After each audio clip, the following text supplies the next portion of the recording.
is Sylvia Liu from the School of Design. Here I'm in Hong Kong. And this year, our theme is design and entrepreneurship.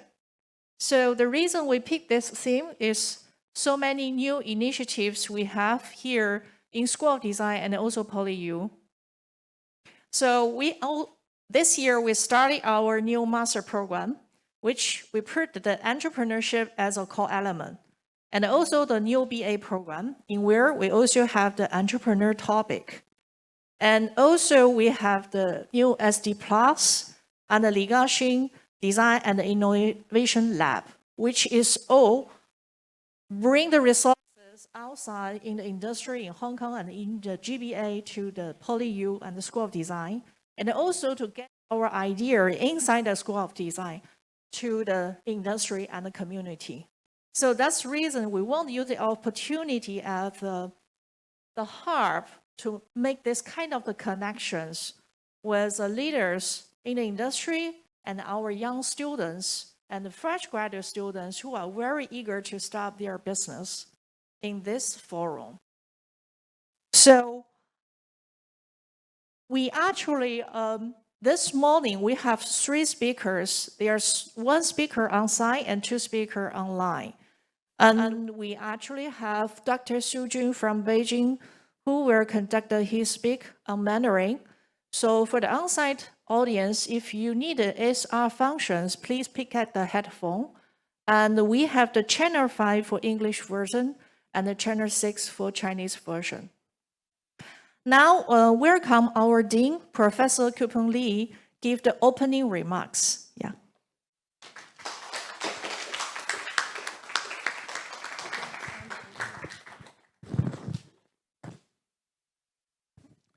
Good morning.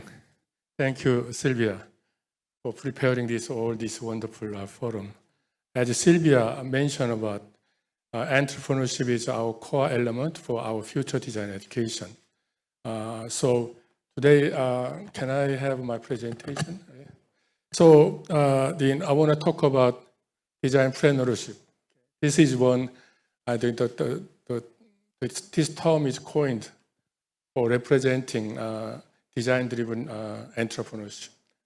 Entrepreneurship has been around for many years, and designers also getting quickly involved in this entrepreneurship. So next page, please.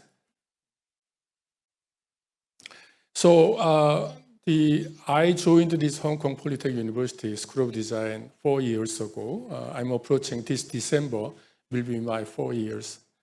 After I joined this school, we have some special task force group to build new vision 2025.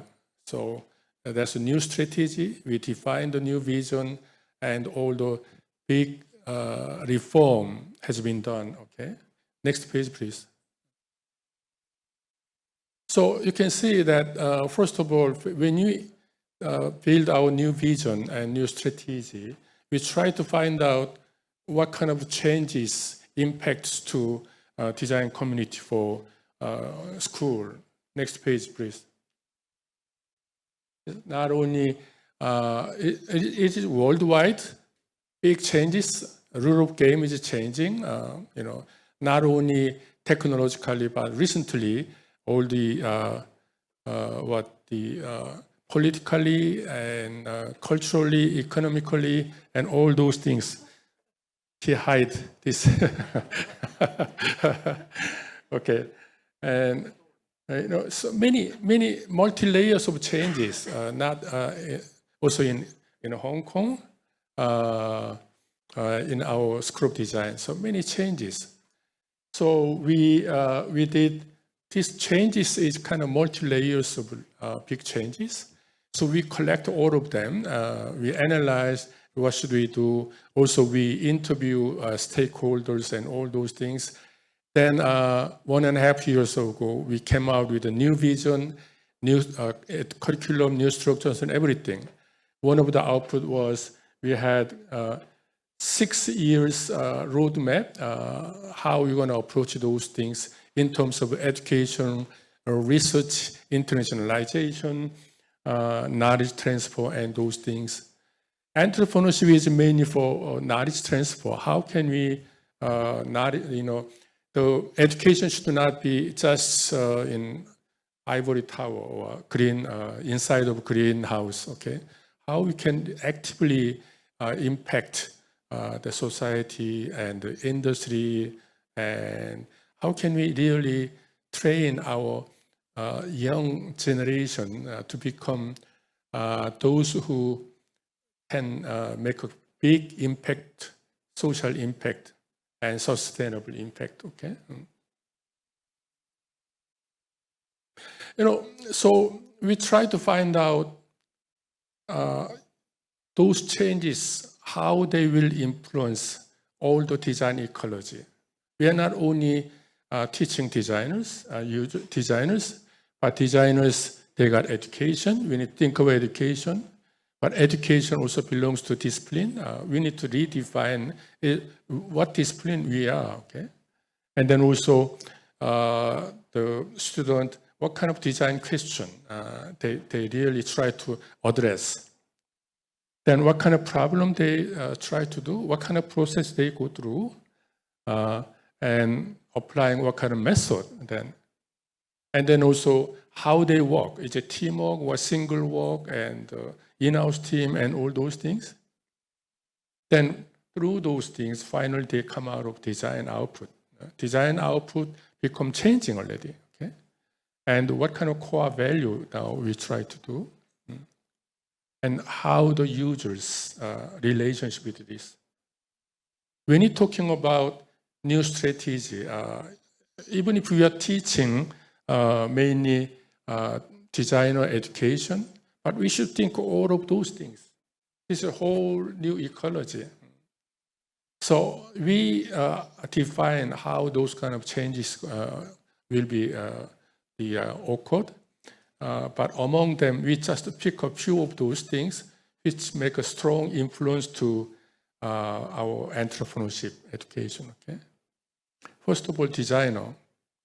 Designer in the past, craftsman, nothing but a craftsman. Okay. Then after that, they become the one who can visualize very well. But recently, we are now designers become more facilitator of design thinking and all those things, and co-design and those things. But design, if you see the profession, what kind of profession? If you see entire university, roughly we have two different types of profession. In a way, how they work with other discipline.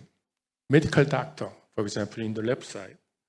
Medical doctor is very, they have a strong, their own profession, define that, very exclusive to others, okay? Without having a doctoral medical license, you cannot even think about prescribe medicine and so on. They just do, okay?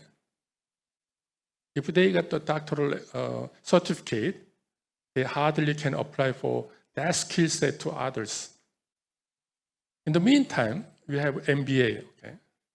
Many designers also get the MBA. And also business, the businessmen, they take a lot of MBA. But even if they learn MBA, they cannot claim I'm MBA expert. Okay?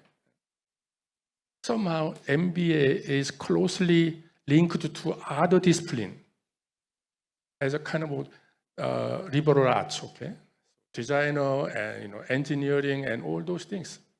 So you can see many joint doctoral degree or joint degree program with MBA, because MBA is closely linked to others, okay?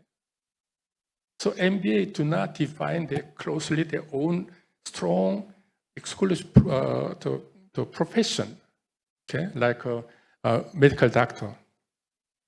Then design, where are we? I think so far designers tend to be here. Okay? Non-designer, no, you cannot draw. Okay? Non-designer, you cannot do this. Non-designer. But recent movement, if you can see, design become more general creative tool, even if non-designer they can do. Design thinking particularly make that kind of movement very big. Okay? I think this in the future, this kind of movement will be stronger, so that designer become more enabler rather than standalone expert. So, design as enabler rather than a driver, integrated it into other disciplines using design skills critical. That kind of things, okay? If you see many startups, you can find out many designers as a co-founder, one of a co-founder. Why is that? Designer can now even mingle with other disciplines very well. So we need to really accept that, okay? Last time I was invited by big design award jury member. And then among all those rules of those award and so on, they have eligibility of entry. They should be designer. So I raised the issue. Now, even non-designer can create something, okay? Why? What's the definition of a designer or non-designer? It becomes plural, okay? Okay. So designer, having said that, design education, we need to teach our students who can enable other non-designers so that they can have their own creativity, okay? Technology makes that possible, okay? That changes, okay? And also the way of work. Designers, in the past, single craftsmen, okay? Single craftsmen, they make a ceramic, pottery, and they can carpenter and so on, single people, okay? But later on, like Samsung, Huawei, Sony, they have a big in-house design team. If I see many design schools, they train all the students so that their students graduate, they can get the job in in-house design team. So they prepare portfolio and so on, okay? But now, in-house design team has a little bit problems. At the same time, in America or Europe, the consultancy, okay, IDEO and Pentagram and those things, consultancy has been doing this, okay? IDEO has been changing a lot, right? But recently, in around the world, they have changed so-called collective. So I, by myself, I have multiple skill set. So depending on the project, you form the team, work them together, okay? So that's how they work now, okay? Are we ready? Are we design schools ready to train their students to be ready that kind of trends, okay? Currently, our School of Design, our career path, you have a lot of in-house design team, Huawei, IKEA, and also things, and many small-sized design agency and all those things, right? But will this kind of form of way of working will be forever? They will change a lot, okay? Someone said, what if there is no employer or employee? Just about everyone in an advanced economy will be self-employed, okay? At some stage of their career, yet most people are educated thinking of getting a job, okay? So that's a serious problem, okay? So, I entered the university in the 70s.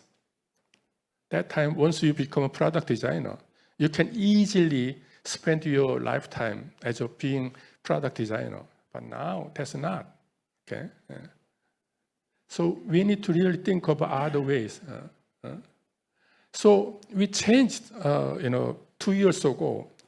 So we create design foundation year. In the first year, we do not have any major, okay? So that they learn a bit of everything, okay? Universal skill set, thinking set, okay? Then in second year, before the program, detailed program, we cluster, still the interdisciplinary, okay?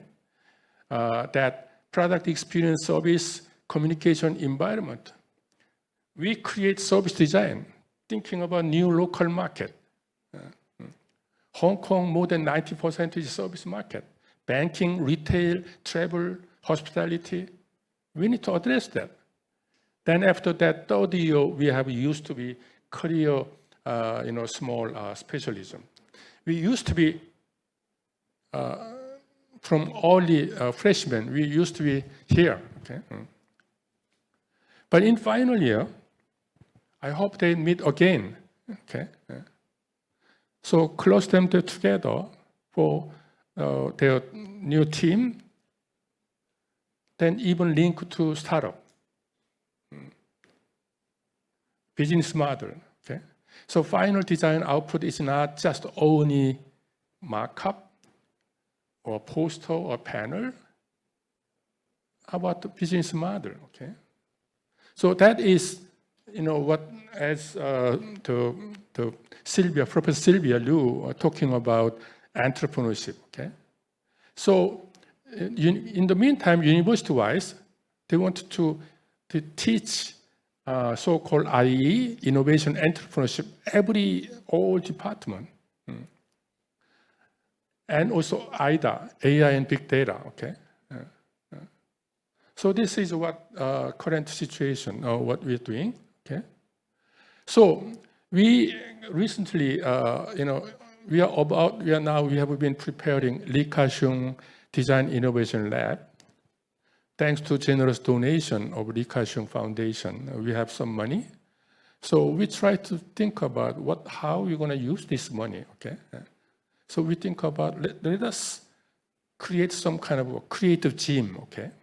Within our PolyU, it looks like a more STEM university, science, technology, engineering, mathematics also. But they need creativity. So if you want to, train your physical body, you go to gym, right? They need creative gym in school, okay? So that we are thinking about Li Ka-shung Innovation Design Lab, where with team of our students, team of staff, if they have any idea, they come to us. We train them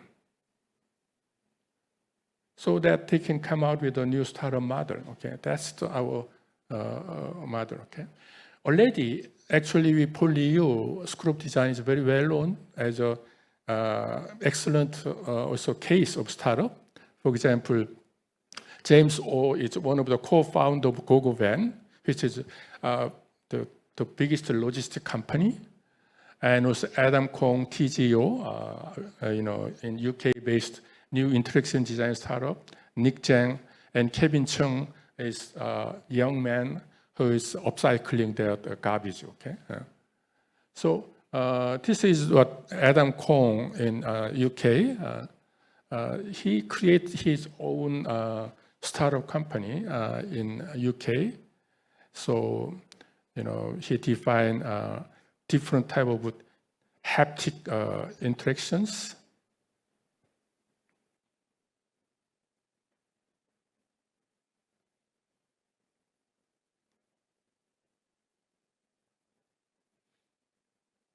So this is how the Li Ka-shung Innovation Design Lab, this one, okay? With School of Design, how students staff get together, and also we at the same time we have so-called SD Plus Design Consultancy, our school. So they are focusing on more bring the industry project and link to our staff. So they are design consultancy. So design consultancy in one side, the other side we are Li Ka-shung Innovation Design Lab. So coupling together to address any direct impactful social impact we are trying to do. So that if they have an idea, they come to us, we train them, we have boot camp and all those things. We welcome our students to bring other departments, for example, management student and other students, bring the team, train them, propose and get a fund. Okay, that's our things. Okay. At the same time, also Professor Sylvia Liu is leading design-centric entrepreneurship education program, working with the Hong Kong Design Center, so that all the startup already they come to us to have the module. How many weeks? 7 weeks of intensive education for those early stage of startups to sharpening their strategy and all those things. Okay, so that's how we School of Design try to really actively, proactively bring that entrepreneurship element, integrate with the education and research and direct engagement of social impact. So today, we Leadership Forum, we pick up the entrepreneurship to learn from the other experts from Japan, UK, from China. The form is two different. One group is academia, the other one is industry. Okay, so I think that it's going to be excellent program today, but it's a pity still. Hong Kong coronavirus is getting okay, but still I think issue. Okay, so but still at least I'm very happy to have someone in person in auditorium. Thank you for preparing Sylvia Liu and all the speakers around the world. Thank you.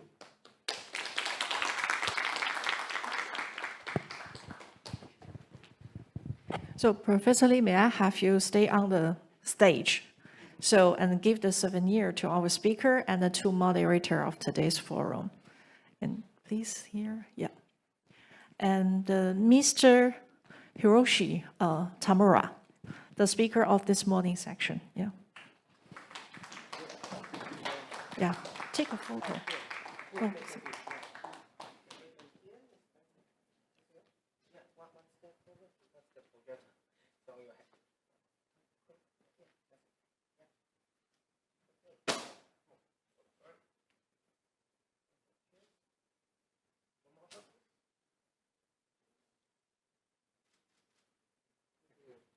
and Mr. Kes Chan, the moderator of this afternoon section.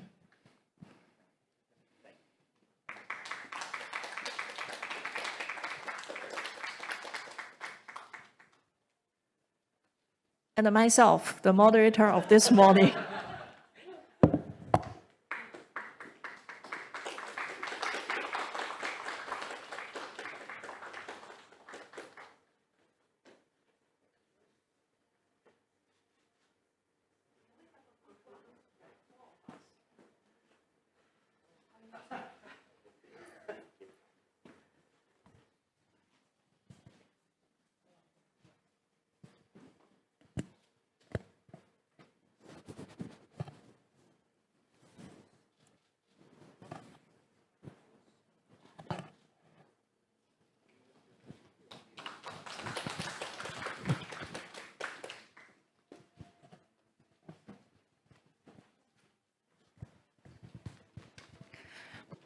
So let's move on to our first speaker, which is online. Our first speaker of this morning section is Mr. Andrew Nogueira, who is Deputy Director of the Design Lab at Harvard T.H. Chan School of Public Health from the States. He got the PhD and the co-founder and the Deputy Director of the Design Lab, and where he also serves as a research scientist and the instructor for the Department of Health Policy and Management. He got many awards in this field, and throughout his journey, Andrew has been an entrepreneur also, creating and leading a design studio working across skills and sectors, from product and furniture design to institutional buildings and new neighborhoods. With all those kind of the experience, he also works in the first 40 under 40 Public Health Catalyst Awards by the Boston Public Health Congress. So Andrew, the screen time is yours now. Can you hear me, Andrew? Everyone, good morning, good evening, Yes. good afternoon, from wherever you are. Thank you very much for having me here. I'm very excited to be here and to learn from all of you. I'm also very sad that I'm not able to be there in person, and I do hope that in future opportunities we're able to be together in the same room. I'm gonna quickly share my screen here. Let me make sure that we have it. Can you see my screen? Let me confirm what. Yeah, okay. Yeah, I believe you can see my screen now. So I'm gonna talk to you today is about modern paradigms and how design has engaged, has contributed, and can actually also help shift some of the modern paradigms that are getting on the way for us to make real progress with one of the most complex problems that we've been facing. But before that, I would also like to highlight some of the things that Professor Compial just mentioned that I'll be touching also here in my presentation, which was very nice to hear. So thank you for the introduction and for the great work being done there at PolyU. I think that the core aspect here is this notion of codifying the core aspect of design knowledge in order to be able to engage with and contribute to other disciplines. Now, this is what it's quite interesting for me right now, especially working within the School of Public Health and bringing design to public health. I think this is quite a fascinating moment for the field of design, especially for those interested in building knowledge, because designers, it's not that design has not engaged with other disciplines in the past. In fact, design is a very multidisciplinary discipline.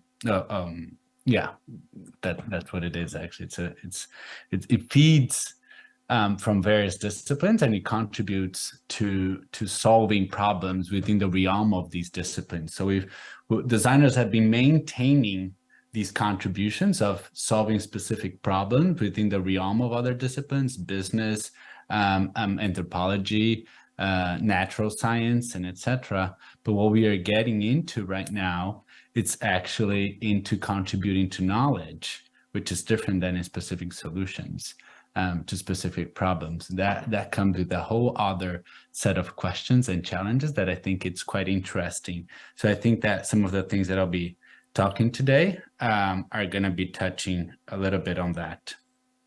So I'm gonna start by bringing us a little bit down to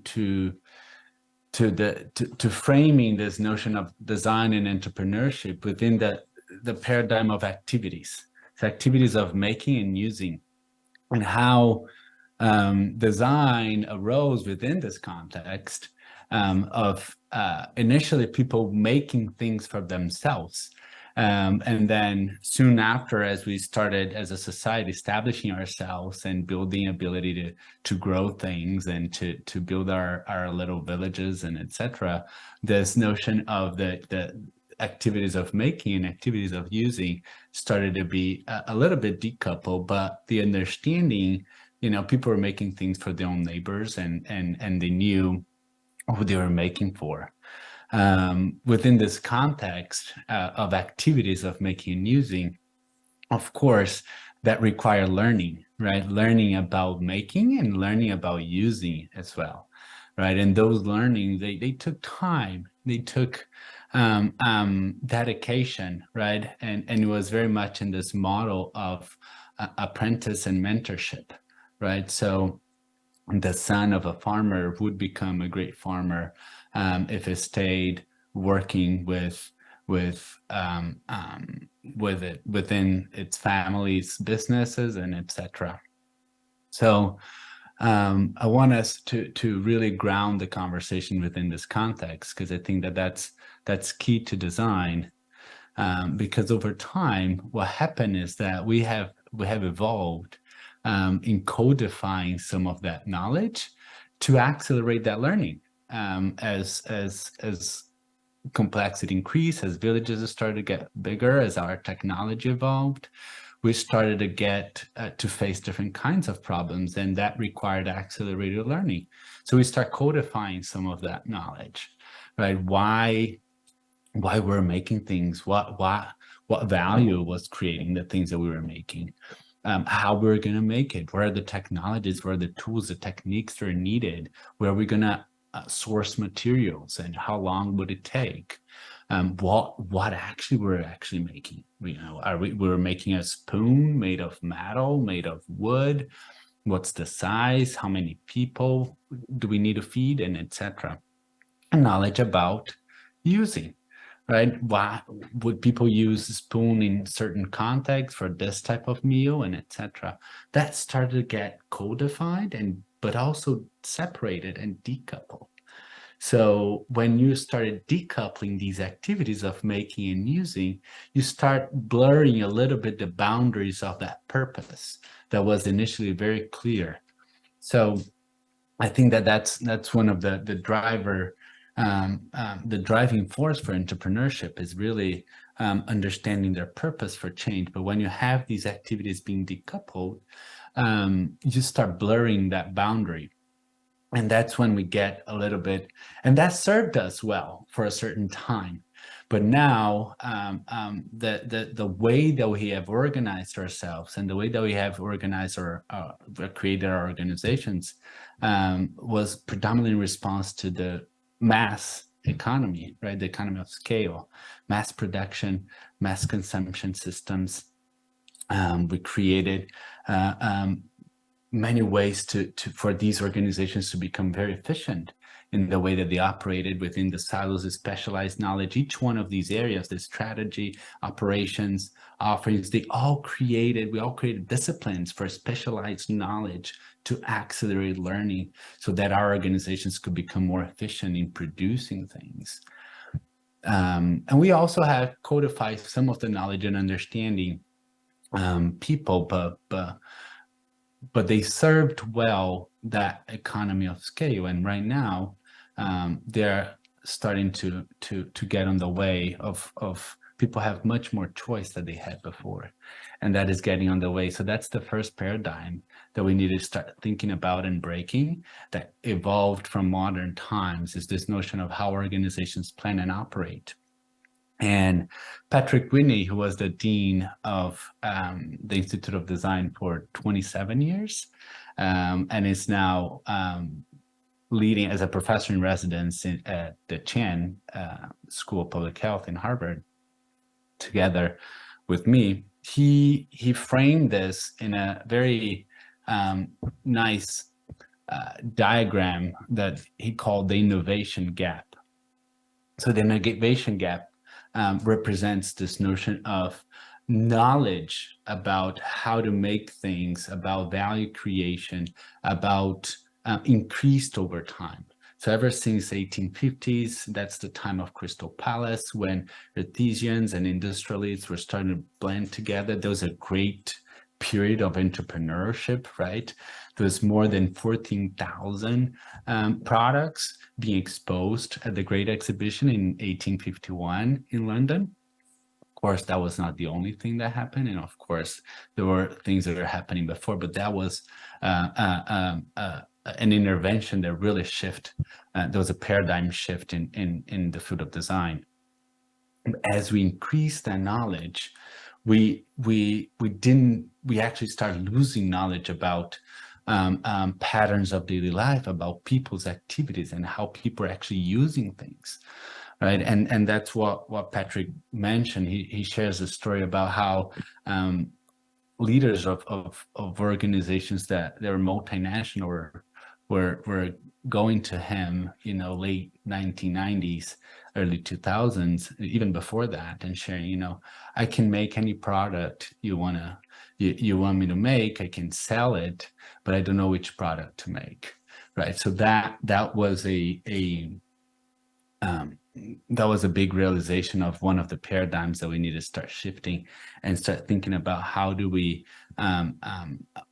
think about our organizations and our entrepreneurship structures in a way that shifts a little bit from the model that was developed actually 200 years ago. And that what happened then is when leaders of organizations don't know what to make, then they start losing their ability to make effective and efficient decisions about how to allocate resources, right? And that is another paradigm shift, because the way that we have been responding this is through overproduction. We've been increasing our production of things. So innovation has been directly recognized as a driving force for material production, right? And we've been is a way to stay ahead of the competitors. You kill your own product before others do, and you keep producing. And it's you know, you go to a grocery store now and you have 500 types of toothpaste. Which toothpaste you're gonna get? And we've been overproducing things. But one of the outcomes of that overproduction, not only one, but two, is that we know is that, you know, we've been, that overproduction is actually leading to greater wealth concentration and a reduction in the environmental integrity. Right, so these are the two paradigms that I think it's important for any entrepreneurial activity to be thinking about and recognizing that within the next 10 years, it's really going to be a big shift. So let me go. So the question here is going back to the notion of the blurriness of the purpose between that activity of making and using. You know, are we getting happier with the things that with a bunch of things? Everybody likely watching this video or in this audience will have a door in their house full of computers and cameras and electronics that still work, but they are old. You know, are we getting happier with this bunch of stuff that we are bringing into our homes, or, you know, keeping in our pockets and etc.? We're certainly not getting healthier. The pandemic came to show this, and surface many other pandemics that are being silent, right? Like social isolation and depression and etc. And prosperity, I mean, unless you are one of those that are concentrating wealth, you are like me, that you're definitely not getting more prosperous, even though you continue to work and progress in your professional activity. But this notion of prosperity is only for a few. So why are we venture into new things? Why are we venture into creating these things? And I think that's important for us to consider. If we go back to the notion of activity, of making, using, you know, we have identified this friction, you know, between how we plan and operate things, how we allocate resources, and we have an option, right? We can continue to create the fictions that our organizations work. If only we do it better, what we already do, if we do more of what we already do, if others see the way that we do things. We've been engaging with several organizations in the government or even in the health sector that is, if only patients understood what we are trying to say, they will follow their medical protocols, right? So there's this notion of if only we did more efficiently what we currently do, we were able to get the results that we want. We want to promote the outcomes. So we know that this is not true. That's the second paradigm. But the other path that we can take is actually to work to find a new fit, a new level of fitness, and create a purpose that is fit, again, for this notion of this activity of making and using. And I think that is one of the things. But why haven't we been able to do this? What's happening, right? This is unfortunately, this might come as a hard punch, especially in an education seminar. But lack of action is not caused by lack of knowledge. We know a lot about the things that are happening around us, and we know a lot about the consequences that we've been dealing by this from this lack of action. But let me explain one of the phenomena that might help us think this through together. And this is a work that was done by Patrick as well, but also together with Kevin, who is actually a professor of practice at PolyU, and some other colleagues of them. And it was more than a decade ago. And in this notion that we have, with regards to access to information and knowledge, we have been creating mechanisms to support the creation of information. Also searching engines that allows many more to search. Information used to be expensive. Now it's almost free. You can learn how to code on YouTube. And this notion of sharing, right? Everybody is able to now share information. There's a lot of problem that comes with that. But the point here that I'm trying to make is not around this, is actually this notion of we have not accelerated our capacity to reflect in the same way that we have been able to create, search, and share information.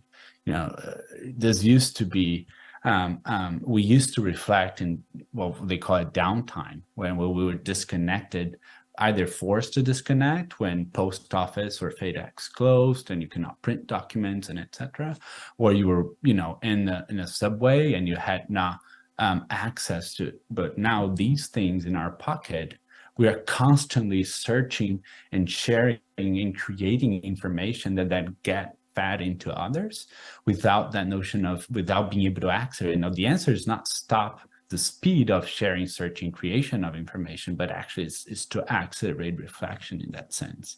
They call this reflection deficit disorder. And I think that what it leads us here is this notion of to act differently. People need to see it differently, right? And because when they see it differently, they're able to learn different. They're able to reflect on something new. And of course, they would need different mechanisms to activate the reflection, but they in order to act, they need to see it differently first. And I think that's one of the things that then going back to the context of the education is that we've been learning about things in this more reflective mode. So reflection has been tied to learning directly. And in a more passive way, I mean, the education system is one example, right? We go through 4 or 5 years until we are then through this reflective learning. Of course, in design, there's project-based, but still it's a learning activity that is more towards reflection than actually towards productive. So what we do is we reflect on learning to then become productive at work. And one of the hypotheses that we've been bringing into our ways of working in our projects, as well as our classes and syllabus and etc., has been playing a little bit with this notion of how can we continue to be productive and learn while we're doing things, right? Prototyping is one great example of this. Not prototyping for refinement, that is also extremely important when you use later on, but we are bringing prototyping way earlier. When you're prototyping for discovery, you're prototyping, you're producing things so you can learn, so you can discover things that you don't know and accelerate that experience rather than searching for a bunch of information that it's never ending and you're not going to get much different. In fact, we've done this. We've done experiments where we done prototyping, collected the learnings from the prototyping in one team, and another team did secondary research and scan and used all these different updated searching engine for information. And we landed in very similar insights. So that was quite interesting. One, of course, took 1 week. The other one took 3 months. but then also this notion of being our ability to be reflective while working, right? I think that is a bit of a different paradigm in the context of education and learning that I think that design can actually help entrepreneurs. But how can they do that? I think that one of the things that designers have been able to bring to the table, and Campiel talked a little bit about this, is this notion of facilitator, and predominantly within the last 20 something years, really deeply developed process-based model, right? So the double diamond, design thinking, and several others, they do focus on steps that designers will take and help others understand how designers might think through their process. Hence the commercial term, for example, design thinking. It's how would the designer think through a process and of planning and operation. But a lot of that process responded to user needs and aspirations, and therefore a very specific niche domain that usually was framed by the client. So content of the process of design had been predominantly determined by clients or users, right? And we know that is a very limited view of the problems that we have, and therefore the opportunities that we have to build entrepreneurship activities and to purposes that might help us get healthier, happier, and more prosperous. So one of the models that we've been working through are content models. They're not process models, and that's again linking a little bit to what Campiel mentioned and this notion of working with other disciplines. There are disciplines that are process-based disciplines, like engineering, for example, and there are disciplines that are content-based disciplines, like public health, for example. And these models have also helped us engage with content-based disciplines and understand where can design knowledge actually contribute to other disciplines, to the knowledge of other disciplines. So here's one that is called the whole view model. It was first published in 2015 on the Sheiji Journal in an article authored by Patrick Whitney called Design and the Economy of Choice. And then in 2020, we published again an updated and refined, more detailed version. And this is the third iteration that you're seeing that will soon be published. And what this model does is that, unlike human-centered design that puts humans at the center, this model puts purpose at the center and integrates viewpoints of the different parts of that organization, the different parts of that codified knowledge that we saw in the innovation gap, considering the viewpoints of users, offerings, value, creation, operations, and then strategy. Of course, these are frameworks. So frameworks, as we look at it, as a way to frame the work, as a way to organize information. There are a set of about 12 to 15 core methods that go on additional ring that is not presented here, that helps us collect different types of information.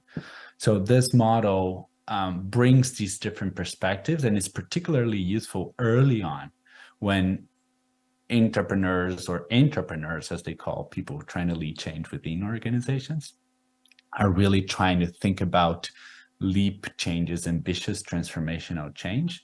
That is very useful for you to integrate knowledge of these different parts of the organizations early on. That's a different way of working. Usually you have organizations working within each one of these silos, within the marketing, within product development, within finance, within operations and intellectual property, and then within the strategy level. And each one of these have their own processes, their own milestones that then get incentivized to continue to work in this way. And what happens is that a great idea that might be fit for purpose start to get normalized as it goes through the process that the organization has itself designed within the paradigms of 200 years ago. So this model brings these different viewpoints early in the game, and not only helps you think through your purpose from these different perspectives, but also helps you manage the project as it goes forward. Because what also happens is that usually organizations developed one or two of these views deeper than the other views. So you go deeper into detailing all the aspects of your product, and then you pass it on to another team and says, now you need to create a marketing campaign and an implementation strategy to go to shelf. And that does not work, right? We've seen it happen many times where organizations spend more money trying to fix problems of their product before it was even launched. So that's one.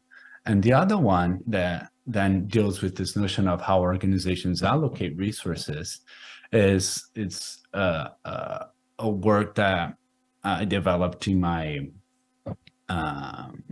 PhD at the Institute of Design and continue to advance and refine. It was published in an article in 2020, and it will be published soon, early next year on Sheiji again. And it looks at it from this notion of how different resources are flowing through an ecosystem of stakeholders. So it recognizes we call it 4 eyes model, because there are 4 patterns of resources flow. And when we talk about resources, of course, we're not only talking about natural resources or financial resources, but there are many different types of resources that management has developed, again, deep expertise in each one of these resources: cultural resources through organization culture, human resources, natural resources. The environmental movement is getting really big, and the circular economy, industrial ecology, and etc. Has deeper expertise into these areas. Of course, financial resources, but also digital, cultural, social resources, and social connectivity. So there are 8 different types of resources that we call it the innovation lenses that feed into this framework, into this model. And then we looked how these different types of resources are flowing through the infrastructures in place. There are four types. One is the interaction among diverse agents. So when stakeholders interact, then resources flow. And there's a logic, there's an algorithm that usually defines how resources will be flowing between these agents. Integration of multiple systems. When different systems interact, you go to a bike sharing system that many of the largest cities in the world now have. You have financial system with the credit card, online payment, and you have mobility systems, and then you have solar panel powering dogs and bikes. You have all these different systems that get integrated into very specific interventions, and then resources flow through them, right? When people use, and going back to the activity of using. There's interconnectivity between organizational level. This is more clearly seen, for example, in government, sort of like that bottom-up, top-down approach to policy change, but also within organizations, you have a very clear hierarchy that defines how resources flow. We worked, for example, with WHO in 2017 on a project on pandemic prevention. And it was interesting because one of the insights was this notion that resources were flowing predominantly top down, and the key resource there was information, was not recognizing that information there was benefit of flowing information from bottom up in terms of accelerating strategies and interventions. And then 3 years after that work, the pandemic hit and we saw what happened. And then through iteration over time, right? Things change, but there are patterns of change that happen through time. So these are two models that we've been developed. These are content models. These are not process model that help us think through how might we change the way the organizations plan and operate, and the way their organizations go about resource allocation. I'll give you one quick example where we've been bringing these two projects together in the context of even developing a new methodology that deals with many other challenges within the field of design, such as scalability, evidence, and so forth. Whole Life was a project that we started at the design lab at Harvard, and it's an initiative that has 3 parts: Remember Now, Sketch Tomorrow, and Prototype Futures. And our goal, we developed this as soon as the pandemic hit, because we started asking ourselves, what can we do as designers that we had just moved into the School of Public Health?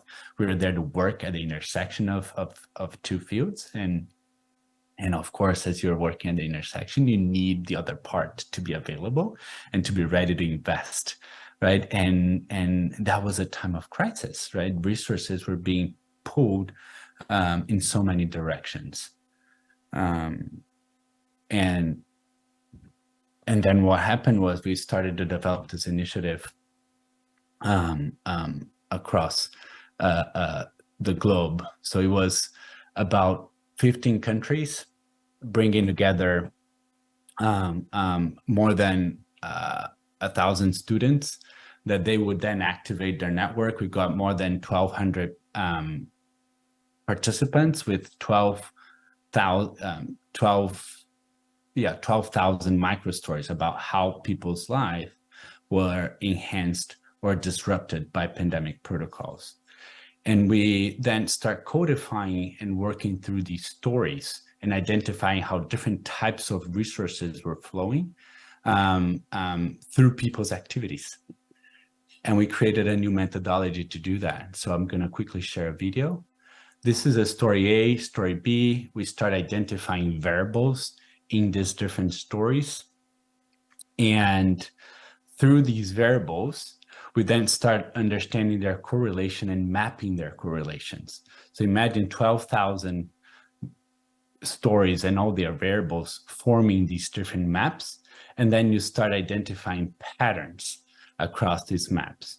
Once a pattern is identified, you go back to your story database and you start going deeper into the different experiences in daily life and activities that shaped that pattern. So you are keeping the pattern at the high level, and you are also maintaining the diversity, the connection with the diversity of daily life. One project that came out of this was funny. There you go. A question that came out of this was this notion of the hybrid living, and recognizing that back in the 1800s, when the knowledge started to get separated and spread from each other, we created this pattern of 8-hour shift of daily life, 8 hours for working, 8 hours for rest, 8 hours for life. We now continue to live within that paradigm, within that way of working, within the same structure for planning and operations. We've been allocating resources in that way, but life and activities of using these systems have changed.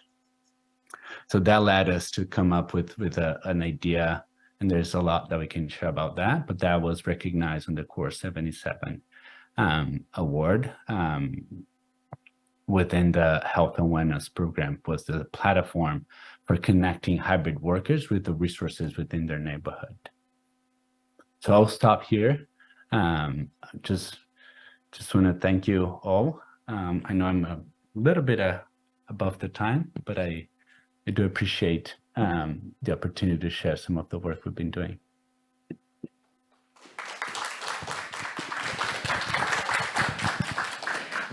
Thanks, Andrew. Please stay online. We will see him soon in the panel discussion. And we also have the 3 channels online now. We have over 1,000 online audience here. So for the online audience, if you have any questions, please leave your questions in the chatting box, Zoom, Bilibili. And of course, here, the audience, you have the chance to ask a question during our panel discussion. Okay, so let's move on to our second speaker, Hiroshi. Hiroshi is a co-founder and a managing director, Republic Incorporated from Japan. He started his career at Hakuhodo Incorporated, one of the major advertising agencies in Asia, and has developed his expertise in research through investigating in digital media, ethnographic practice, and design leadership, innovation, and design thinking. So after that, Hiroshi launched Republic, another think tank dedicated to innovation architecture, and started a new initiative to co-develop innovation ecosystem, partner with government, industry, and the university at home and overseas. And Hiroshi also served as a co-founder and executive fellow at iSchool of the University of Tokyo, where groundbreaking interdisciplinary innovation education programs is offered to all the schools at the university since 2009. So let's welcome Hiroshi.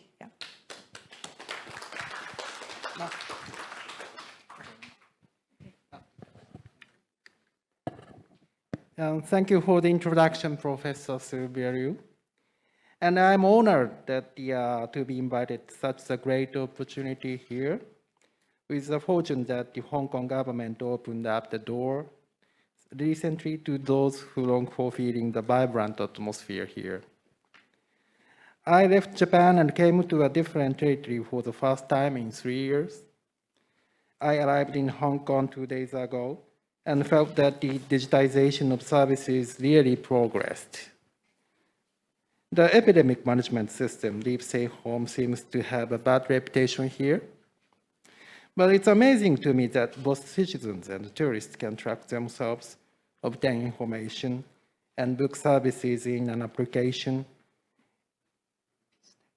Okay. Yeah, thank you. There is no such, oh yeah. Here. There is no such service platform in Japan, so it was stimulating. Also, I felt a fear if I lose my smartphone. I can't imagine if I go through the process coming back home without my smartphone, and because I'm not very good at speaking English, I have to cheat my smartphone for this time, a presentation as well, so very much necessary to me. Anyway, again, my name is Hiroshi Tamura. I'm from Fukuoka, Japan. I founded and run a think and do tank called Republic since 2013. I emphasize we are think and do tank, not a think tank. In addition to the think part that deals with research and strategic planning at a high level, we cover the do part that is to realize our own strategies and concepts as businesses and or public services. As for today's theme, entrepreneurship, I'm wondering if our do's are a good fit. I would like to talk about that in detail later. Now we have 27 members, including 8 males, 90 females, 24 design-related professionals, such as design researchers and art directors, and 3 management staff. Current nationalities are Japanese, Italian, Dutch, Chinese, and 1 Russian will join next month. In the past, we have staff from Denmark, South Africa, and Madagascar. We have offices in Tokyo and Fukuoka, and have branch offices along with large projects in Kobe and Kagoshima. Business bases are concentrated to the west from Tokyo. The reason why we have offices in Western Japan is simply because we have been involved in many projects there. We have worked on Think and Do project with local governments in Fukuoka, Saga, Kumamoto, Kagoshima, which is a prefecture in Kyushu Island, as well as Hiroshima, Kobe, Osaka, and Kyoto in Honshu Island as the major collaborators. Many projects are implemented over relatively a long period of time, like 3 to 5 years. We are also working on projects of the Japanese national government, such as the Ministry of Environment, the Ministry of Economy, Trade and Industry, and the Japan Patent Office. There is a project called Migakiba, which was launched in 2020 with the Ministry of Environment aiming to launch a new sustainable local businesses by connecting young creators living in urban areas with creative business leaders in various local locations. Migakiba has grown, and currently we are managing 7 projects concurrently. That spreads nationwide from Hokkaido to Okinawa, literally covering from the northernmost to the southernmost of Japan. Let's show more about our major projects so far. This is our first large-scale project, Innovation Studio Fukuoka. We planned and managed 5 projects in 5 years from 2013 to 2017. Citizens of Fukuoka City who were interested in the theme of each project applied, formed a team, and conducted fieldwork. Then they discovered their unique insights and envisioned actions based on them. From Innovation Studio Fukuoka, more than 100 startups, corporate new businesses, social enterprises, or industry academia collaboration projects have been created. This photo was taken when a team from the Danish Design Center came to Japan for our first project, Project Zero, redesign boundaries between handicapped and normal in his or her childhood. Similar research was conducted in Japan and Denmark, and a workshop was held to learn each other about the differences in the relationship between people with special needs and the society.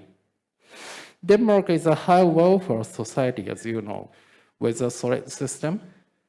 Nevertheless, it is sometimes difficult to respond to detailed care needs due to a great variety in disabilities. There were many discoveries that led to subsequent actions.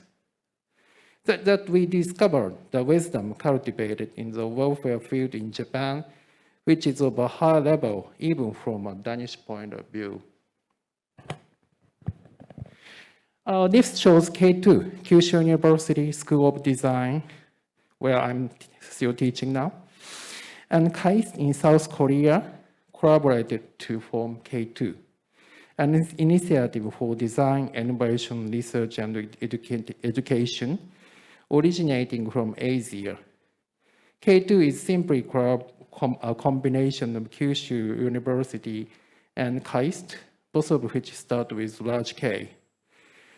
Today's host, Professor Kumpyo Lee, was the head of the design department at KAIST at the time, and strongly pushed the launch of the initiative. Thank you for that time. And this photo captures the output of one of the team at K2 Winter School in 2017. Students from design schools around the world were invited to participate in a one-week-long workshop to explore the future possibility of the city that's set in Fukuoka and visualize their vision. We formed teams based on 5 themes: home, mobility, community, learning, work, peace of mind. Each of them had a corporate sponsor, and their employees also participated. The mobility team was sponsored by Toyota and has created a novel vision of the future in which autonomous driving technology is combined with various services to create a bustling place where cars work together. A year after this proposal, Toyota announced a future service concept called e-palette, as it was almost the same of this vision. We are also working on various projects with Hiroshima Prefectural Government. This shows the final presentation of the Innovators 100, which started in 2015. Hiroshima is a home to a wide range of manufacturing industries, including automobile, machinery, electronics, steel manufacturing, shipbuilding, chemicals, and even foodstuffs, with the automobile company Mazda at the top of the list. Innovators 100 was planned with the aim of nurturing young innovators who will lead the next generation in Hiroshima's 100 unique SMEs. It took 20 companies a year and 5 years to realize it. Now, 100 innovators are horizontally and organically connecting with each other to shape new regional innovation ecosystems. This is the new normal, a project with Saga Prefectural Government. New normal is a term describing the world's values and lifestyles that have changed due to the COVID-19 nowadays. But this project was carried out before the pandemic, but the nuance was similar coincidentally. Saga Prefecture is home to a wide range of traditional crafts, including ceramics such as arita ware and karatsu ware, as well as textiles, Japanese paper, woodwork, and glass crafts. Initially, we were requested to promote the traditional crafts to the consumers, but we realized that traditional crafts did not well fit into the modern lifestyle, which has been formed by the pursuit of convenience. So we overrode it into a project that proposes designs of living, reflecting the locality, eating, furnishing, caring, playing, relaxing, working. These 6 themes were set, and a design research team was formed for each theme. The team collaborated with citizens through workshops, and an exhibition was held at the hall of the Saga Prefectural Office, bringing together the results. Based on what we learned from this project, we established UNA Laboratories, a subsidiary of Republic, and opened Craft Inte, an accommodation where you can experience local crafts and even extending to craft tourism. I think that this project also showed us of think and do well. This is a project envelope which has been carried out with Kobe City government since last year, with the goal of making Kobe City an ESG center in Asia. Next generation leaders of local SMEs and creators from Japan and overseas form a team to contribute to a sustainable planet and society, and at the same time create a business that will remain for the next 100 years. As the preliminary results, there are companies that have already developed new products, a company that have launched a spin-out, and a company that have acquired government funds for new technology development and started industry-academia collaboration. This is a project that we have been working with City of Satsuma Sendai, Kagoshima Prefecture, since 2019. Satsuma Sendai is a medium-sized city where a nuclear power plant is located, and the industrial structure is highly dependent on electric power companies and factories that require stable power sources.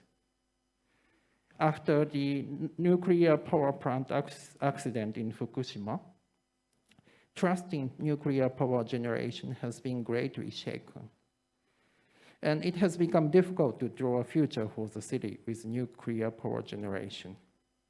Therefore, we, Republic and Kyushu University, formed a team and engaged in activities to create a future vision for Satsuma Sendai. Through our investigation, we learned that Satsuma Sendai has an abundance of companies and communities that are actively working to promote sustainability due to the unique natural environment with which a large river connects the rich forest and the rich sea. Through the dialogues with such companies and communities, we eventually made a declaration to transform Satsuma Sendai into a circular city and actively create researches and businesses that accelerate circulation in the city. We envisioned an entirely new research park in Satsuma Sendai called Satsuma Future Commons as a base for creating various activities in a circular city.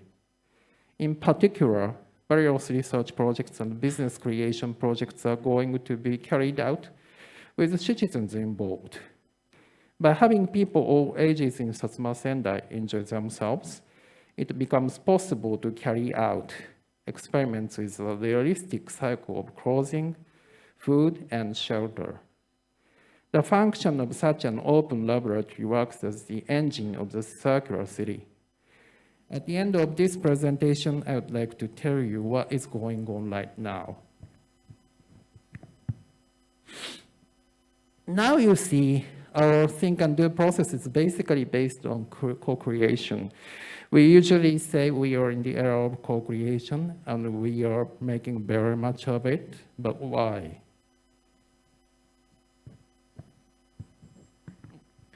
In Japan, co-creation and competition are used in contrast because it has the same reading as kyōsō in our language. This book cover is a Japanese translation of Competitive Strategy, authored by Michael A. Porter in the late 1970s. And in this book, Porter introduced the concept of competitive advantage and proposed a model for achieving it.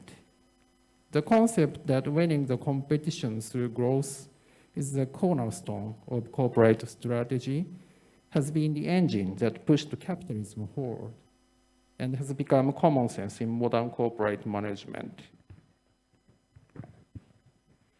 Konosuke Matsushita, the founder of Panasonic, advocated a philosophy usually called philosophy of water supply, with the aim of making society richer by supplying things cheaply and in large quantities, just like water comes out instantly when you turn on a faucet.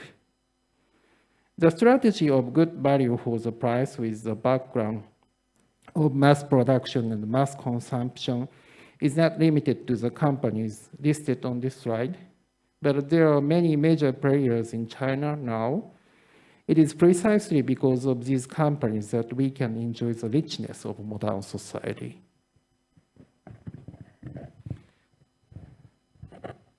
However, the limited distribution of wealth to the winners has led to the division of society. You may remember the Occupy Wall Street movement in New York in 2011. Participants called for dissolving inequality by distributing wealth concentrated in the top 1% to the remaining 99%. The wealthy class, which was hit by the Lehman Brothers bankruptcy in 2008, lobbied to strengthen their own privileges. And the trigger to the movement was that such policies were actually implemented. The US government has been reluctant to close inequalities and overcome divisions. Mass production, mass consumption, and the resulting mass disposal have accelerated environmental destruction, resulting in climate change and loss of biodiversity.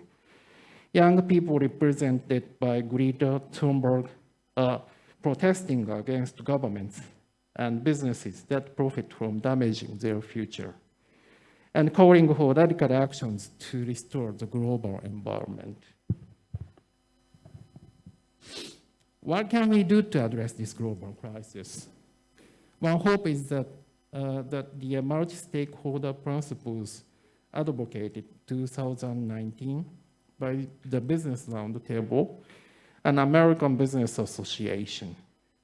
This means a division of shareholder capitalism, in which the company belongs to the shareholder and the value of the company is enhanced by pursuing shareholder profits.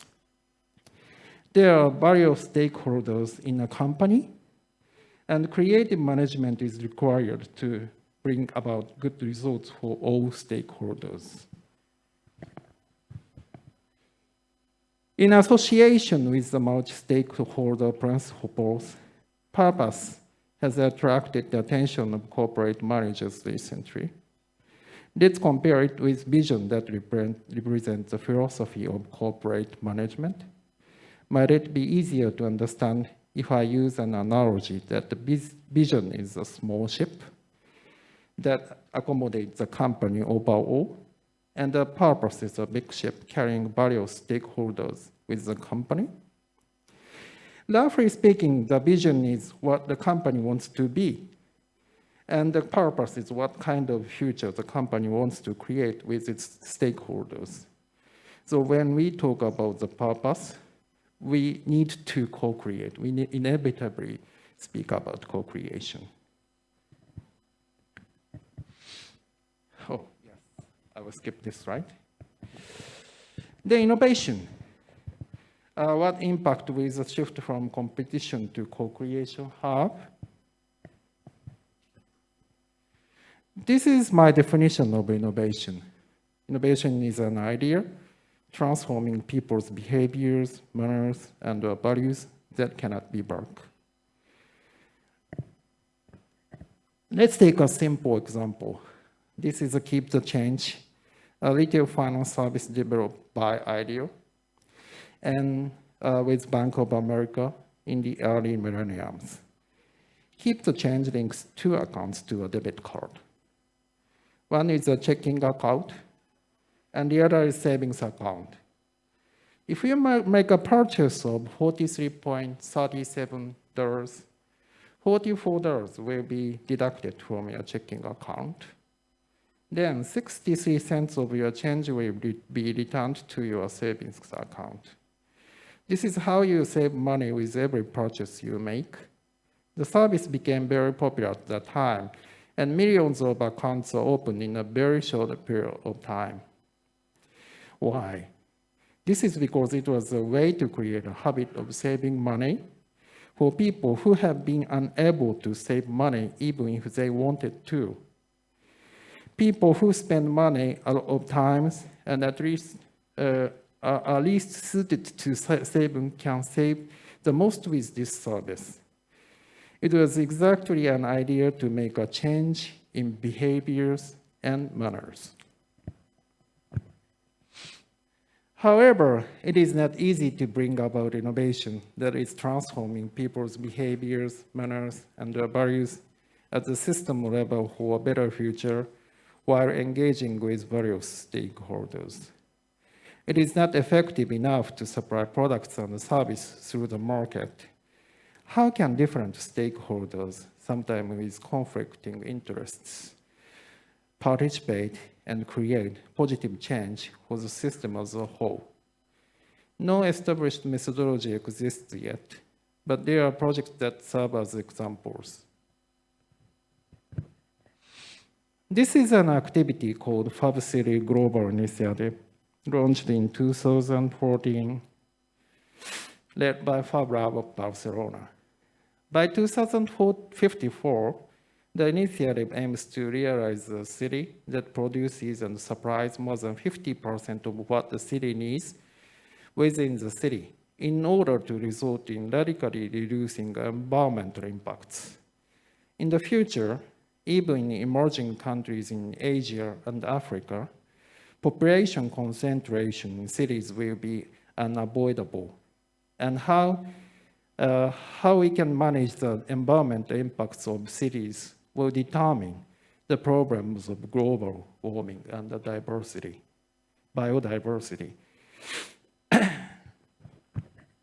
The city of Barcelona, which hosted the 10th Fab World Congress in 2014, launched the Fab City Declaration.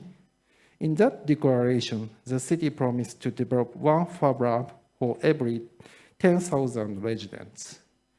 Fab Lab is an initiative to open and operate a workshop equipped with the facilities to make what one needs with one's own hands, as you know. 8 years have passed since the declaration, and during the time, citizen-centered manufacturing, citizen-driven infrastructure development, and data management experiments have progressed across different communities. Based on the premise of mass production, mass consumption, and mass disposal, the PITO, or product in trash out model, has relied on a global supply chain with an enormous environmental impact. The initiative aims to transition to a DIDO, data in, data out model, that each city is locally circulate materials within the city and globally shares wisdom fostered in each city by data. In the DIDO model, citizens are deemed as the most important stakeholders and even expected to drive changes. In her recent book, The Mission Economy, Professor Marianne Matzkart of University College London wrote, a mission economy is one that leads with public ambition rather than letting the free market dictate its direction, and the public and private sectors share the risks and returns equally. The companies will not be parasitic on the government, but they will coexist. So let's take a look at the video of the new European Bauhaus, an EU innovation co-creation platform that Matzkart led to launch. The new European Bauhaus may be a step forward that embodies the innovation process that I have argued so far. Can we see the video?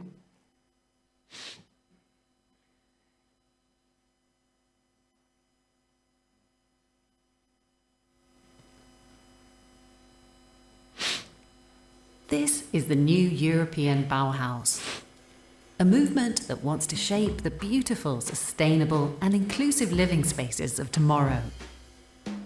A project of hope that brings a cultural dimension, the Green Deal, and wants to accelerate the transition of the built environment. Too ambitious? Not if we do it together. That's the plan. Until summer 2021, we collect your examples, ideas, and challenges to reimagine future ways to live together while protecting our planet. Your inputs will be translated into community support, calls for proposals, and funding opportunities, including prizes. As from September 2021, we will launch pilot projects in different EU countries. We will promote knowledge sharing and will bring our community to the next level. The new European Bauhaus has a global dimension, and the movement shall spread to all Europe and beyond. Are you a designer, architect, engineer, scientist, student, entrepreneur, or a creative mind? Then join the movement and be part of the new European Bauhaus. The good thing for you is this project is not just limited in the people in EU countries, but also for the beyond, so as the video mentioned, so you can participate in the project. So well, let's go back to the think and do of innovation. It's difficult to decide what to start, where, and with whom though. For the past few years, we have been intensively conducting do's in Satsuma Sendai with a population of less than 100,000 people and a nuclear power plant. In order to transform Satsuma Sendai into a circular city, we are implementing various activities together with citizens. In April this year, we opened a studio called Restore, located 5 minutes walk from the central station of Satsuma Sendai. We furnished the 160 square meter space equipped with a gallery, a make space, and DIY bio facilities. This is the base of each activity. Well, hidden resources are there in your area. DIY bio is a concrete exploration by the citizens in collaboration with experts in biology and fermentation, fermentation technology. We collected wild yeast from a neighboring shrine and cultivated with a reference to open source experimental protocols called open yeast protocols. And using that yeast, the participants made the berry miso using a traditional regional recipe. And Creative Repair is a program we have been working on since before we opened the store. Taking apart broken chairs and wanted harnesses, the participants got creative ideas and upcycled them. We made sofas and lampshades by using rope knitting techniques that are deeply rooted in the citizens. Bamboo architecture is the activity we are putting the most effort into right now. Bamboo grows quickly, so we need to continue to use a considerable amount of bamboo in order to conserve the bamboo forest. In Japan, it's stipulated by law that bamboo cannot be used as a structural material for buildings. And in order to obtain special measures, we are conducting empirical research, such as building a prototype and collecting data on its durability. We are considering to establish a startup company from this activity. We are also working on creative recycling activities with plastics in reference to the know-how of pressure plastic from the Netherlands having accumulated. We collected ocean plastics here and there and create works utilizing them that can be called plastic crafts that have an identity for each location. That's all. I think the design and designers are in the midst of a big shift right now. Let's unleash the tides of products and services and bring about innovations at the societal system level toward our desired futures. For us, the do part of think and do is becoming more and more important. By all means, let's explore do's part in depth together. Thank you for your time today.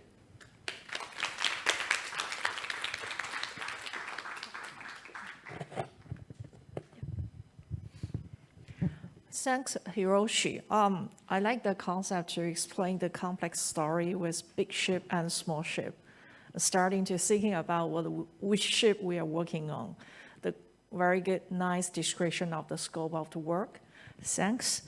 So we move on to the third speaker, which is online Mandarin. So if you cannot understand the Mandarin, you need to pick up your headphone outside this store. So the speaker is Dr. Jun Su, who is a founder and the CEO of the Smart Me, which is really from commercial world now.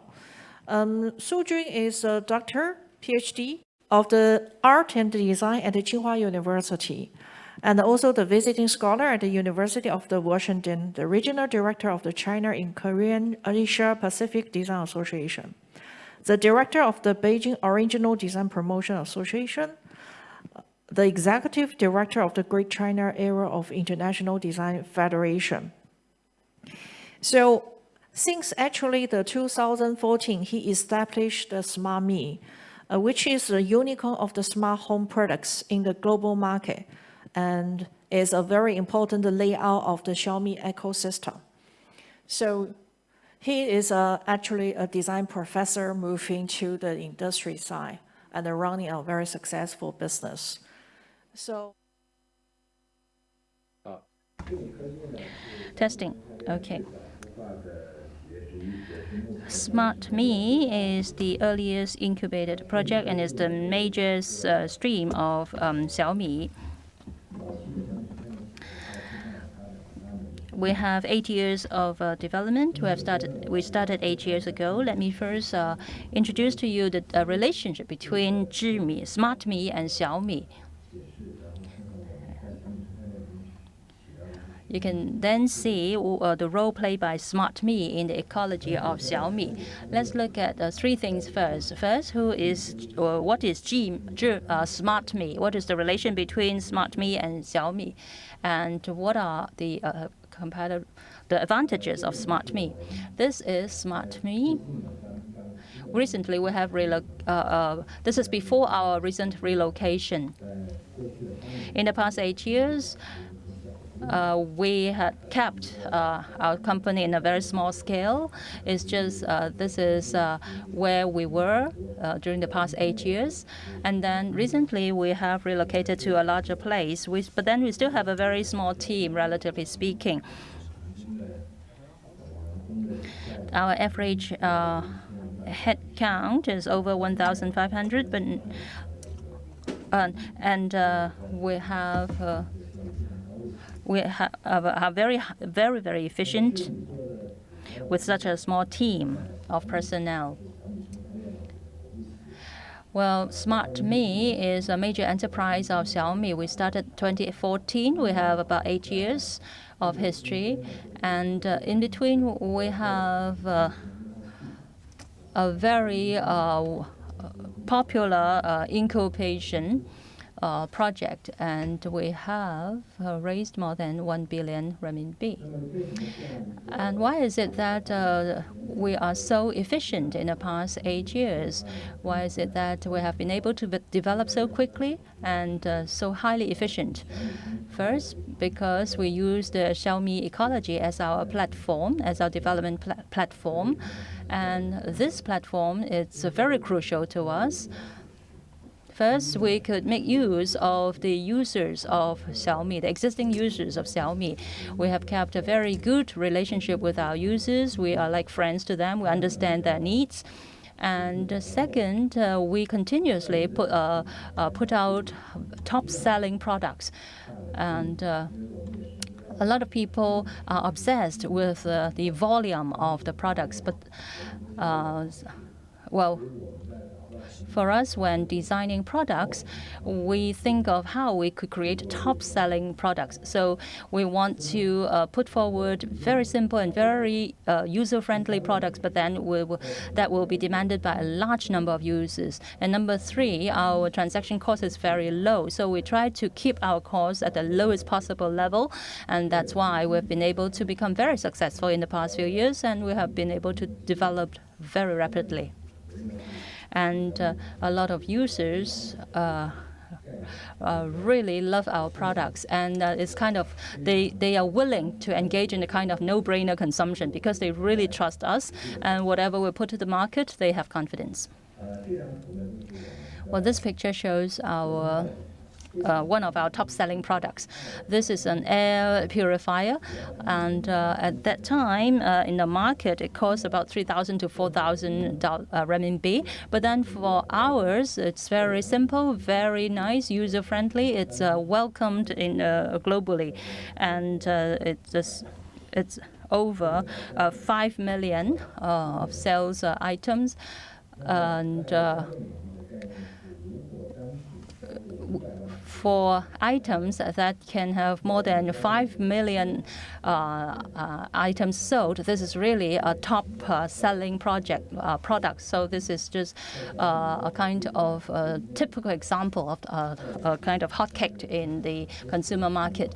You could see that among our products, many of our products are this kind of hotcakes in the market.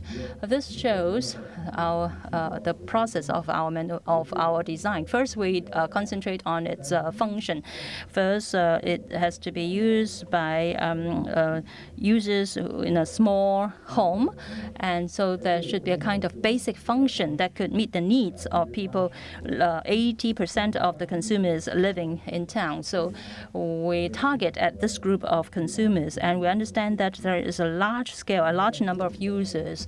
And then on our design end, we try to use a lot of very simple and kind of electronic design, which is very small and light.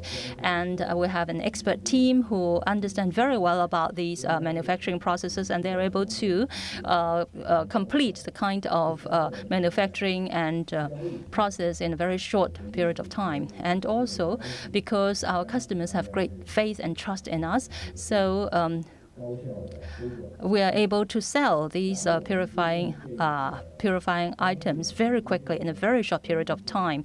And we also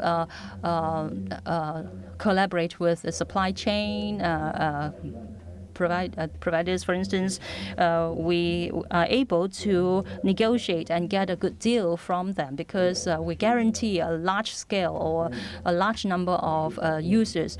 So we assume that this product will be a hotcake, and we assume that when it's first launched in the market, it will be able to sell over 1 million items. So we started negotiating with the suppliers on this basis. Of course, at the beginning, the suppliers didn't have confidence in us. However, after some time of collaboration, they then started to have faith in us, and they start to give us a kind of very favorable terms.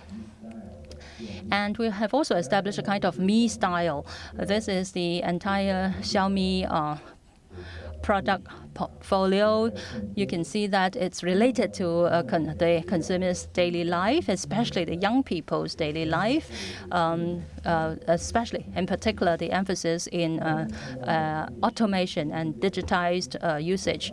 And you can see that we have formed a kind of our unique style. You don't need to look at the brand. You just look at the product, and then you immediately can recognize it's our brand, it's Xiaomi.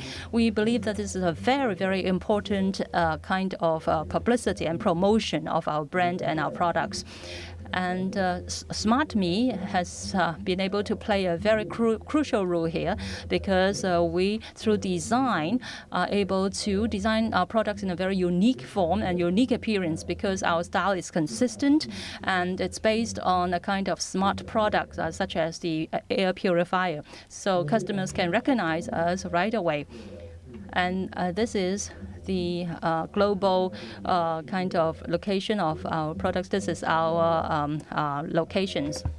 And you can see that the highest intensity is, of course, in China, Europe, and also in America. These are the official markets in Xiaomi. We can see that in North America, Japan, without any kind of official entry, a lot of the equipment, the reason being that on the higher cost performance and also the excellent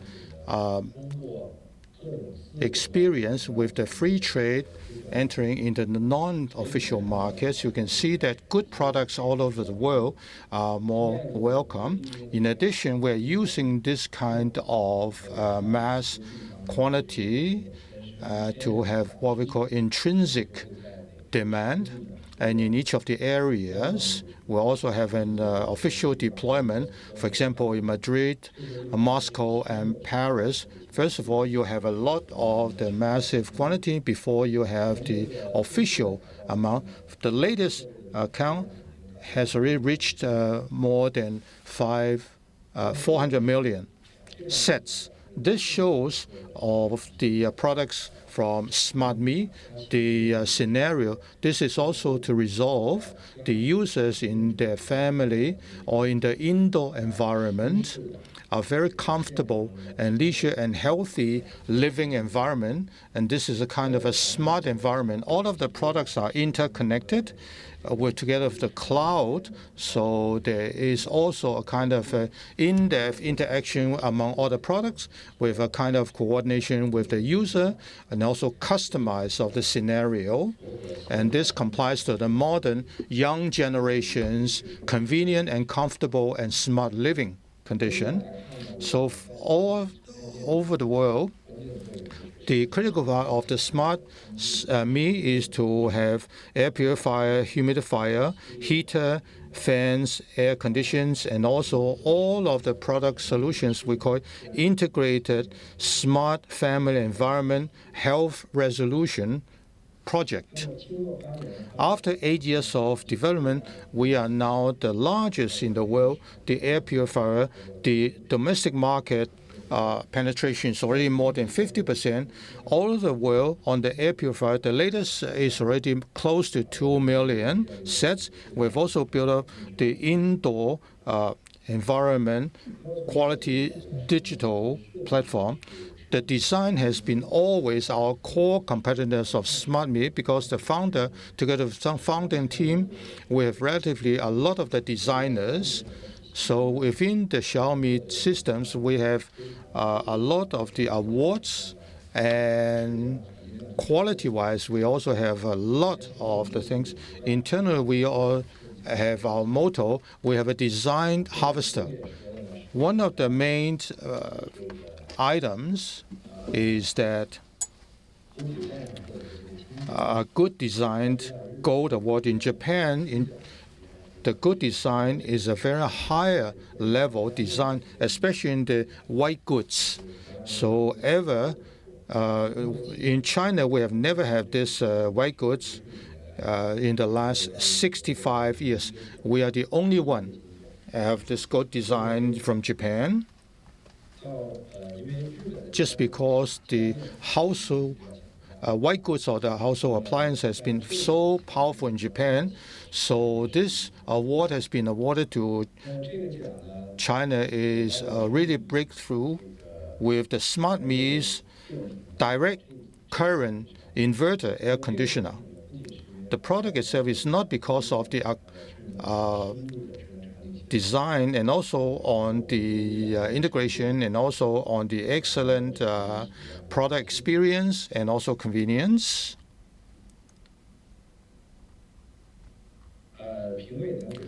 The committee has commented that this is overall and redefine also the new level of the air conditioner. For this is also high level and also the research and really a very, very excellent comment. This shows clearly on the design perception. In other words, we found that in the white goods there exists a problem. People are too early or too often be involved in this kind of a cost and price competition to the left-hand side.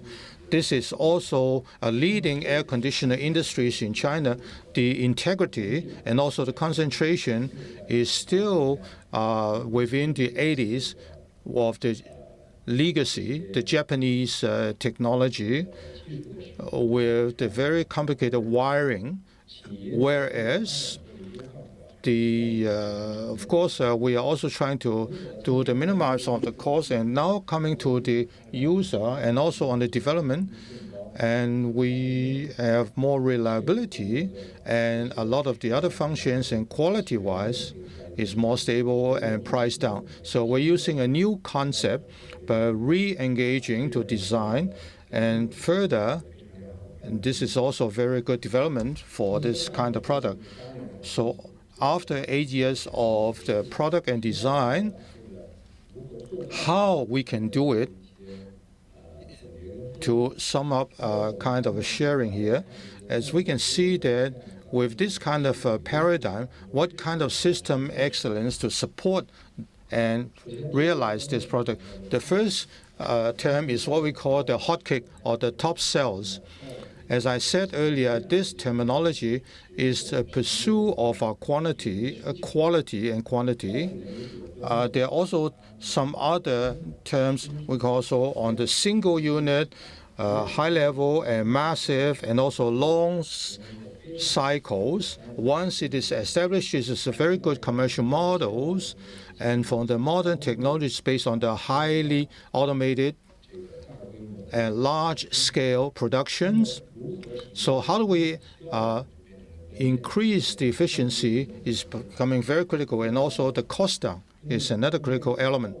With this kind of a hot cake analogy to maximize the massive production, so we are concerned is also on a single model, quality product, massive and also long circle. We're not only based on luck, but there is a systematic methodology. As you can see with meats, there are so different kind of products. We still have a lot of other top sales, especially in those early days on the mobile power supply, and also on the others. A lot of these are top sales, and they are still selling like hotcakes. So there is a set of methodology to supply that, and we're using a simple term is to have a presumed successful principle to have this kind of topic and to focus on the more than expected products with the more than expected, with also the KOL and also this kind of massive communication to become a hotcake product. The hotcake product has a very critical element is that it is what we call a kind of a rotating wheel in between the hotcake product and also on the flow. There is a kind of a word to mouth or mouth to word with a kind of a core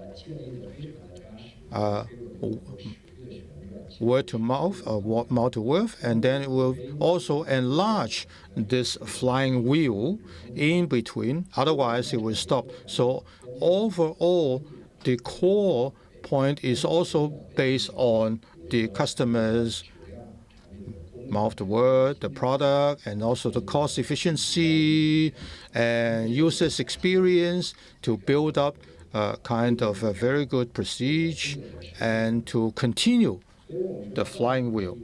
A top selling product is a new business pattern, which is not simply a product but a system. What follows the second word is also focus. Focus is actually a way how we work. When we do this, we design this kind of a top sale, it's a kind of attitude. This includes, I can tell the basic logic here to show you a diagram. In other words, to start with, it is a focus.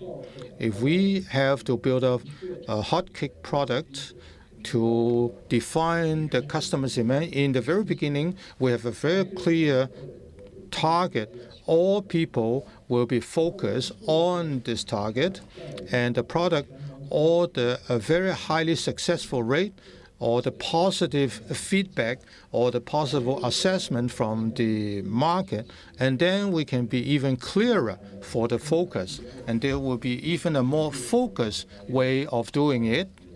And then your team will come into a kind of benign situation. Everybody has the same and clear target to have to make clear and right decision. It's not only that we do not have any kind of failure or having kind of a positive or negative feedback. We did experience it, but having a basic model like that, the team has always been maintained a situation like that. But I feel that this is not a very precise and accurate analogy, but this is also a kind of expression on our team attitude. With the traditional industry, what they do is in the very beginning, their core target also on the volume of the product. In the very initial stage, it is not very determined. So in the very beginning, it is a kind of exploration or a kind of dispersed way of doing it. In this way, many of the products will have a kind of a negative feedbacks. We can see many of the industries or the corporations, they have sizable product lines, but if you can just check on the supply chain and also R&D, many of the products are selling very, very small volume at that time from the customers that they are receiving the negative feedback, enabling the team's confidence to really downgrade it, and the whole team will become a kind of a dispersed and separated and lost situation. We can see two different kind of team with two different kind of performance. A very, very good example is on the Apple's design and R&D. Apple today is still a very, very classical team. They have only about 20+ team members with a kind of a very, very high value, and the core is totally focused. Whereas in the whole process, we are still very, very care for this kind of a team condition we will continue to maintain. So to sum up, we are using the way is that we do have a very, very kind of a high quality and small team and focus only on a single item with an excellent product. Number three, is a kind of a top sale product in great volume and a massive production, and then to have a kind of a loop with a very positive feedback. Now, the next term is also a kind of recognition and decision. Within the system, a very important thing is that we are building up together with our customers. The average age of the team is less than 30 years old, so they are catered for young people for their own selves. There is a whole system to fuse together with the customer to collect their feedbacks and communication, in particular on the spokesperson or the ambassador of the product is a very, very critical point. Many of the traditional industries, for example, many of the traditional industries or their people could be, in particular on the managements, they do not buy their own products and they do not use their own similar products from their own company. Age-wise is really a little bit older, and they do not want to make products for the younger generation. There is a kind of difference of recognition or perception. So this is a very difficult, impossible task. In other words, in this end, we have a very powerful system. Number two is on the decision. Under a normal or in many of the traditional industry, they are depending on the ecology or the industrial chain. So they have a kind of top to bottom decision. This is a one-way decision. If an industry or enterprise boss has made a wrong decision, usually it was never corrected, and the team will try to have this kind of a wrong decision, incorrect decision to continuously to execute. This is a one-way communication. However, with this system, we are still young people. We have a very young team and who are tech savvy, and so we do have a kind of team spirit for decision-making process. We conduct consultations and brainstorming, so we're able to rectify erroneous situation. Our communication is not top-down, so we'll be able to ensure that the company makes right decisions while moving forward, and this is actually our competitive edge. Because especially when we are going to change from manufacturing to a kind of design focus industry. In mainland China, many of the enterprises are changing towards this direction, and that is why Xiaomi is able to enjoy strong competitive edges. Next, about methodology. In designing or making product, we use a kind of a process. It is highly focused, it is streamlined,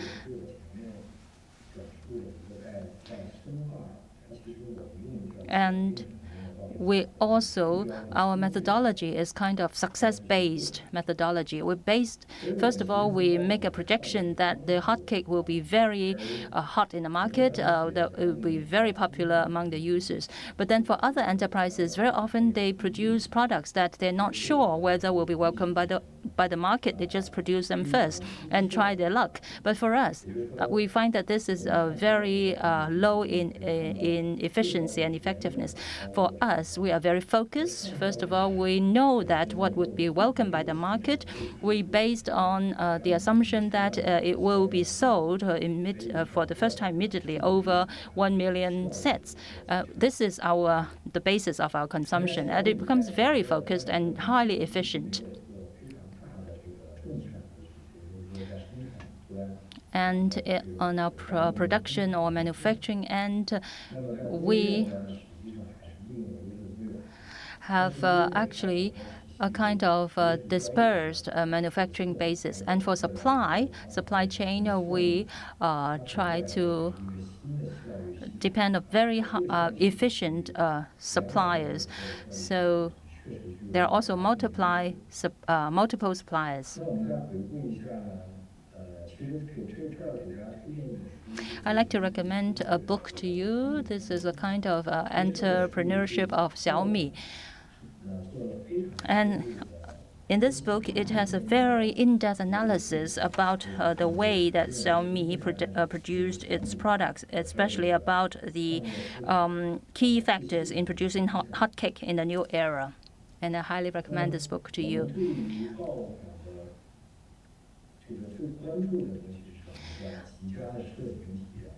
Our emphasis or our major focus is on excellent design and experience, because customers pay high attention to the user's experience and also the design of the product. And second, we are close to the market. We try to lower the cost and try to have value addedness in our products. And third, most important thing is that it is better than what the customers have expected. And all these together, our products becomes hot cake in the market. All right, so I have shared with you about our design process and our experience, and also explain to you why our products are so excellent, so welcomed by the customers, but at the same time at low cost. This is because of our methodology, because of our focus. It's not because of luck. It is actually a new kind of business model, and we hope that other new enterprises and also startup companies will be able to get some inspiration from our experience and will be able to provide better products to the market. Thank you very much for your attention.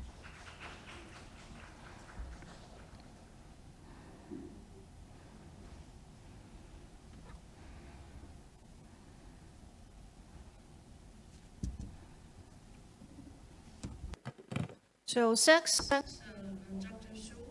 Now in our panel discussion sections, we will have Andrew online and Dr. Su online and Hiroshi, sit together with me. And for the audience here, if you have any questions you may thinking, and you will have the chance to ask questions now.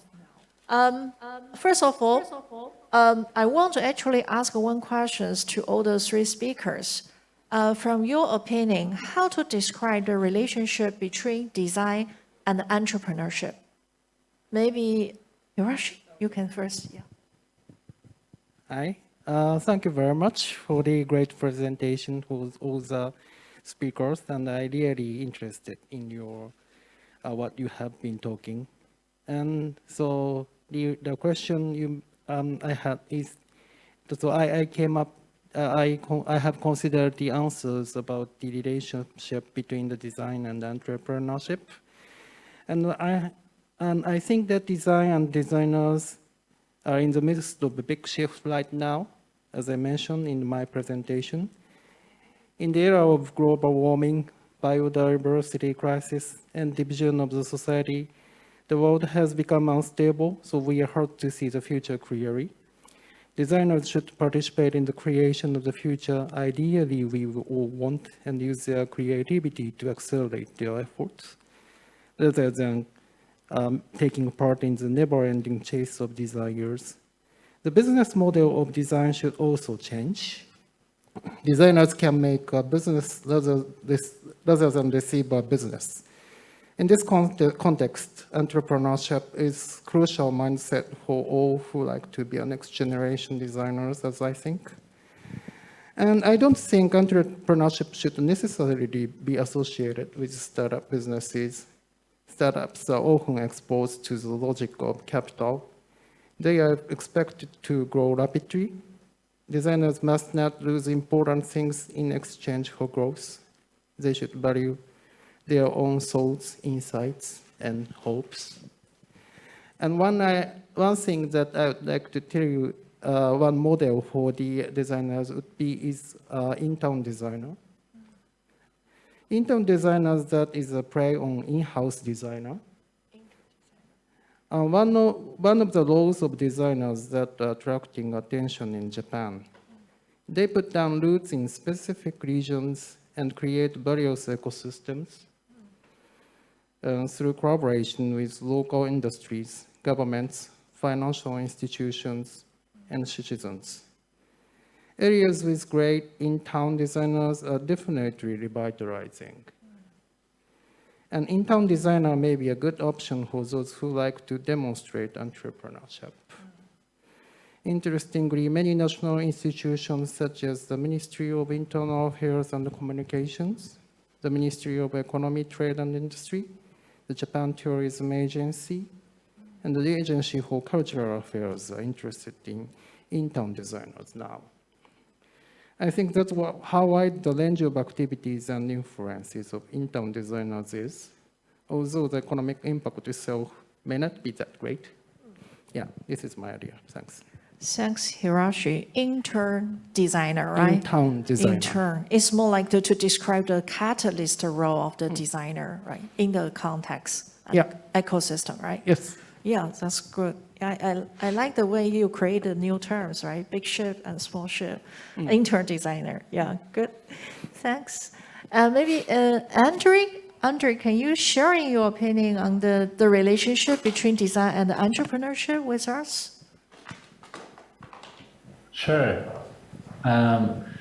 Our audio, I don't know if Junsu, you are also experienced, but our audio is very low from the event. So if you could raise a little bit the volume of the panel there will help us better engage with the conversation.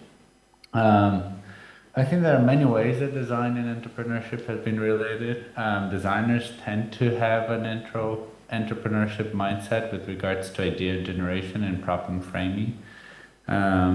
As I present a little bit in my conversation, designers still lack, they seldom bring the understanding of economics and operations into their processes. They predominantly focus on users' experiences and developing fantastic ideas that respond to that, but then when it comes to really dealing with the constraints of organizations and operations, that can be challenging. So I think that there's a good complementary as with the current knowledge, but I think that designers are also evolving into more into venturing to other areas of the organization that can really advance entrepreneurship practice and benefit from as well. More at that system level, I think that when we're dealing with the really trying to promote more systemic change with the big problems that we have today: climate change, wealth concentration, social inequities. I think that there are basically three strategies that complement each other when you're trying to deal with these changes. One is activism, so you really change the systems from within. The other one is leadership, so you try to promote a new path and mobilize existing agents that are already arranged in a certain way to form new connections and shift the systems towards a different path. And the third one is, of course, entrepreneurship. When you have to build new things, you have to build new systems in place to respond to new patterns. I think that one of the questions that I got from the audience was my take on the stress level of people today in trying to balance work and life dynamics. And I think that one of the things is that we've been living 21st century, trying to achieve 21st century ambitions with 21st century, with 20th century systems that were designed with 19th century principles, right? So I think that is one area where design and entrepreneurship can venture together, but that's still very much underexplored. Yeah, thanks, Andrew. I appreciate what you talk in your lecture, especially to introduce those paradigms and models, help us to describe this system. So today, actually, we're talking entrepreneurship, as we mentioned at the very beginning, is not only about startup. It's about how we're facing the dynamic, complex, and uncertain business world, and also social world, right? So this is a part I think this is exactly our aim. We select our speaker from university and the Hiroshi University and also in the industry. So yeah, thanks for your answer. Now we move to Dr. Su Jun, 苏博士，你可以用 Dr. Xu, how would you describe the relationship between design and entrepreneurship?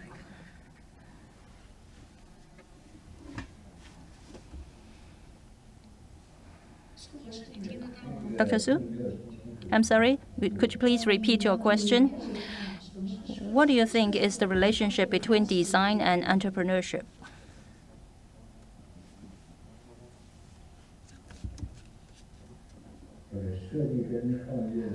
The relationship between design and entrepreneurship?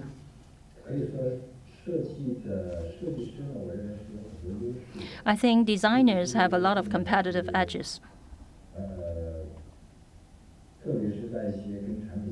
especially in product design. Designers know about the customer's experience, and also designers have very broad knowledge background. So all these are the advantages of designers. But then there's one important point here. Designers only provide the possible conditions and possibilities, because for starting businesses, there are a lot of other factors that have to be taken into consideration. Well, it not include only the customer's experience and using of products and so forth. Well, these are provided by the designers, but then only these will not bring entrepreneurship into fruition. So in starting businesses, there are other factors to be considered. In starting businesses, you have to think of whether you could meet the needs of the customers. You have to know what is the gap in between, what are the needs of the customers or the products that are still not available in the market. If you can identify that, you would have high possibility of success.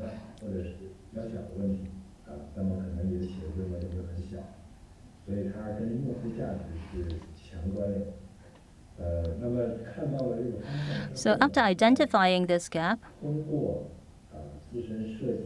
then through design and through the kind of business maneuvering and operation, you will be able to meet the needs of the customers. Because the Zoom part.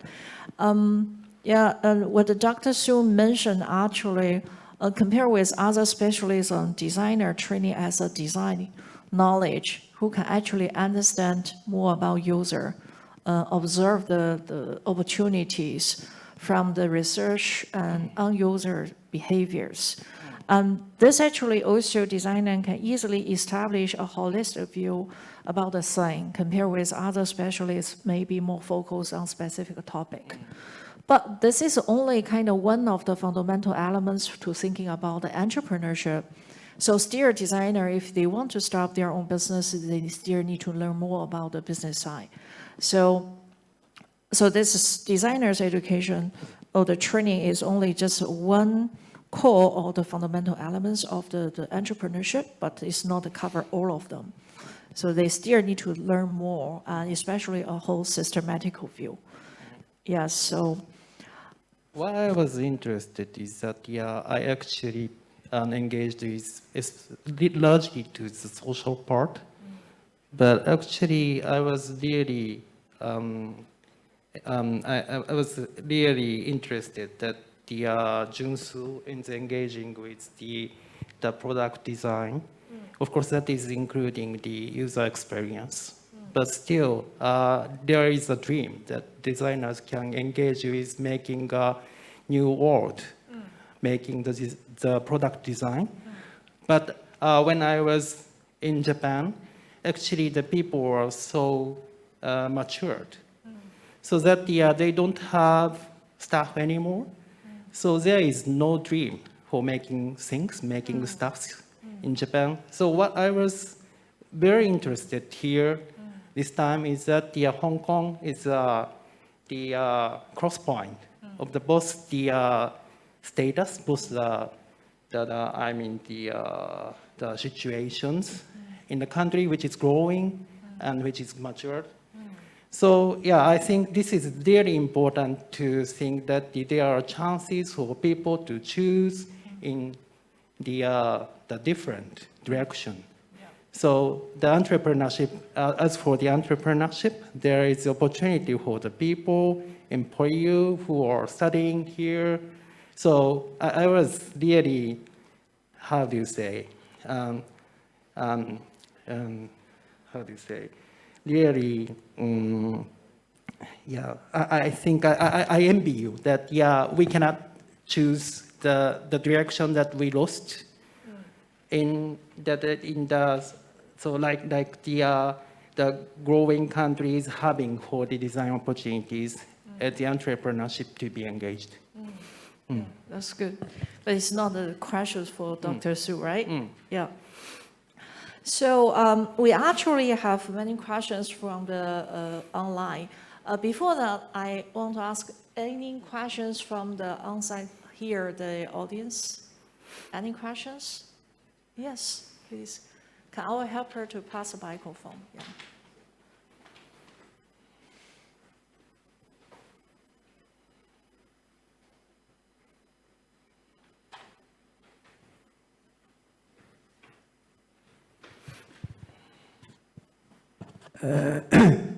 I have a question, to ask for Dr. Su.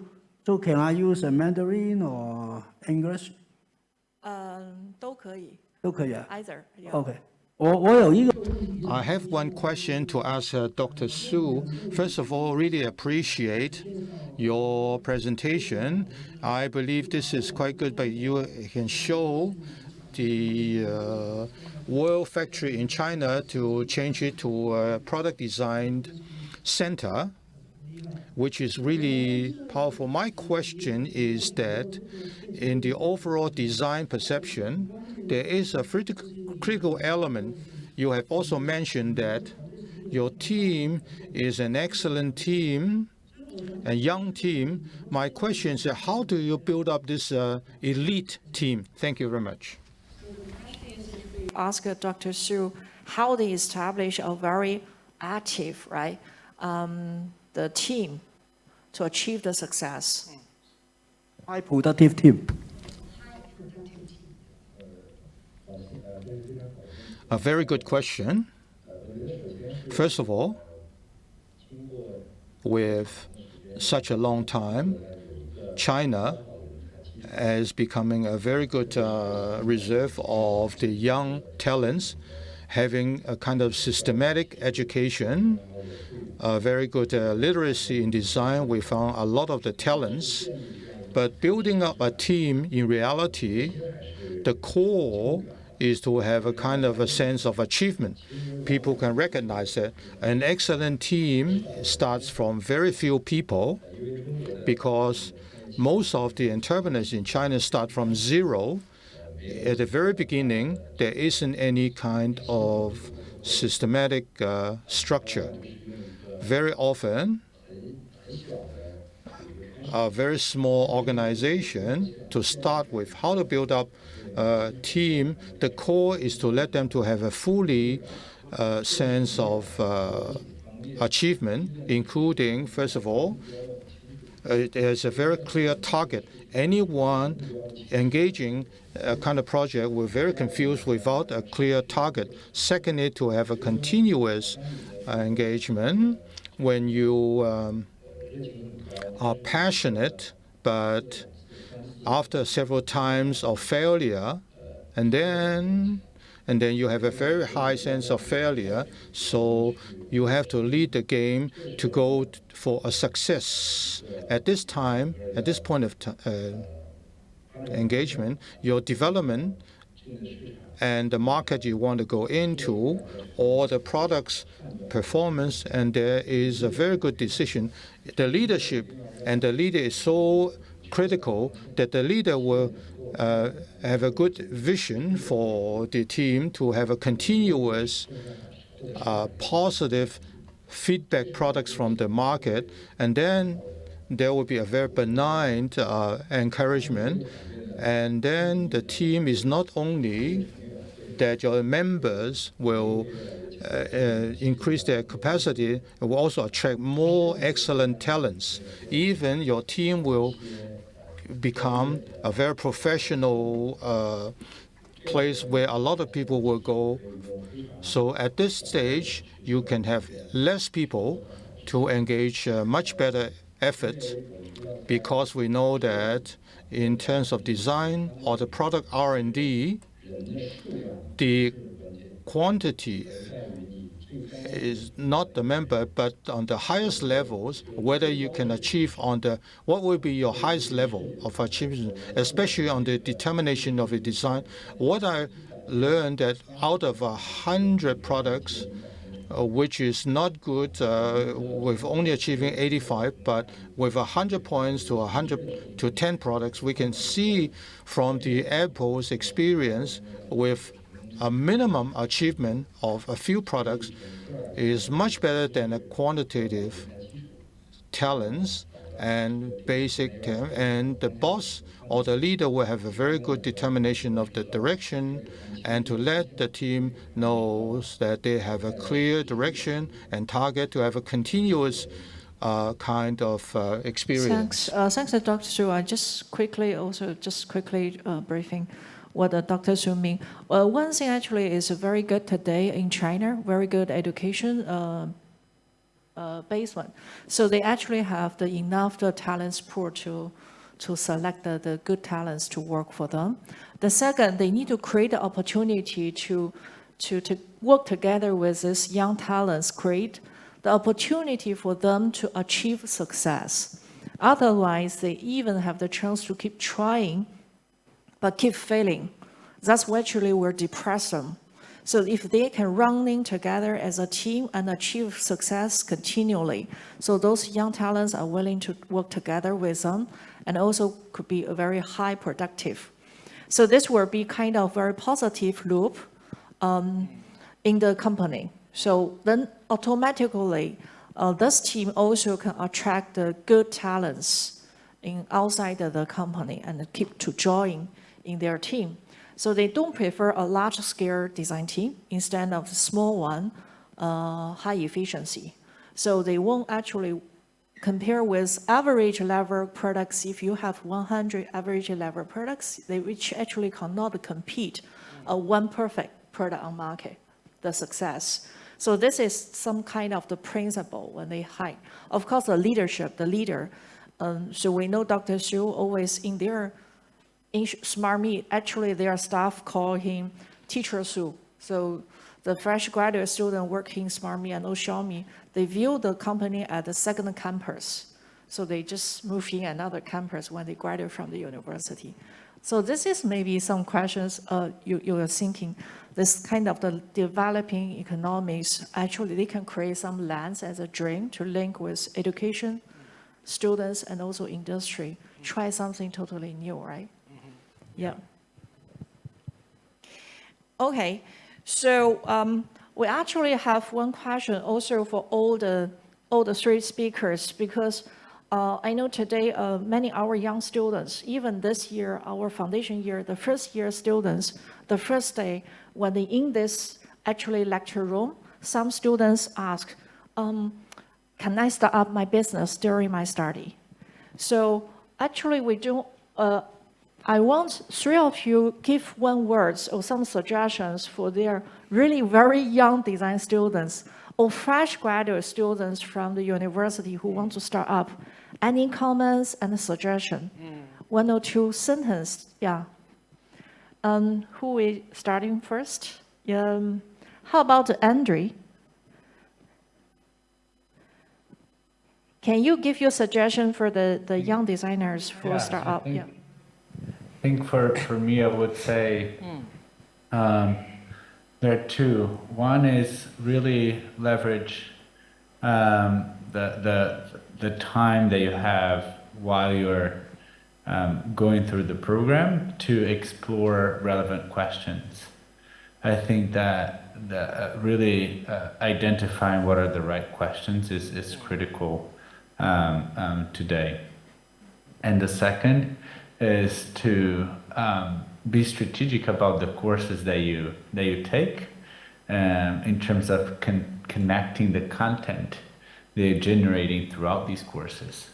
So the content that you get in one course might be, you might be able to connect informations and learnings and questions that you generate in one course with the other, but also how you strategically navigate the university. You know, PolyU and many other universities throughout the world are really a platform for entrepreneurship, not only with regards to the resources that they have, expertise in mentorship, but also with the network that they have established. So really being strategic about honing that as you go through your journey. I think those are some of the points that I would make. Asking right questions, strategic leverage content across courses, and strategic leveraging the university as a platform for entrepreneurship. Yeah, sure. We do actually have those kind of platforms in PolyU and also School of Design. Thanks for mentioning that, Andrew. So, 苏俊博士，你可以给我们 So, Dr. Su, would you have some recommendation if they want to set up their own business?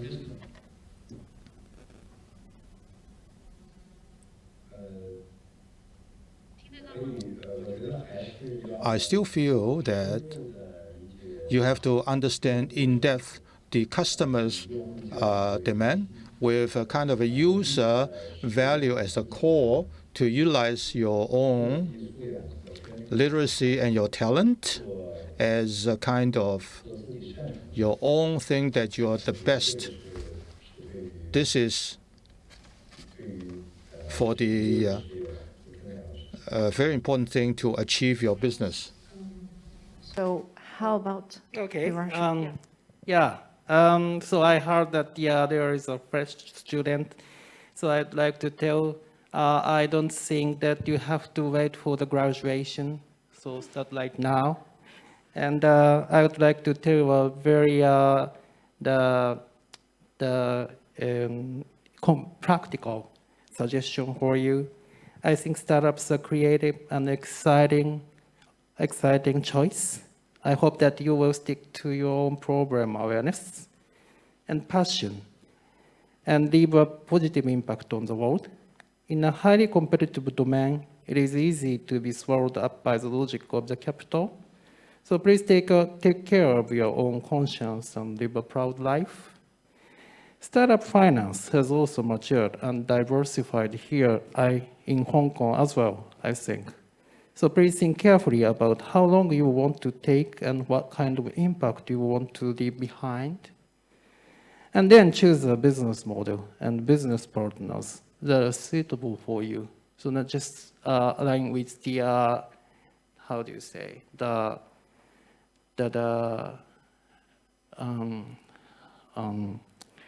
sorry, I can't come up with the word, but so yeah, you have to choose that what you'd like to do, not obey to the startup communities or startup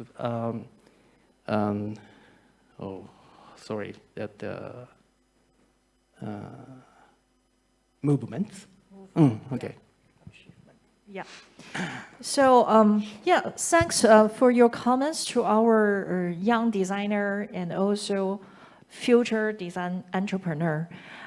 So we are closing our panel discussion here. Let's have our round of applause for our three speakers this morning. Yeah. Thank you very much. Yeah.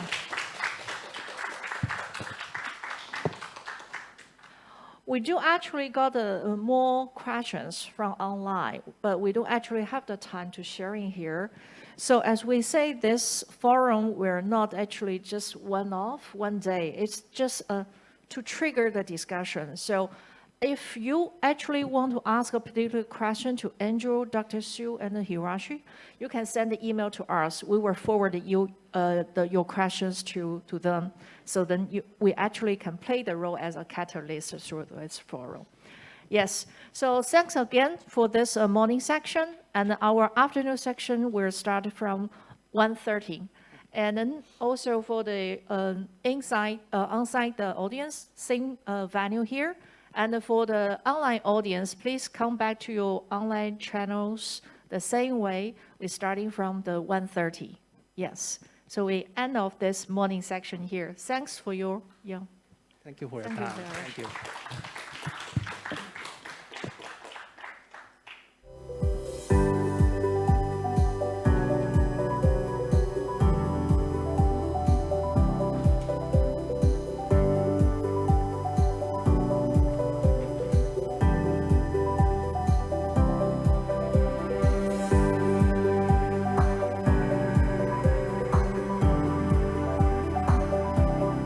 Welcome back to the afternoon session of the Design Leadership Forum. We're at Hong Kong PolyU in the Jockey Club Innovation Tower. And if you're watching on Zoom, that's the English channel. If you're watching on Bilibili, that's the Mandarin channel.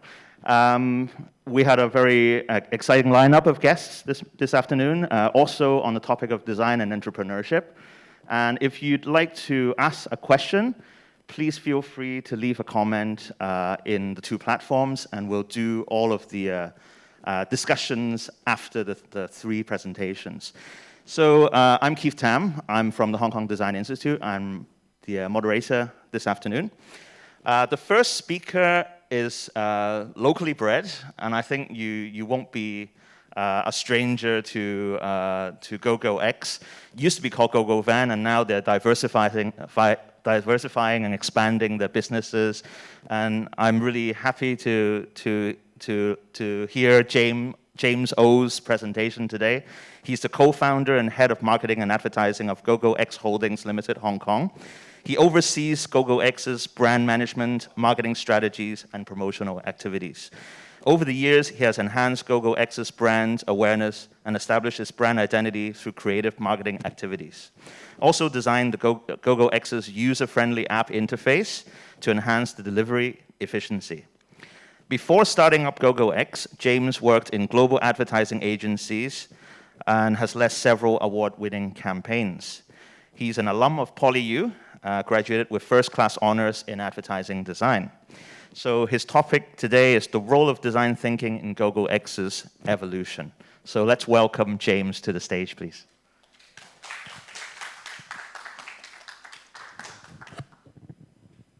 Hello.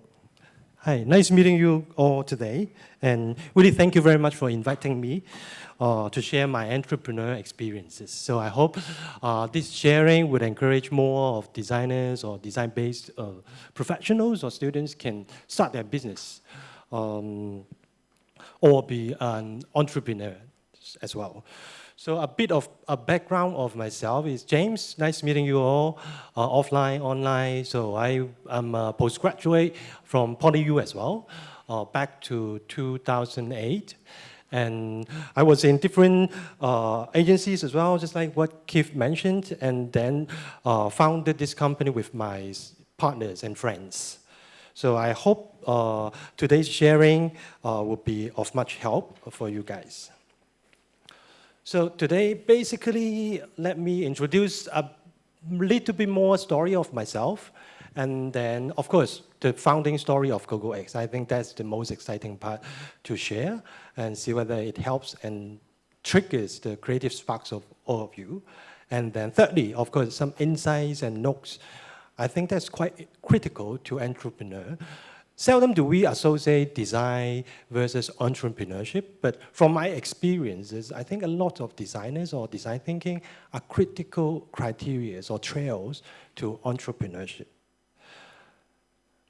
So a bit of myself, let you guys know a little bit more. So of course, I am an ordinary Hong Kong local student. And I went to Polytechnic University in 2005 till 2008, was in the art and design, advertising. And at that period of time, I learned quite a lot of important things, especially how design thinking works. Because as a designer, I'm sure a lot of things, you are thinking of a solution to a problem, and that is quite critical for my future careers as well as even an entrepreneur. So after then, like anyone else, of course, we strived in different agencies. During that period of time, of course, multinational advertising agencies serving good brands like Coca-Cola to Nike. At that time, I think I really applied a lot of stuff I learned in PolyU, as well as learned a lot of more stuff to be more professional dealing with different brands. And at that period of time, that is when I started my passion on brand management, building a company from zero. So after a few years in agencies, applying as well as learning from these industries, I started GoGo Van back to that time with a few fellows of mine. And when my partners were looking for some help to found this startup in 2013, indeed, there were a lot of other startups with this gang of members before. Of course, a lot of failed projects indeed. I didn't tell anyone else because people like successful stories. But yeah, indeed, we failed quite a lot. I will share a little bit more in the GoGoX journey. So at that time, we started this company indeed by coincidence because of previous startup idea. So, and in this year, I'm very honored to be awarded as an outstanding alumnus in 2022 as an entrepreneur achievement.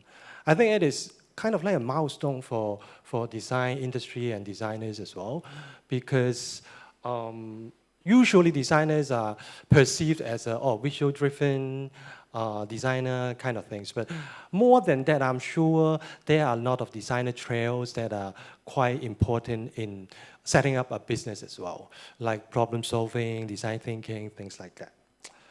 So this is my history in a nutshell, but then how did we start our business back to 2013 as a designer to an entrepreneur? So it is,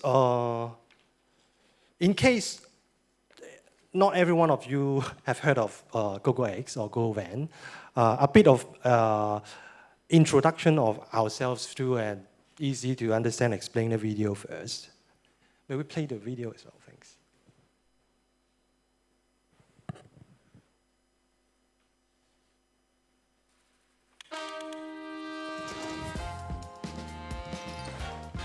GoGoX, an app-based logistics platform.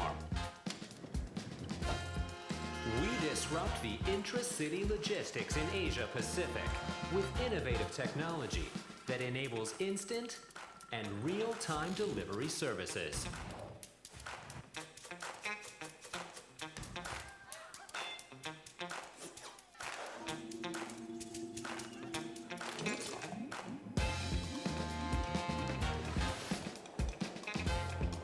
GoGoX has a vast fleet of vehicles that supports SME,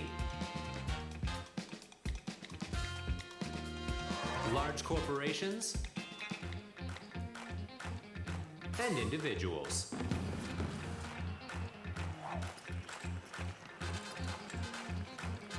We operate in 6 regions and 300 cities with over 8 million registered drivers.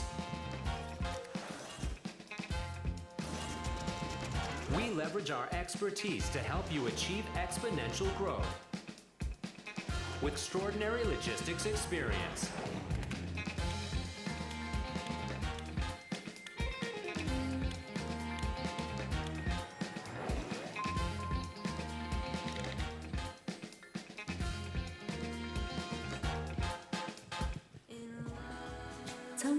Oh, advertising. In all walks of life, right? So it is like what I do to really package the thing into a sexier way, easy to understand brand. So yeah, a bit of the background of us. So of course, we the first app-based logistic platform that served logistic services, indeed through innovative information technology, right?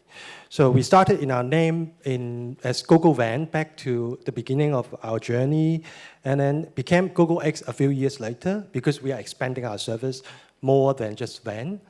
and providing speedy, agile, and convenient logistics services that are unmatched.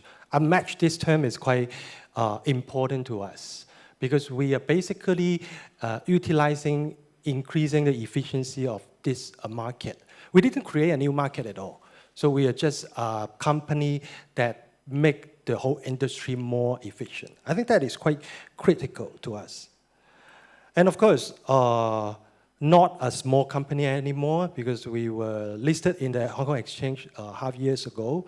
Not as small, not as big as those big brands, but not like a small company anymore. Over 5 million of drivers around the world, mostly in Southeast Asia and Northeast Asia as well, with over 340 cities operating and a lot of colleagues with us. Over 2,000 colleagues are with us now. The milestone of us, so yeah, back to the very beginning of the year, till that we are listed in just this year. So we were in Singapore, in Korea, in India as well. So this is our milestones as well. So but more critical is that instead of telling you about how we are right now, I would like to share how we started our company in the very beginning. It is the beginning of the story that is more inspiring.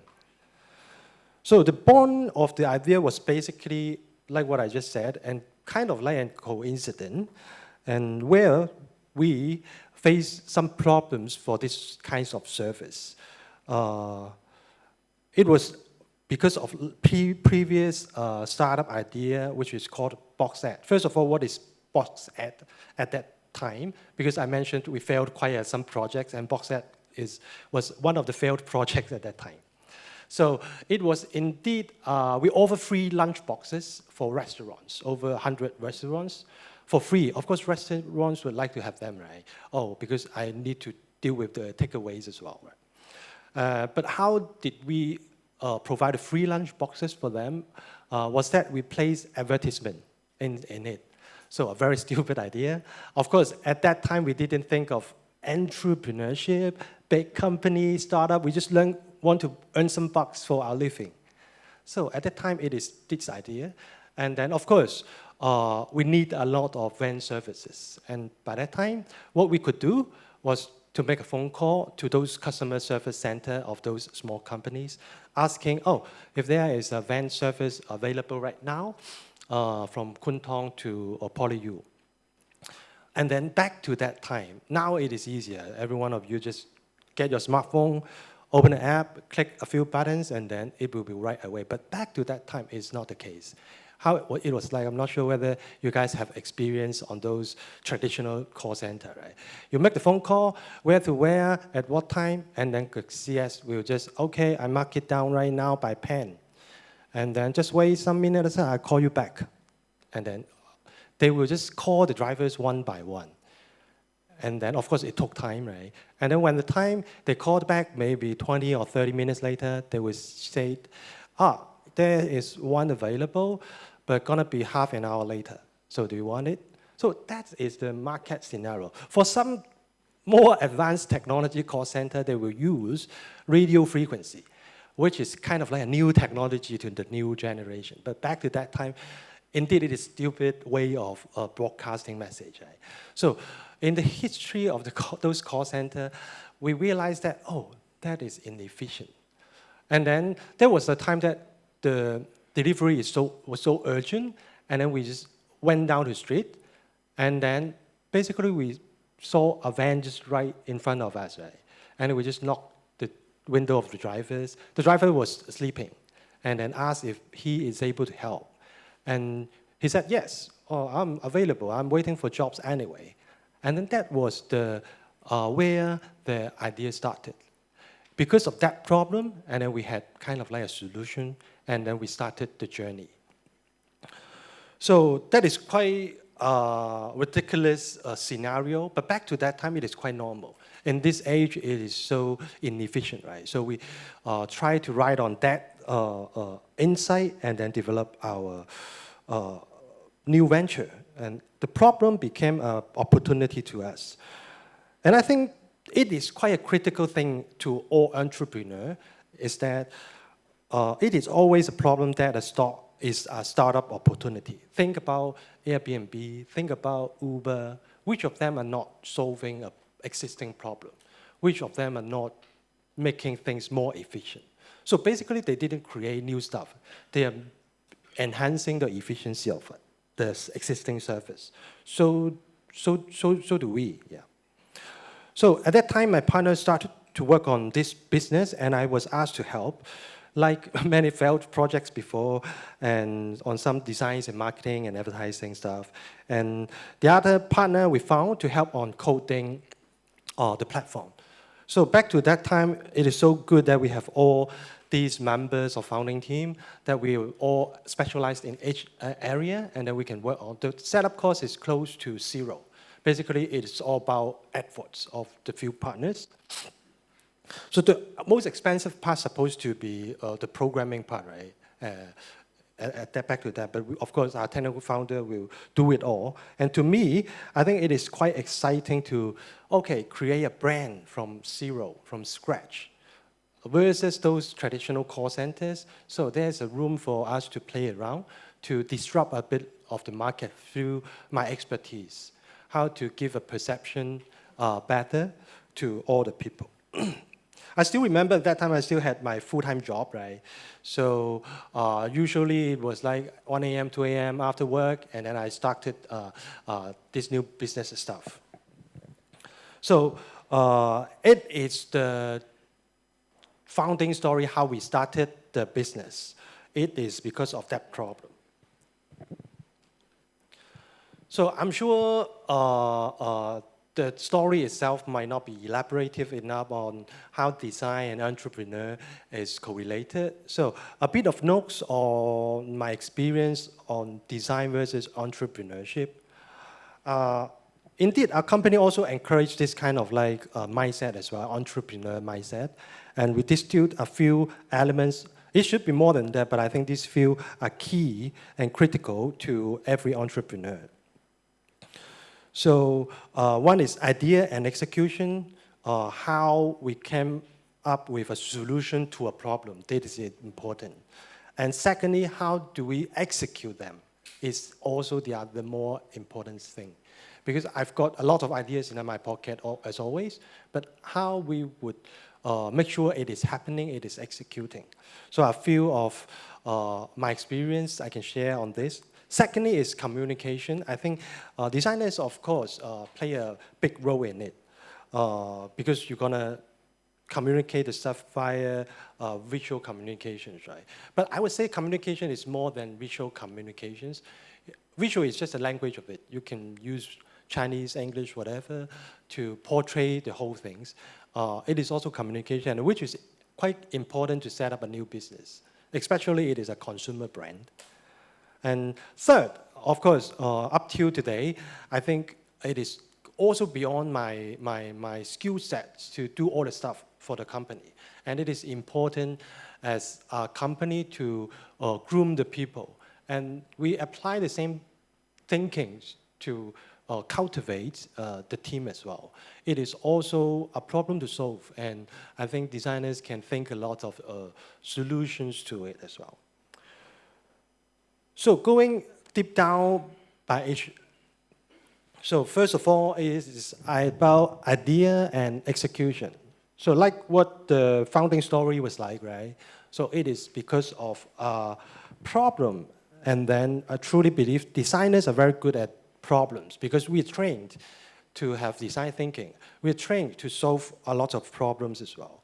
And I'm sure it is not only applicable to visual solutions. Designers are trained to have their thinking to every aspect of life, like user experience, like designing even workflows. I think in this company, what I learned as well is that design thinking is applicable to every walks of life, including managing a company. So for us, as an example, we didn't really solve the problem itself by visual communication. It's not a visual problem. Instead, we designed a new information flow to the product, to the service, right? Because of the inefficiency, and then we enhance it by somewhat a solution of technology, of interface to the problem. We didn't create new logistic service. We didn't even own a fleet or a van, a vehicle in the very beginning, right? So we just have a workflow that enhance efficiency by more efficient information transfer, make it transferred at light speed.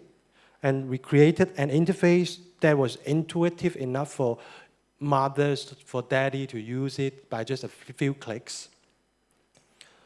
So that is what we as a designer could offer on entrepreneur, is to solve every walks of life's problems, including and not including only by visuals. And it is because of that solution that will create commercial value, because anyhow, we are doing a business, right? So we have to be monetizing, to be honest. So creating commercial value is also important as a designer or entrepreneur to think about. What is a commercial value? Is that your solution, it is solution to a problem that is valued by your customers, right? Your consumers. It is with some values to them, and they are willing to pay. No matter it is $1, $2, you're gonna prove that market is there, so that it is a business idea. How to scale up, how to monetize more, it is the other problem. But in the very beginning, you are creating some solution that is with values, not to you, not the things that you think it is nice to have. It is your consumer. So whether the consumer aggregatedly will contribute enough monetizing power to sustain the business.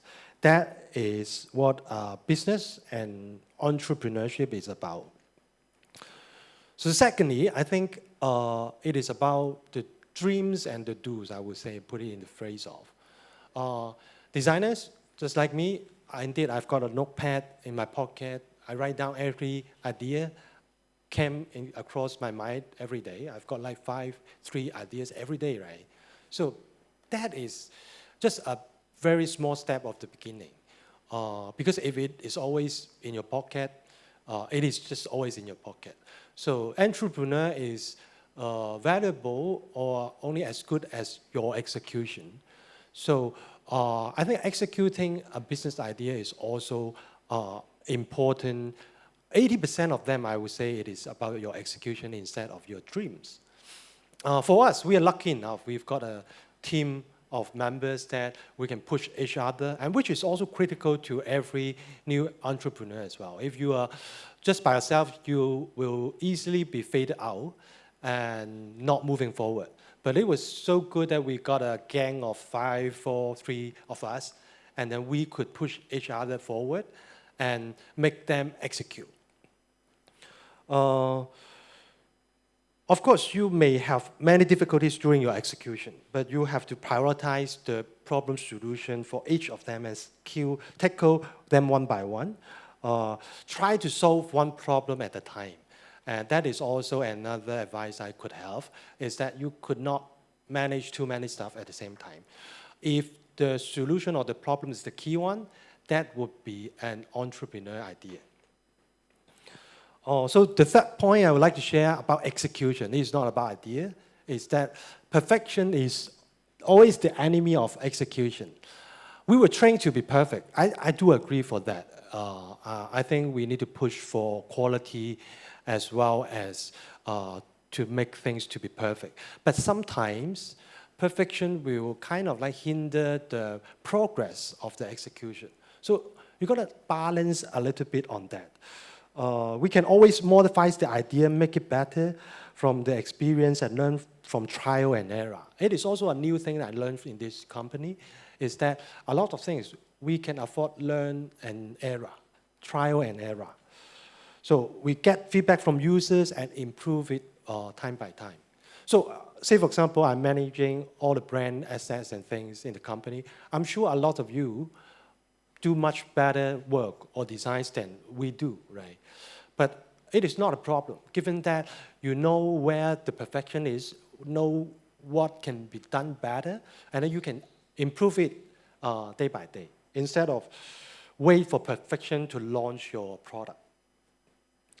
So I think that is some insights for me there about idea and execution. Make sure you solve a problem and execute.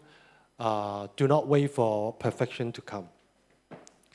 So second one is about communication. I think in this company we are quite focused to solve the communication thing as well. As a designer, you are always doing communication in a visual way, right? So in our case, it was kind of a satisfaction for me because I took part in creating brand new tone and manner for this company in this market. Logistics has been always an old-fashioned and fragmented, boring industry. And then that's why we try to make it sexier, just like the video, it projects a bit of futuristic. That is what we do, and that is what that helps, right? So I think that is a good way to me to have this opportunity to shape a brand. And it is also important to know that you have to tell your true values or proposition of your product accurately, by all means, languages, visuals, etc., etc. It is, for me, about using visual or languages, combining your product insight together with what the consumer or human needs. It is the overlapping part that is the effective way of communication. No matter it is visual, no matter it is language, I think by having this mindset, you could probably transform the stereotypes to stand out.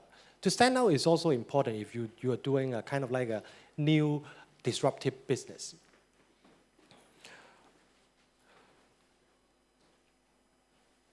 So for the third part, I think it is totally new to all of us and to me as well. I've never had an experience to groom a company with 2,000 people, but that it is quite critical when your company is growing fast. You cannot just do all the things yourself. If yes, you are overconfident or the company is not doing enough. You are only as good at a certain level and you need someone better than you to help the company. And that's why we also help to shape the company cultures and change my mindset from building a product or creating the brand to building a company. It is also a key milestone for me, instead of being a visual communicator, to think of a solution to the problem. Okay, we have a lot of talents here.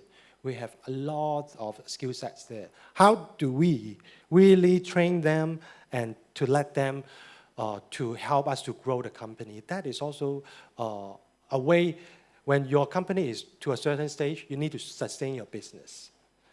And that's why we have built our culture to be able to execute in the company, to let people can try to be their own entrepreneur. For us, we encourage much on this mindset. So make sure everyone is there to venture enough so they are like an entrepreneur. Of course, at the same time, they have to be at top of your game to make sure you are executing your best with a no bullshit culture. I think I'm representing the no bullshit because all the time I'm just working instead of talking too much. Of course, when we know that the company or yourself is either to grow or to die, and I'm sure we will deliver happiness to our customers. So that is also one of the things the company thinks that is critical for a business or to an entrepreneur venture. So I hope this information or this experience, these stories would encourage you guys to step out and start a new business or be an entrepreneur. Those are not formula because business is ever changing and it is hard to solve by only a single formula. But what has not changed is human behavior. It is always about solving a problem of the society or the people or the psychology of the market. And of course, if you're logical enough, you can think of, the key solution to every single problem. So I think that is about the sharing that I would have. Yeah. Thank you very much for all your patience. Thanks very much, James, for a very inspiring and invigorating talk. I have lots of questions for you, but we'll wait till after. The next presenter is Professor Francesco Zurlo. He's a Dean of the School of Design at the Milan Polytechnic. Sorry. Oh, sorry. We'll present the souvenir first. Sorry about that. And I invite Professor K.P. Lee and James O to the stage.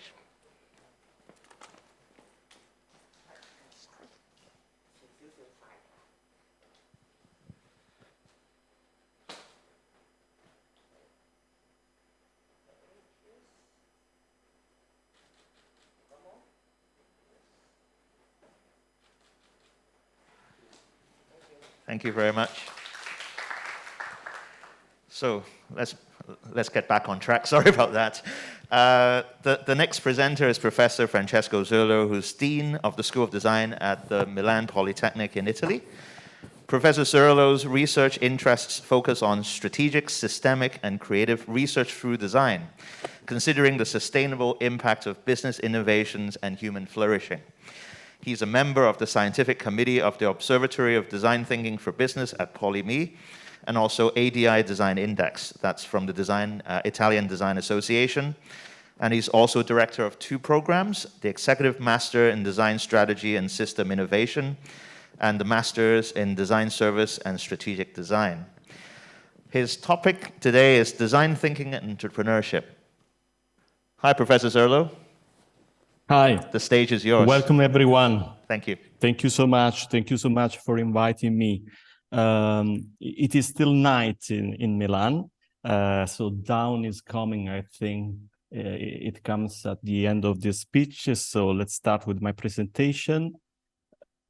This is the agenda of my presentation. I want to start with a focus on startups as expression of entrepreneurial skills. So you know that startups are, let's say, epiphenomena of entrepreneurial skills. So I'd like to start from this point of view, and then understanding what is the contribution of design thinking for entrepreneurship and startups.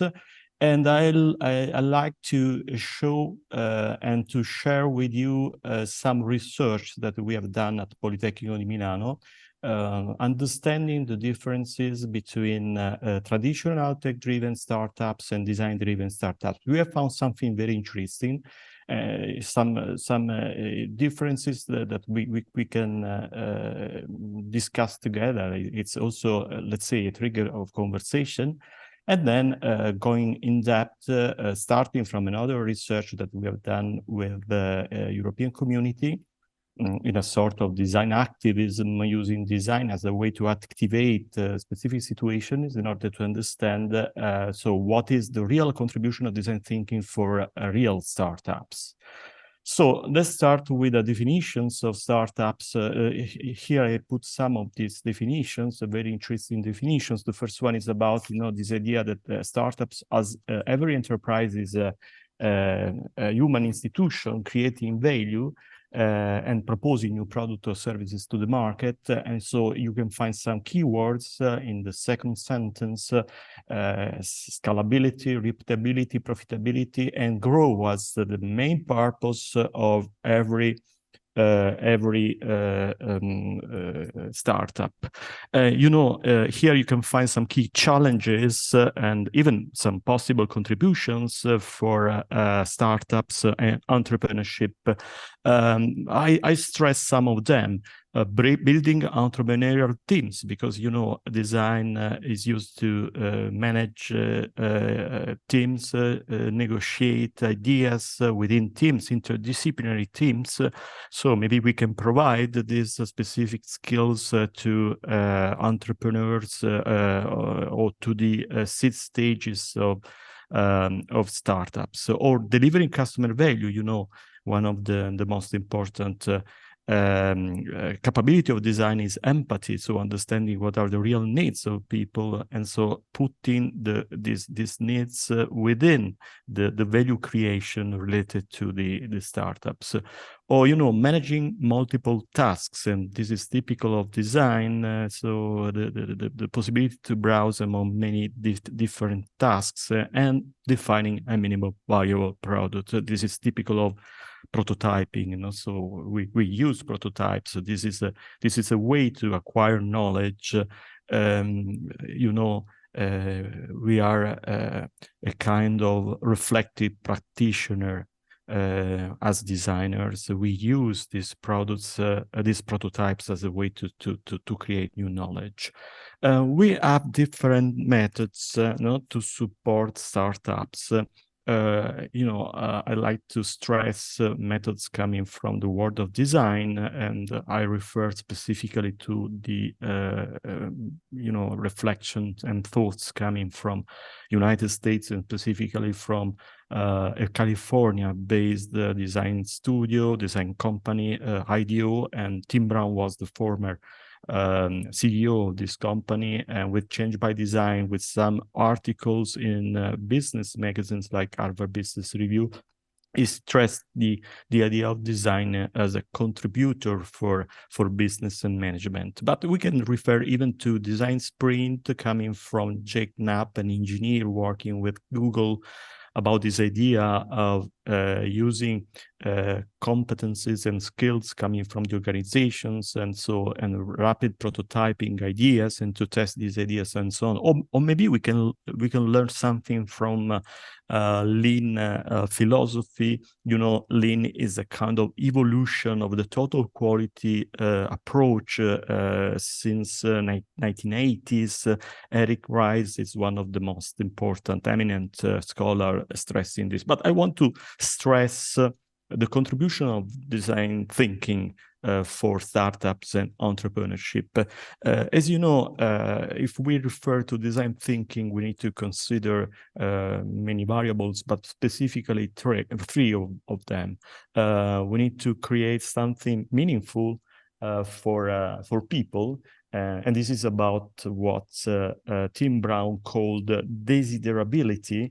And desire is a very interesting word, and so with many implications for designers even today, because we have a lot of issues related to sustainability, to equality, to social justice, and so on. So desirability, the first, let's say, input to adopt a design thinking approach. Then viability, and this is the consideration coming from business. At the end, feasibility. So we need to browse within these three different inputs if we want to promote a design thinking approach.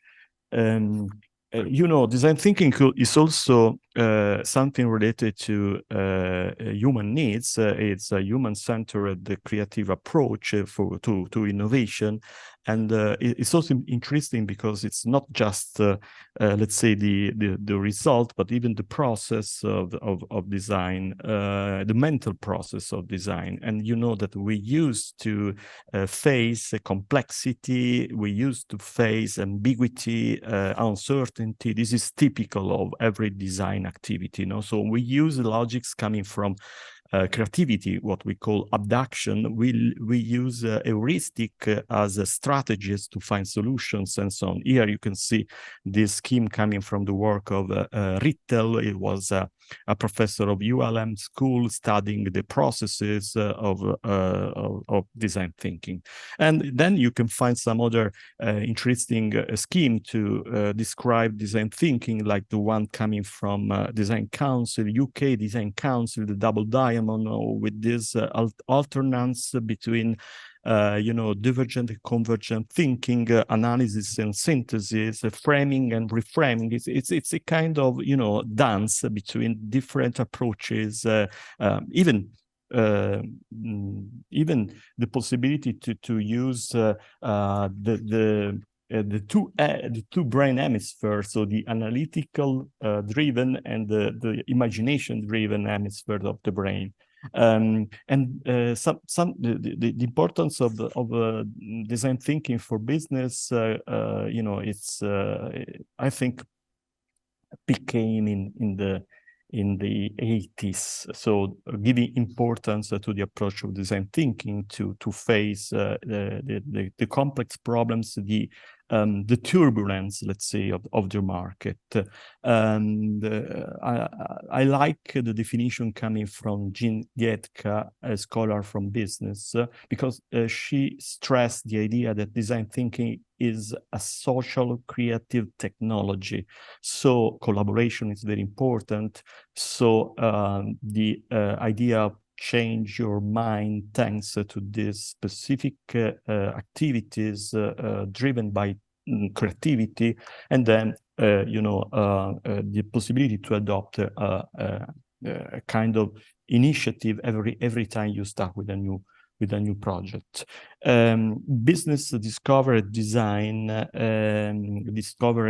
thinking in the latest years, and even the literature referred to the importance of design thinking. We learned this new word, VUCA, volatility, uncertainty, complexity, and ambiguity.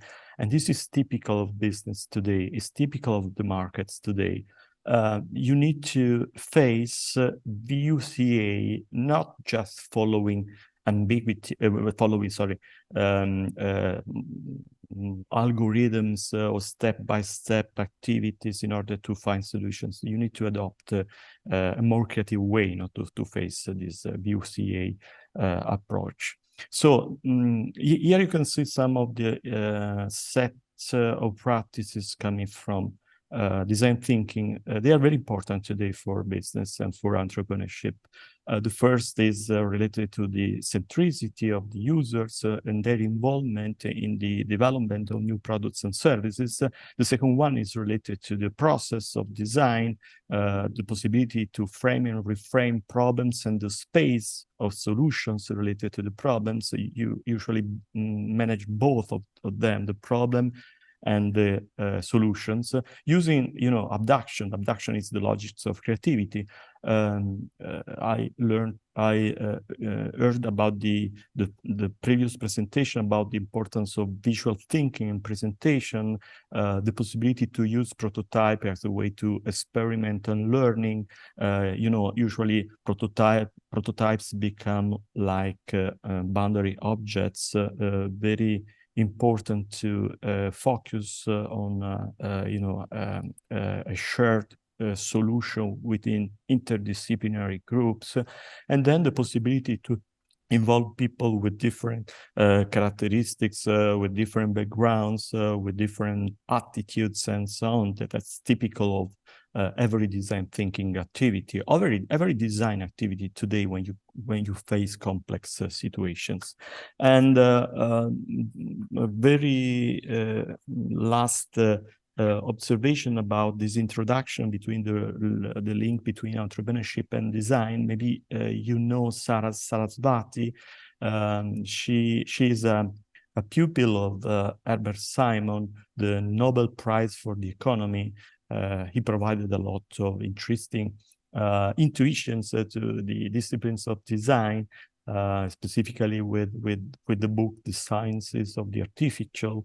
And Sarah Sarasvati followed the thought and the philosophy of Herbert Simon with this idea of effectuation.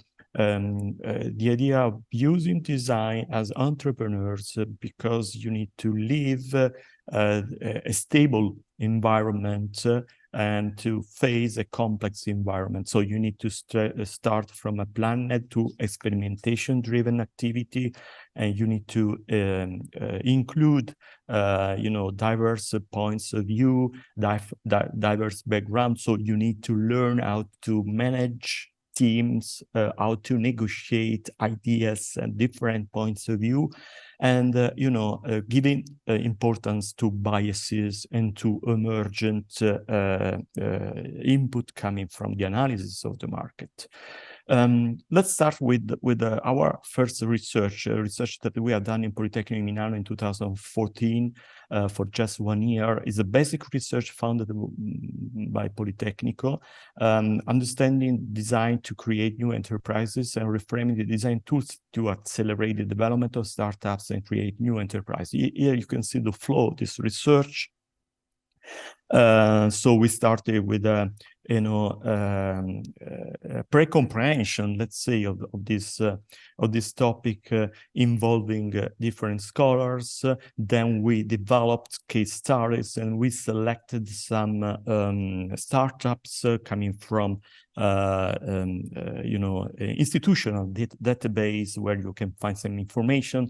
Then we found some specific startups, creative-driven or design-driven startups, defining some constructs that we checked with qualitative comparative analysis tools in order to validate these constructs. Let's go on to show the process of this research. We have defined 2 different types of startups, what we call technology-intensive startups and design-intensive startups. So what about the first one?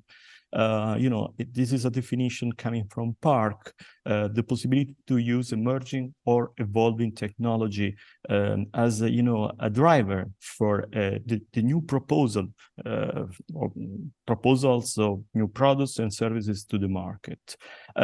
What about design-intensive startups? Usually, there are startups founded by designers or maybe startups that come from the observation of some specific needs coming from the society, coming from the culture, coming from the market. Just to give you an example, this is a case study that we have found this is an application with a service, the possibility to disintermediate the relationship with the local farmers. Intermediation is a big problem for small farmers because the value is more related to the intermediation than to the production of vegetable, fruits, and so on. And so in this case, there was a response to some specific needs coming from the users. We have found 7 different differences between the tech startup and design intensive startups. So let's see these differences. The first one is about the motivation. For the technology startup, usually you have an extrinsic motivation. So just to summarize, the goal is how to make money. So how to find the right way to grow the company, then to sell the company and make a lot of money. Usually for the design startups, in our analysis, we have found more a personal interest and more an intrinsic motivation. You start your company because you like what you are doing. This is a way to complete yourself as a human, let's say, and not just as a professional. So the scalability, usually for the tech startup, the goal is the full scalability. For the design startups, we have found a limited scalability and even a limited replicability because sometimes it's very linked to the territory, to the community, to the local community. The relationship with seeding and funding, usually tech startups, they look for institutional financing channels, investors, formal investors, and so on. For the design startups, it's different because they participate. This is what we have discovered in awards, so in design contests to take maybe the amount of money right to start to explore the ideas and so on. The appropriability, or if you want the relationship with patents and so on, for the technology startup, this is competitive advantage for the design startup. Sometimes patents are useless investment because you have a continuous innovation. You don't have just one idea. You can have many ideas. And we have also another problem in this case, because sometimes the design startups, they are a combination of existing technologies. You put together existing technology. We have a problem with our TTO, our Technology Transfer Office in Polytechnic Milano, because when we propose design startups, they don't know exactly how to protect these ideas, because this is a combination of existing technologies, finding new meanings, finding new sense. It's let's say, a sense-making process. User engagement, for the technology startup, you want to provide new performances. It's not focused on engagement, but usually for the design startups, you want to create new ways to engage people and to co-create with them value. And then the social capital leveraging for technology startups, social capital, that usually is the contribution coming from local stakeholders. It's not so important. For design startups, it's very, very important. So you can see some ethical implications even in the activity of design entrepreneurship. So we define some construct, and you can see the differences between these different constructs, 5 different constructs related to the design use and the relationship with customers, entrepreneurial motivation, explicit versus implicit, business model development, where you as a designer are looking for a social cultural response, value network creation, and competitiveness. You can see, for instance, in technology-intensive startups, the importance of intellectual property, and the design-intensive startups, the importance of engaging people and activating a kind of social conversation. We have found even possibilities to provide tools and methodologies for design-intensive startups to be similar to the technology-intensive startup, because the competitive arena is for technology-intensive startups, not just for design-intensive startups. I like to complete my presentation with a case study. We did this research with the European community under the Directorate of Digital Connection and under a program called Startup Europe, putting together students coming from ICT, entrepreneurship, business, and creativity in summer schools, starting from a specific topic, issues, and asking them to provide new ideas and so on. Then we asked the CREA startuppers to understand the impact of design thinking practices on their ideas. This is a scheme putting again these design thinking practices, and during this survey, they stress some of the characteristics of these different approaches, of these different practices. The user-centeredness. They say this is a way to discern the real problem, and also a way to present the project starting from the real user needs. And then there are some quotes, but we don't have time to discuss about them. And then the process of framing, reframing, adapting, and criticizing, they perceive this as an alternative way to manage problems. Visualization and prototyping, this is very important, and they stress these practices because these are faster ways to process information, and also a way to involve, to engage users to understand the emerging ideas. Once again, this idea of boundary objects, and when you use visualization, so every doubt disappears, so you can understand what you want to do and so on. And here are some quotes. Then experimentation and learning, so a trial and error process, so providing prototypes, providing visualization, then testing this, understanding if you are in the right direction or not. And so this is a way to increase engagement and also a way to improve the critical thinking along the pathway, you know, to find the right solutions. And then diversity and holistic view, because, you know, design thinking calls for diversity within the teams and the need for multidisciplinarity. As I mentioned before, we created groups with people coming from different backgrounds. And this is good because you have an alternative way to think to the actors and also an alternative way to think about the different factors that you need to consider when you want to develop a new idea. In the end, we had 4 editions of these summer schools dedicated to creativity and entrepreneurship, and we organized some awards in Milan, in Lisbon, you know, giving awards to the most promising new startups. Musa, for instance, was one of them. That was a 3D serious game, you know, a way to play for children from 6 to 10 years old, a way to study an instrument at the same time providing fun. It was founded by some investors, and they developed this application and so on.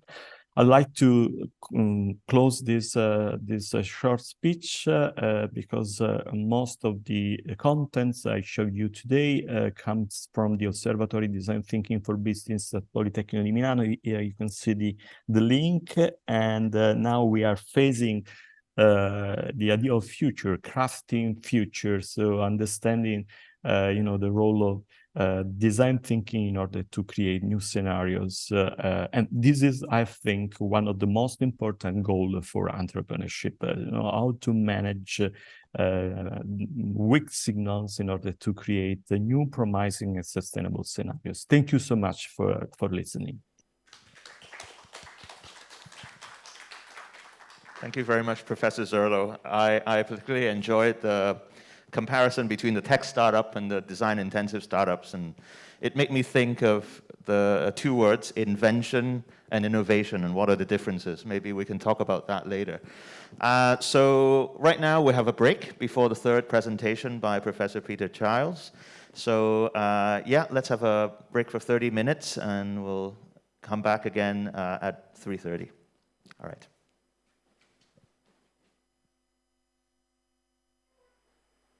Welcome back to the second half of the afternoon session of the Design Leadership Forum.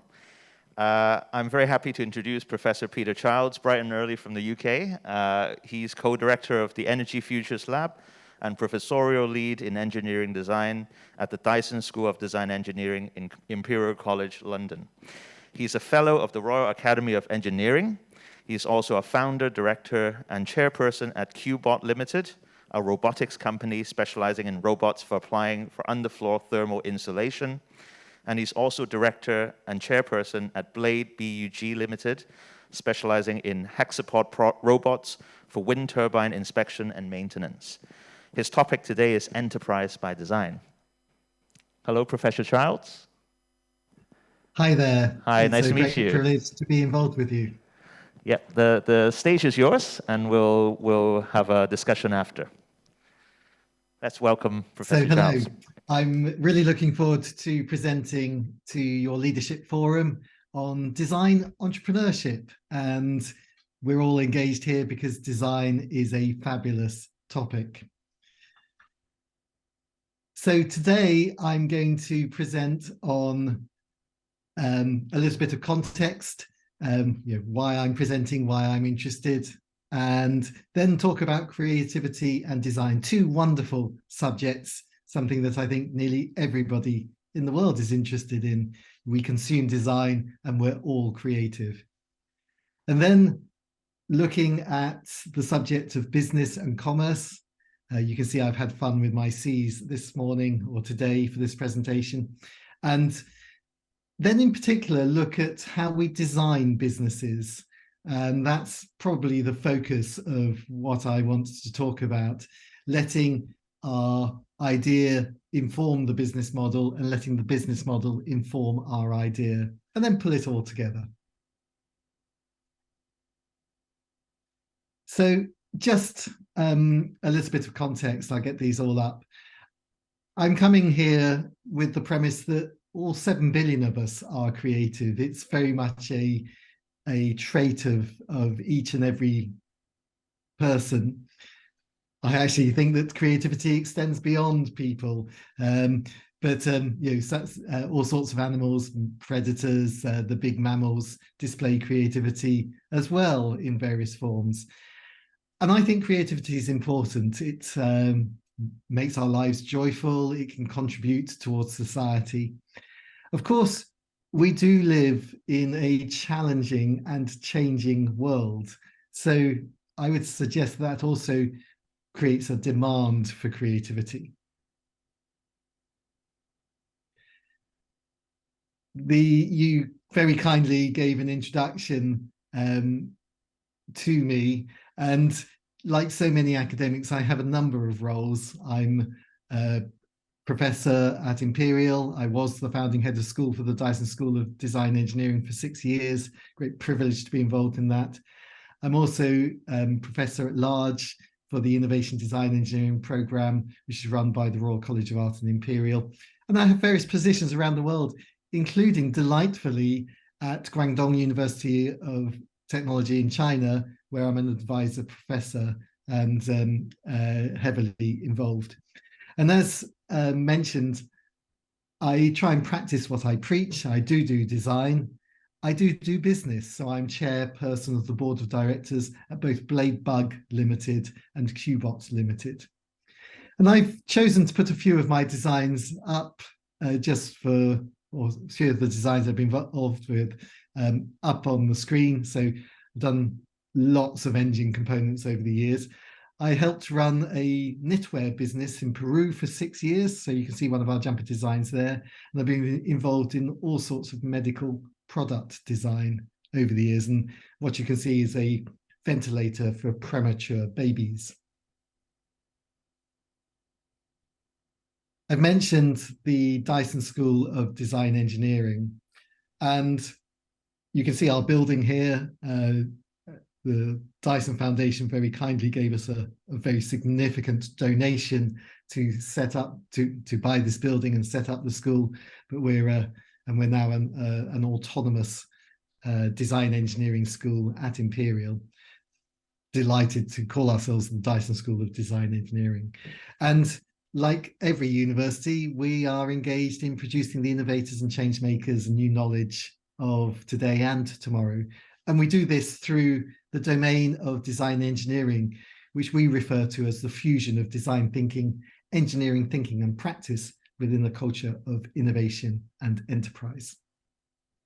Should you ever be in London, do come and visit us. We're prominent. We're just next door to the Science Museum in South Kensington. So a very central location, great for design shows and for engaging in the business community. One of the programs that we run within the school is the Innovation Design Engineering program. This is jointly run by the Royal College of Art and Imperial, and the Dyson School of Design Engineering is the Imperial host for this. And this has actually been going for a long time. When we set up the school, we pulled this degree program in. And it's well known for promoting student-generated ideas and projects, and it's been very successful. And in describing the program, I often just use 4 Ps. I talk about precision, that the students tend to engage in precision analytics, whether that's using engineering tools or whether that's using Google Analytics and doing sort of heavy lifting of data analysis and data mining. We tend to have a focus on people, designing for people. Of course, with modern products, not everything is for people. Sometimes it's for systems. So we've widened that to designing for stakeholders. And we prototype using physical and non-physical prototyping. Indeed, when we look at the types of prototyping we use, we probably use about 13 different types of prototyping. And the program is very much progressive with purpose. So just a little bit of context. With my agenda, I said that I would talk about these delightful topics of creativity and design. And just a rhetorical question for you to think about for a moment. When do you get ideas? Where do you get ideas? How do you get ideas? Just ponder that for a moment. Well, of course, we get ideas all the time. We get ideas in bed or sleeping, in the bath or the shower, on the bus or traveling, in boring meetings and boring lectures. Hopefully I'm not boring you today. And these collectively are known as the bees of creativity. And there's something in common between them. And the commonality in terms of the neuroscience and the psychology is that these are associated with our most relaxed state, and the state in which our subconsciousness is able to communicate most effectively with our consciousness, that our working memory is able to access our long-term memory, if you wish. This is in contrast to when you are concentrating. When you're concentrating, all sorts of neuroinhibitors kick in order to enable you to concentrate. Concentration is fantastic, and we need it for getting stuff done that we know how to do, but it's not so effective for coming up with ideas. So you will have heard the common advice and guidance for when you want to generate ideas, that you need this mix of relaxation, as well as relaxation to come up with the ideas, concentration to elaborate on the ideas. Whilst I'm talking about creativity, I thought I would go back to the past a little bit and just say that the traditional inventor approach, what I'm showing you here is Neil Barron's work with light lock. The traditional inventor approach is as valid now as ever. Neil really does sketch. These are his sketches, and he's come up with this world-class light lock, the light lock product, even able to resist attack by the most aggressive and innovative of lock breakers, if you wish. And the inventor approach, you come up with your bright idea, you do your sketches and calculations as appropriate, look at it or evaluate it. If you don't like your sketches, you go back and develop them a bit more. A really great process and works very effectively.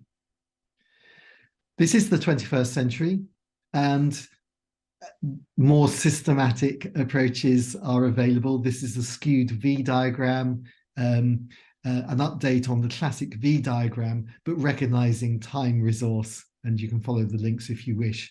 The shading is showing how the resource that we tend to apply in our businesses increases dramatically as you go through. So some of the phases like conceptual design may only have 20-person weeks on it, whereas something like production and release planning may have 20,000-person weeks on it.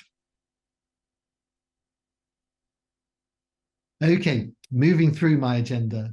So we've looked at some context, looked at the delightful subjects of creativity and design, moving forward onto the realization of ideas. I often talk about creativity as imagination with responsibility, or the ability to invent something new of value. Design can be regarded as the transformation of an existing state to a preferred state. Innovation highly linked with commerce can be regarded as the realization of value from creativity. So let's take a look at innovation and commerce.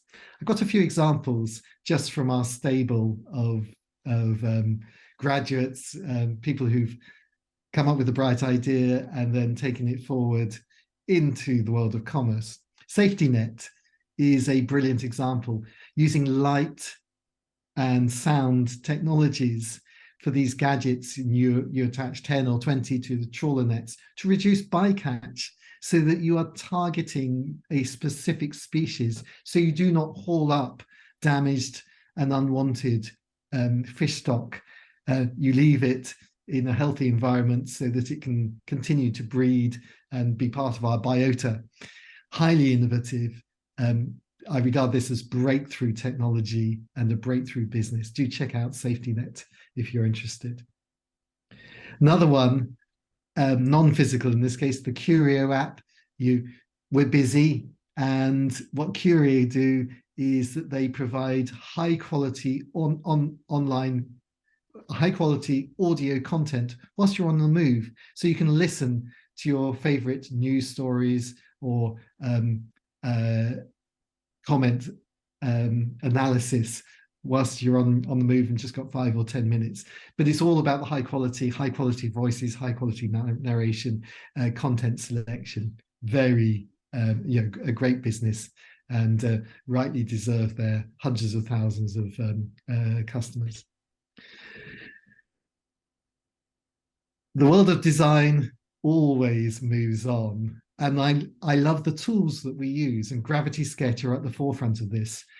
Why are we still driving CAD with mouses? Oh no, it has all moved on. Gesture controlled use of headsets, and Gravity Sketch are dominating and pioneering in the animation, film and car industry with their software. Such fun, such a delight to see the tools that we are using in the generation of form moving forward. Fairwill is a business. Dan Garrett set it up in 2015-16, and enabling people to declare their end-of-life wishes.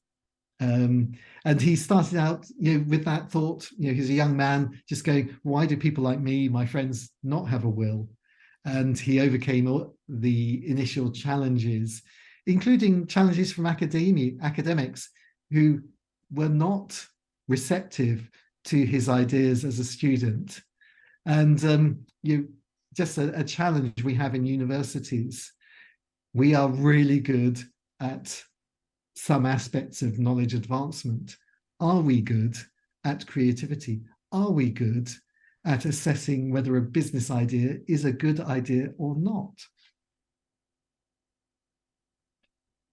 Ladybug is a contemporary business doing large hexapods. These are hexapod robots, sort of that kind of length and width.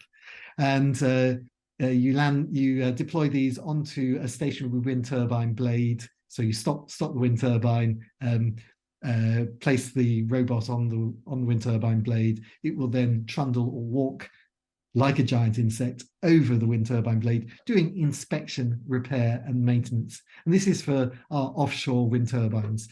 We have thousands of these in the UK, in the Channel, and in the North Sea. Of course, you've got thousands of these in China. So, contemporary business doing a very necessary task. Lots of machine learning, lots of machine vision, lots of AI, advanced robotics, and it's cobotics. It's working with people. It's working with the rope-assisted technicians, getting the job done. And then something that you may not have been expecting to see today, the cityscape in London or in Coventry or Brighton, where I live. We have thousands, millions of these terraced houses. These houses will last 500 or 600 years. They're actually really nice. You can see one on the right-hand side. They're really nice if you can sort out the heat transfer. And if you own one of these houses, one of the challenges is the floors. They are uninsulated, and so they are leaky, and the buildings can be very cold and drafty, even damp. And the traditional approach is to pull up the floorboard and put in insulation boards. But that's very disruptive and can be a couple of weeks of work and very expensive.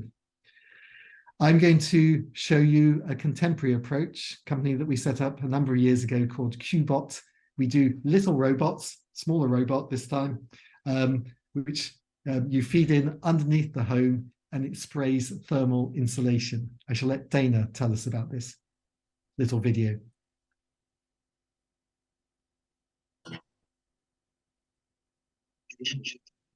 My name's Dana Cavell and I'm the robot manager here at Qbot.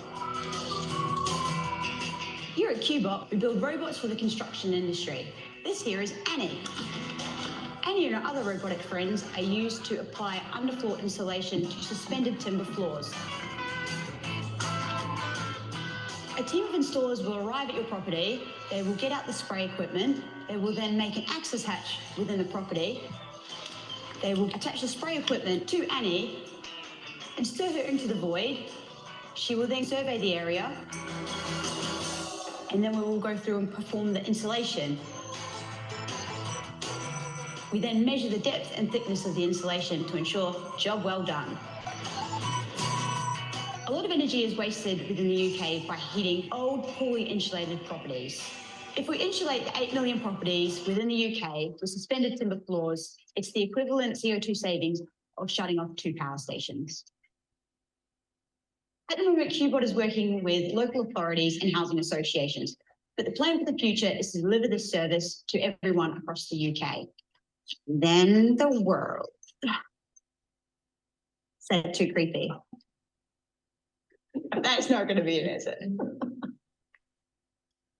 Thank you very much, Dana. And just an example of a business that's making it, which leads me well into the topic of commercial design. And I'm going to talk about business models, and it's a long list. And there are just so many standard business models that we have. And some common examples are distributor, retailer, bricks and mortar, e-commerce, nickel and dime businesses, freemium and subscription businesses. The list goes on. Data selling, affiliate marketing, peer-to-peer, blockchain businesses, everybody's favorites. And then software as a service, infrastructure as a service, anything as a service.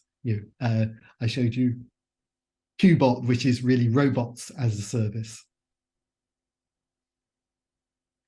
And lists like this, and I typically use a list of 40 business models, are really powerful lists. They remind you, you can spend an entire lifetime investigating and researching each and every type of business. Having a good overview of standard business models, I think, is incredibly helpful. When you're designing, you can think forward to how you might engage with the marketplace. And I mentioned earlier about letting your thinking about a business model inform your design and letting your design inform the business model. None of the business models are ever, when implemented, or rarely are they ever purely implemented. There are hybrids. There are new business models. We are innovating all the time. And you can pull 2 of these together or several of these together and implement them in a unique manner. So this notion of being on top of the traditional business models as listed here, being willing to morph them and change them and adapt them, being willing to let the business model inform your product, system, service, or platform design, and actually change your thinking around your idea, I think is so important. You're looking for the linkage between your idea and your marketplace and allowing changes to occur. And this is just something that really is the focus of what I wanted to say today. And I'm sure we all get it and we'll go, oh, that's obvious. You know, we do that already. Well, great. And this is just a facet that I see in terms of entrepreneurs who do it time and time again successfully, is that they allow the business model to inform the design and the design to inform the business model.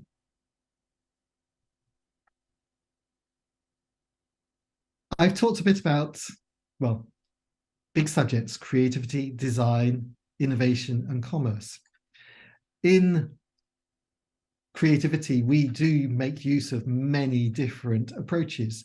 None of these are to displace our natural and innate creativity, but to add to the creativity you already have.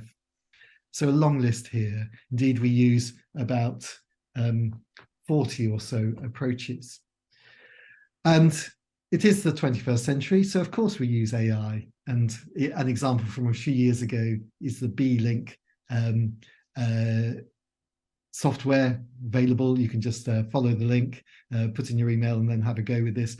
So it's just data. It data mines millions of journal papers in order to make sense of whatever input you give it, and then create these maps that look a bit like mind maps in front of you, but are there in order to inspire linkages and to allow you to explore an idea space. Simon de Wolf set up Patent Inspiration, really impressive data mining software for exploring the patent space. And it does these beautiful heat maps of IP protection.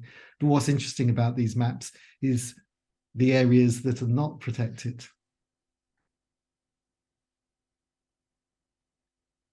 Something that we have pulled together over the last few years has been the Creativity Diamond, a framework with its faceted shape in the middle, reminding us that there are many approaches to creativity. The D code is on the right-hand side for this graphic for what each of those initials stand for. And to go with this are sets of cards, if you wish, which will run through each of the techniques to prompt you. But perhaps more powerful are the tables, giving an indication of whether the approach is good for whether you're working on your own or in a group, whether it's introvert or extrovert aligned, whether there's an AI version available. If you're interested in these things, then these topics, there is a massive online open course available on creative thinking techniques and tools for success. Okay, so let's draw things together. I would say that creativity and the realization from creativity are enabled through design, and these are topics which have been well explored. Design is an embracing topic, and every designer and your own practice will say that it touches every subject area. And something that I've put forward to today, and you'll tell me that it's obvious and that you already do it, in which case fantastic, is that it is vital to let design inform the business model and for the business model to inform your design.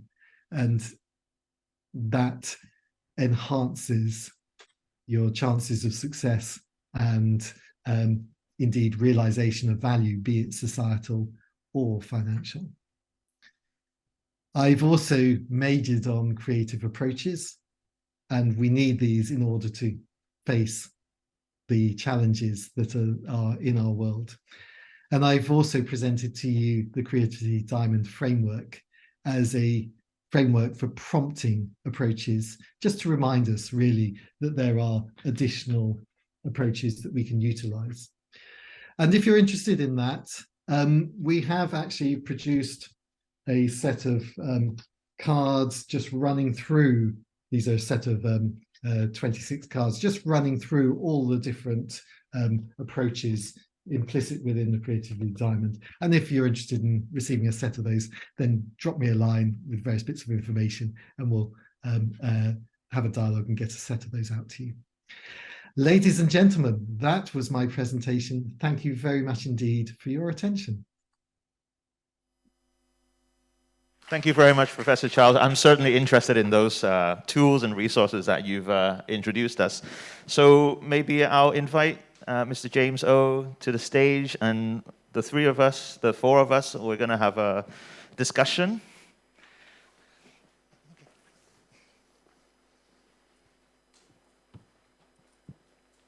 Can invite Professor Childs and Professor Serlo back. Hi, can you see us? Yes, we can. I think there's some common threads here in the three presentations today. And one of those commonalities that I observed is maybe it's the word risk. It appeared in almost all of the presentations. And the unknown and uncertainty, or VUCA.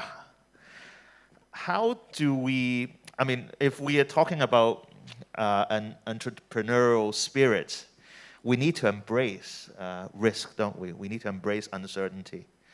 How do we address that, that rather uncomfortable kind of state in the design process? Maybe we'll start with this question. I know it's a bit, it takes a bit of thinking. Maybe I'll invite, maybe James can go first.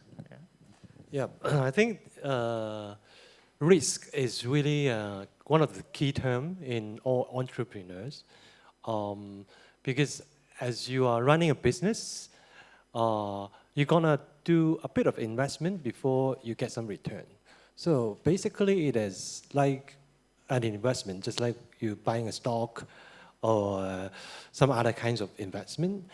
So this probably needing to be managed. Just like our company, we promote a lot of entrepreneurships, and we got a lot of initiatives as well. Say, for example, at the same time, we are running, say, 10 experiments of new ideas. We do not expect all 10 to be successful. We accept failure. We do have one successful story that probably can already cover the losses of the other 9, and that is the interpretation of risk from my point of view. I think it is a certain thing you need to experience during the course of your entrepreneurship. Yeah, that is my thinking on it. Right. Yeah, that's interesting because one success case is already enough to cover all the failures. That's kind of like a safety net, kind of. Yeah, exactly. Just like the failed project I just mentioned this afternoon. So we failed at least 3 or 4. Yeah. It was until Google Van, and it is a successful story. That is kind of like risk and reward as well. We managed to fail a few projects. With one successful story, that could be already a good reward. Right. How about Professor Serlo? You mentioned VUCA. We're living in a very unpredictable world now. How do you deal with risk in the design process? Risk is also let's say the soul of creativity, So because without risk you don't have creativity, and without creativity you don't have risk. So you need to leave the comfort zone every time you are facing new problems, adopting a creative approach, to solve these problems. And there is a legend, I think, that coming from the Chinese ideogram for risk, and sometimes we link this ideogram even to the word opportunity, So when you face risk, you are facing also opportunities. I don't know if it's true. It is true. Or a fake interpretation, but coming from United States, I think was John Fitzgerald Kennedy that he used for the first time this idea of risk/opportunity. And another thing I think is we need to consider creativity like, let's say, a kind of cybernetic process. The quality of the output depends on the quality of the input. So you can reduce risks, or maybe you can perceive the reduction of risk depending on the quality of inputs. So more you do research, better maybe you can manage risks. And another word very close to the idea of risk is bias. Usually designers browse within biases. We accept biases. We learn how to face biases. And this is not the same for businessmen. This is not the same for the world of business. And also because they try in every way to avoid biases. So we need to create environments bias friendly.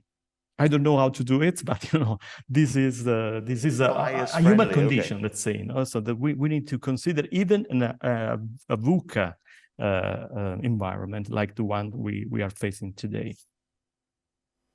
Yeah, creating environments that embrace biases. That's interesting. That's interesting. I think accepting diversity is part of it, I guess. Acknowledging differences, creating that environment that's safe for that to be expressed is certainly something we can try. You know that there is a book, The Fearless Company. So now is a book orienting the HR and businessmen to create organizations where you can accept, let's say biases, let's say the experimentation without fear, engaging every employee. So maybe we need to adopt this fearless attitude, let's say, within the organizations in order to accept risks and accept biases. I guess different biases mean that we're looking at a problem or a situation from different angles. We're trying to evaluate all of these different angles. So yeah, that's interesting. Professor Charles, how about prototyping? Can prototyping help us reduce risk or help us to gain perspective? Well, I think you know the answer to that already. Yes, of course, prototyping fast prototyping, early stage, within a day or 2 days of an idea is vital in my world, because it allows you to really see what somebody else thinks of an early stage idea. I see ideas as nascent, vulnerable. So it is vital to recognize that ideas, early stage ideas are nascent and vulnerable, and therefore treat them as such. They are yet to be developed. So what a prototype does for you, an early stage prototype, it may not have all of the elements of the invention of the proposition, but it allows you to interact with somebody else or a group of people, describe it, pretend, even if it's a pretend prototype. It allows you to do those interactions, and it allows a dialogue which enables embodiment and development of the idea. So to me, that's the power of a prototype, on day 2 of a project. Yeah, I want to follow up with that from your comment, Professor Charles.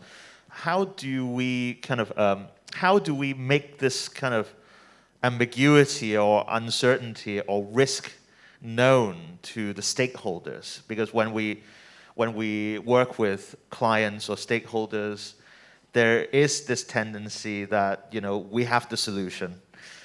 And we're certain about our expertise and our knowledge is going to be fine for fulfilling their needs.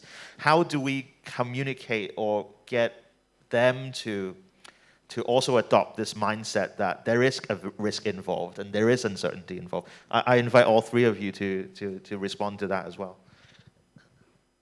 So obviously, for some early stage developments, you will have your own community of practice, trusted people that you will interact with who may step into a role. So it may not be appropriate to share an idea, an unprotected idea, outside of a very close community of practice. But I'll let our colleagues speak to this topic as well.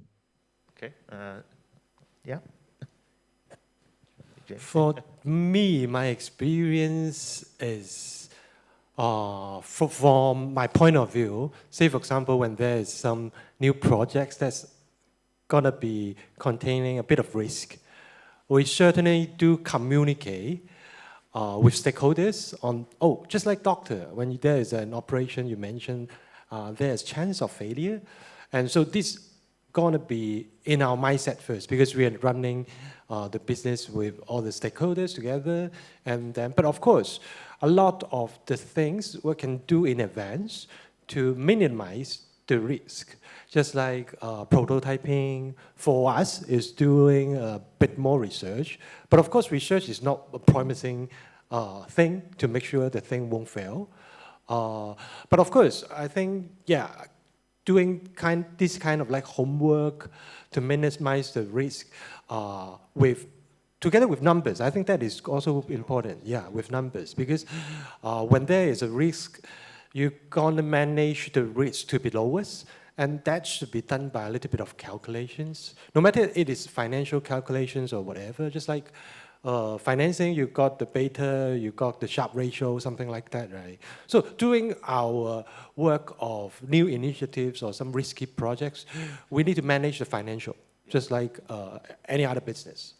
So, but of course, I think all in all, our company or I am encouraging these kind of failures, because failures is not the destination. What we learn from the failed projects could be very precious to our next success. So, I would put the thing like this. Yeah.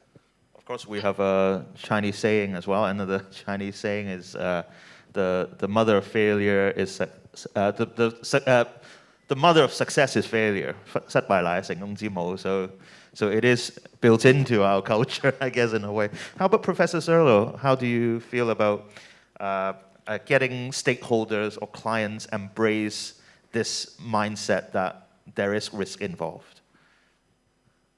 I think that, a specific capability of design is speaking different languages, and you need to find, let's say, common ground to communicate with the different stakeholders, and so understanding how do they make sense about the proposals you are showing them. So we are very well equipped as designers because the training of designers is related to many disciplines. So we learn a little bit about financial items, or something related to marketing, something related to technical issues, and then we have the possibility, even something related to let's say social issues, and also psychology. So understanding the way you can relate to these different people.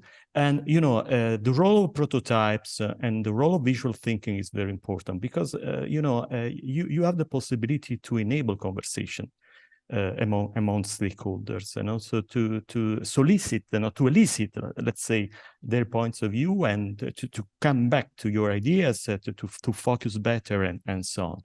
About the failure, I agree with the previous answer, but it depends on the cultural framework, because if we refer to Mediterranean or Italian cultural framework, failure is not a good thing. I think that's the same for a lot of you need to avoid too, failures. Yeah. You need to avoid failures. This is so for this reason we need to let's say manage as better as possible the early stages, so for the new ideas, so anticipating, let's say, all the critical issues that could come later. Otherwise, you go to a failure very, let's say, with a very bad perception, so for you and for other people. I remember, I think a couple of years ago, I saw a post that was going around, a tweet or something about a person having created a CV of failures. I thought that was a very meaningful kind of exercise. We should wear failure as a badge of honor because that shows our experience and what we've learned, hopefully. But I guess that's a mindset that is quite ingrained in our culture, in our education system, in fact, that we should avoid failure. So maybe in the school environment, education environment is a safe environment to embrace that, maybe. There are some questions that I've received online. Let me start with this one. This one is for James. But I guess we can all respond to that. What kind of values do you consider the most important for customer satisfaction?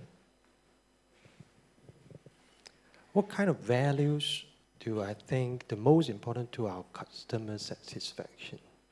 So I think it resonates our own culture as well. I think, yeah, because I think the values of the company definitely reflect not only for our internal purposes.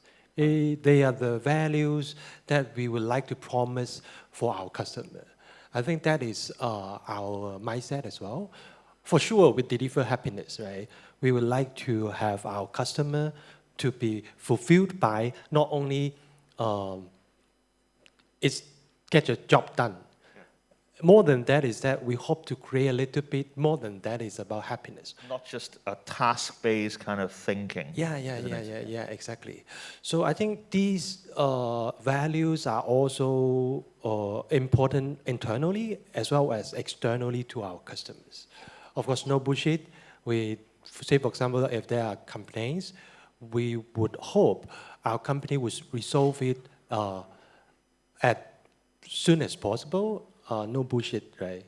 So, of course, just like what the risk question is about our company do encourage the dare to venture as well. Yeah, I think these kind of values are also important to our customers as well. I hope this answered the question. It made me think of something about KPIs because I've used a lot of services where the guy who's helping me would say, "Oh, thanks for your call. Can you do a survey? Can you help us fill out a survey? You need to give us at least a 10, otherwise it's going to be disaster for us." How do you feel about this KPI-driven kind of a customer satisfaction model? Yeah, I think it is good. It is good. Okay. Definitely, we have that system as well. Okay. I think it's the same as any other kind of platforms or SaaS model businesses. The kind of like rating system is quite critical for the health of the platform. But a lot of people might rig the system in a way. Yeah. Sometimes it does. So I think it is, first of all, it gives a number. Number is, we don't lie. So the rating system itself, say for example, our drivers. Our customer probably will rate our drivers every time finishing the trip. And this could provide a benchmark for us to evaluate everything. So that is quite critical. But of course, to a certain extent, we won't push it to the extremist. Is that, of course, there are lots of qualitative qualitative feedbacks that are also critical. But yeah, this kind of like rating or in the framework of KPI, we do encourage it very much as well. Yeah, because it does reflect more clear point of view to the stakeholders that whether it is pass or fail. I think it is universal and it is been implemented very early in our ages as well, just like in school. Oh yeah, definitely. Yeah, yes. that is indeed a KPI. So in this occasion in business, I think it is the same. And it is quite good for the growth or the health of our business. How about qualitative measures? Do you do any kind of customer kind of interviews or focus groups or things like that? Yeah. We do time by time. Occasionally, we will trigger some kind of like research. Of course, quantitative by KPI or the rating, and then qualitative to really listen to the users or customers' point of view. Those qualitative feedback won't be reflected in the quantitative ones. So those are also critical to our growth, how to push our service level to the next level kind of thing. How about Professor Childs, Professor Serlo? Would you like to speak to that? Customer satisfaction. Well, of course, the value is vital, and if a customer doesn't perceive value, we all know the outcome. I want to pull in a couple of the thoughts together. With Bladebug, these funny robots which go on the wind turbine blades, our customers are the users of these robots, the people running the energy companies or running the wind farms. We find that they actually suggest ideas that we did not realize, and they actually add value to our product. And it's in our interactions with their ideas that they then downgrade or upgrade their evaluations of us. So they suggest, oh, your robot could do this. It's then how we respond to that. We may not have thought of what they suggested. So they've actually added value to us. But we as a company need to be very careful how we manage our reaction to their ideas and their contribution. Otherwise, they're going to be offended and will, and because they're a client, it's absolutely vital that we respect the clients, we respect the customers. Yeah, that's very good. Yeah, that's very interesting. Yeah, how about Professor Serlo? It's a word problem, not value. So when we talk about value, we can have many different interpretations of value. From my point of view, as a professor of design, I like to stress more another word, purpose, because we have just done research with a local bank here in Italy, exploring the way people make sense of the offerings of companies, and more than 50% they look at the purposes of the companies. So which are the values related to ethical implications, social justice, sustainability they are pushing in their daily activities, and then they choose, and they want to spend more money sometimes if they recognize this kind of values related to the offerings of this company. And there is also another way to define value. So the possibility to engage customers for some kind of services today. You create, let's say, enabling platform to co-create with the end users the final value of the solutions. And it's becoming more and more important. So it's also a way to give more value to the final solution to the end users, because you engage them to define the final, let's say, shape of the solution itself. So it's a very intriguing topic with different interpretations. I very much agree with what you said about putting purpose in the middle rather than the user, because the purpose is meaningful for whoever is using the service or product. So I thought that was an interesting way of looking at it. And I guess the idea of purpose changes according to context as well. What Professor Childs was saying, the original purpose of the blade bug might be, they might find other purposes for it, or other ways of using it.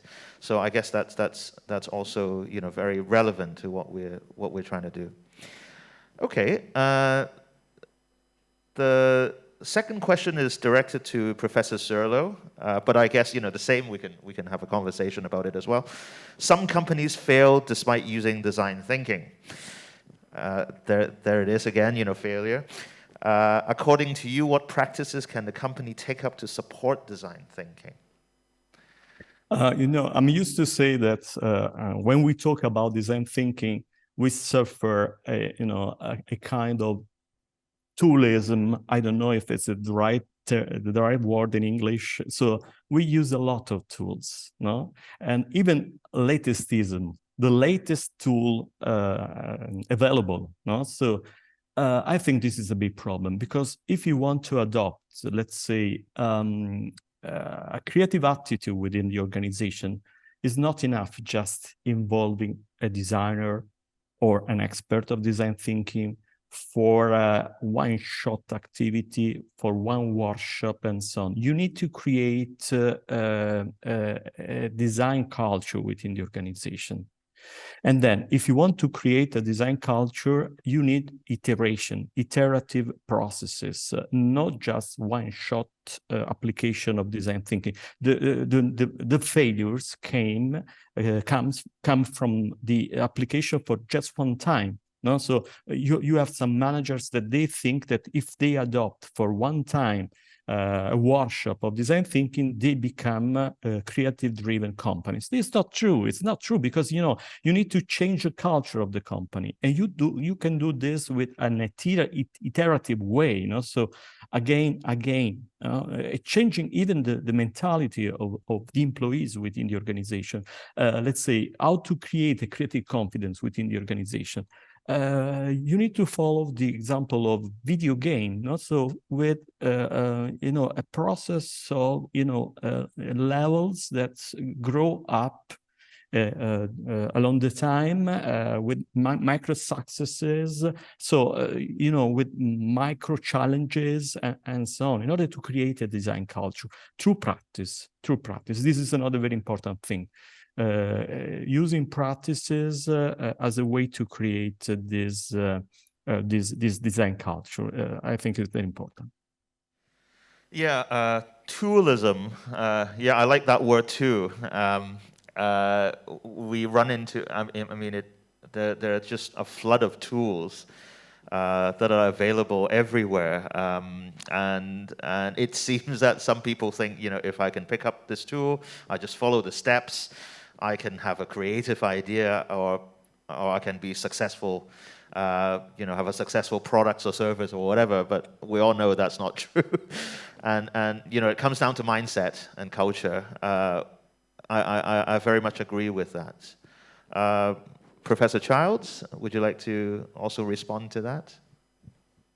We all love design thinking, and it is incredibly powerful, and it's a topic that has reverberated around the world, and the design world has benefited so much from millions of people outside of the design world using it and developing it. So I still see huge value in design thinking. It's so much better than it was 20 years ago, for having had those additions.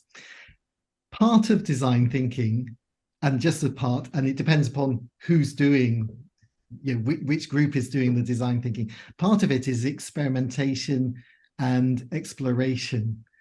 And I think those facets, which you could say are embodied in aspects of prototyping, but exploring ideas and experimenting with ideas, it's not something that is 10 minutes or 1 hour or 2 hours within the workshop, which I think Francesco was just talking about there. It is something that can take time. And those explorations and experimentations are, to me, central to design thinking. And in the absence of those, then you probably will not get the successes you hope for. Embrace experimentation and exploration and the other facets of design thinking, and then the outcomes will be so much richer.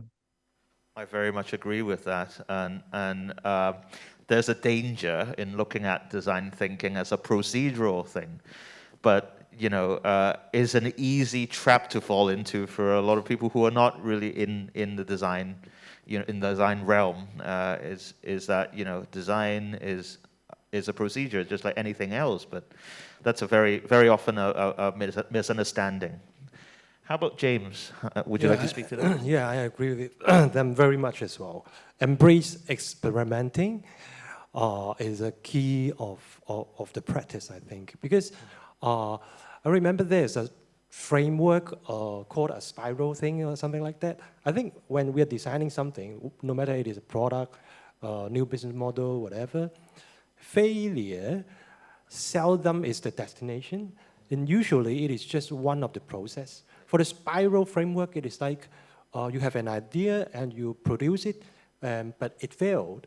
And that is a feedback that you need to think about and experimenting it again to make it work again. If it fails again, that is the other feedback loop to you to think about why it doesn't work. And you find out, it is because of that reason. Because throughout this experimentation thing, and then you can push your stuff to be working, and even more is better and better.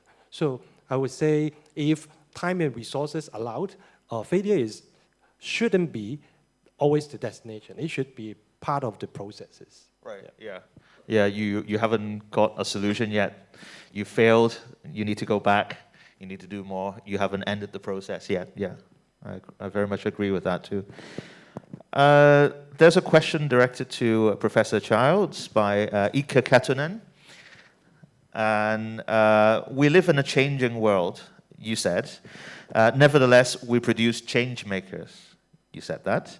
Isn't there a contradiction? Do we need to accelerate? Do we need accelerated change? Okay, great comment. Thank you for that.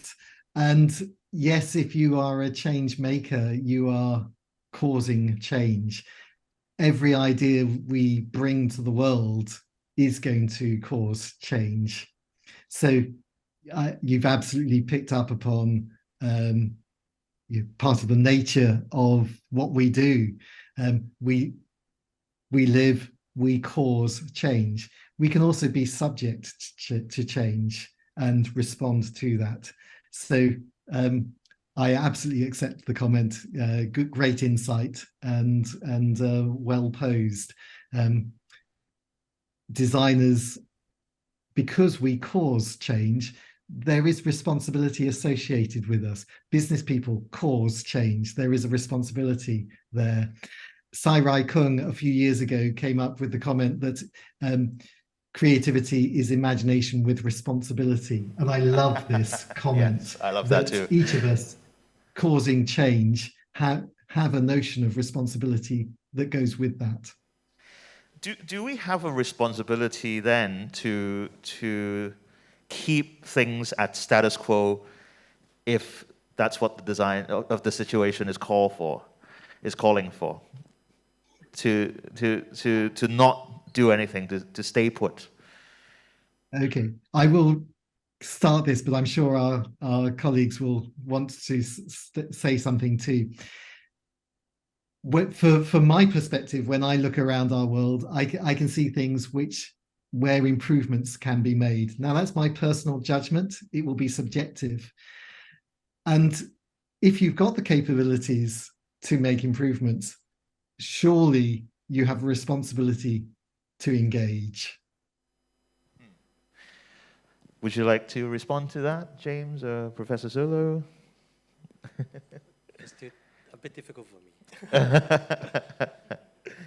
So there's always room for improvement, in other words, right? Yeah. I don't know if just the idea of change today, I think is close to the idea of complexity. So because we live in an era of continuous changes. I remember, a small table designed by Ettore Sottsass in 1981 for Memphis movement, and the name of this small table, is a coffee table, was the structure trembled. The structure trembled, and we are in 80s. So the perception at that time that something was changing. Think about digitalization, the pathway of digitalization, and so on. the approach of design maybe is the right one for facing changes, this ways changing situation. I'd like to refer to the work of Edgar Morin, a French philosopher, and also because he did, did a research understanding the right way to face complexity and changes using the reference to the idea of strategy. And in the description of Morin, the idea of strategy is very similar, it's very close to the design approach.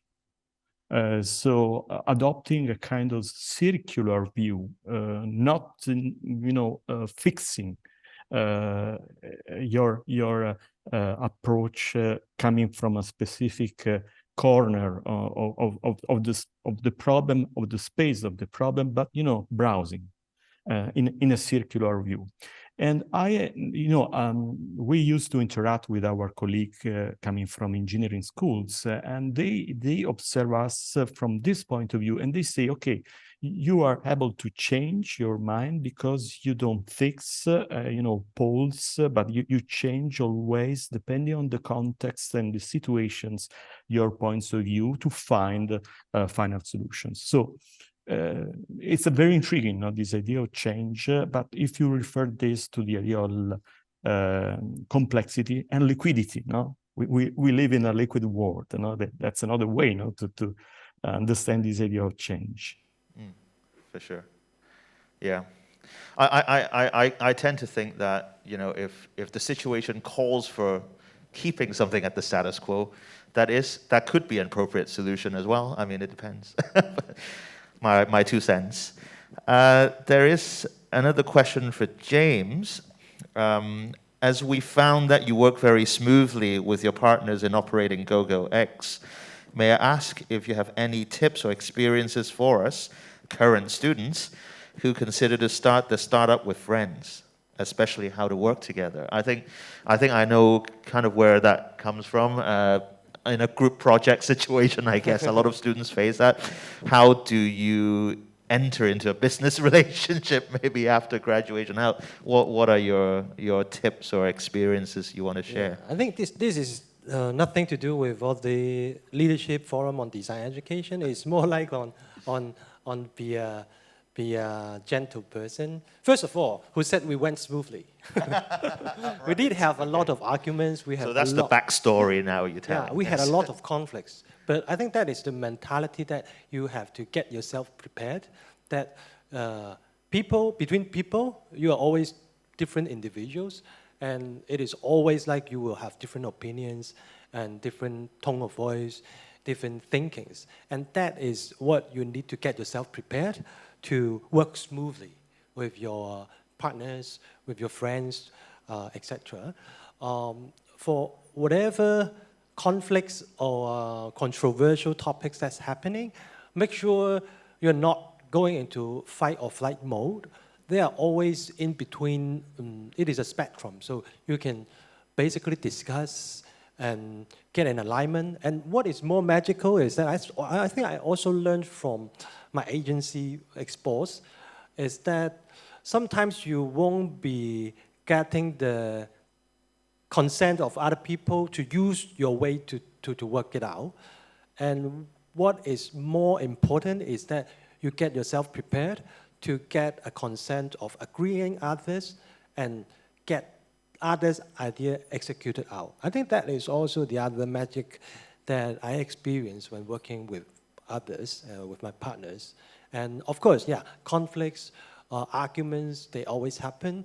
Make sure you know that it is the truth. It is just like a marriage, just like a friendship that you would face, and it is normal in your life, and especially in work. Say, for example, I, with my partners, been for like 9 years, 8 years. Of course, we did have a lot of arguments. You ask my colleagues, she experienced it every day, right? So there are quite a few times we argue to really hitting table, things like that. But make sure we to the topic itself, and we can get a consent and execute. I think that is the magic part. I'm sure that's part of the design process as well. I mean, to offer a different perspective, sometimes in a very strong way, that can also work. How about Professor Charles, Professor Serlo? Is there anything you would like to add in terms of collaborating with others in a team? I'm just going to say this on collaboration. Collaboration is a privilege and a delight, to interact with other people. Somebody else's mind, their ideas, that's just a pleasure to engage with. Maybe I can stress something related to educational processes, because when we talk about collaboration, we are talking about soft skills. And we have a big problem sometimes because our courses, our educational patterns, they don't favor the adoption of these soft skills, related to negotiations, to leadership, to entrepreneurship. So as the possibility to take the initiative within the groups, understanding diversity, respecting diversity, improving your empathetic skills, so to understand the point of view of the other people. And also another very important thing is to, let's say, I want to refer to the work of Henry Dreyfus. So Dreyfus say that, among the capabilities of design, the most important ones are related to diplomacy. So the capability to relate to every person with different points of view, and to be polyglot, as I mentioned before, talking about stakeholders. So the possibility to understand even the basic words of another language, coming from other backgrounds, coming from people within different silos in the organizations and so on. So a big challenge for us as educators is understanding how to improve these soft skills. I think it could be the next challenge for us. Yeah, definitely agreed. Especially if we need to, well, we definitely need to work with people from different disciplines. And also to communicate. I think you emphasize communication quite a bit, James. Communicate with stakeholders and with users, everybody. I think that empathy is very important. That respect for diversity, of being able to speak different languages, not literally different languages, but I guess different languages of different disciplines, I guess, would be important. I just want to ask did you want to? Yeah, I just okay, would like to say the answers from both professors delight me a lot as well. Yeah. Yes. Yeah, it is really a pleasure to work with people and communicate with people. And as a designer point of view, it is our characteristic and our need to really learn how to communicate with, no matter it is client, his users. Yeah, I think these are quite important. I want to maybe open up another conversation about, maybe it's more of a personal one.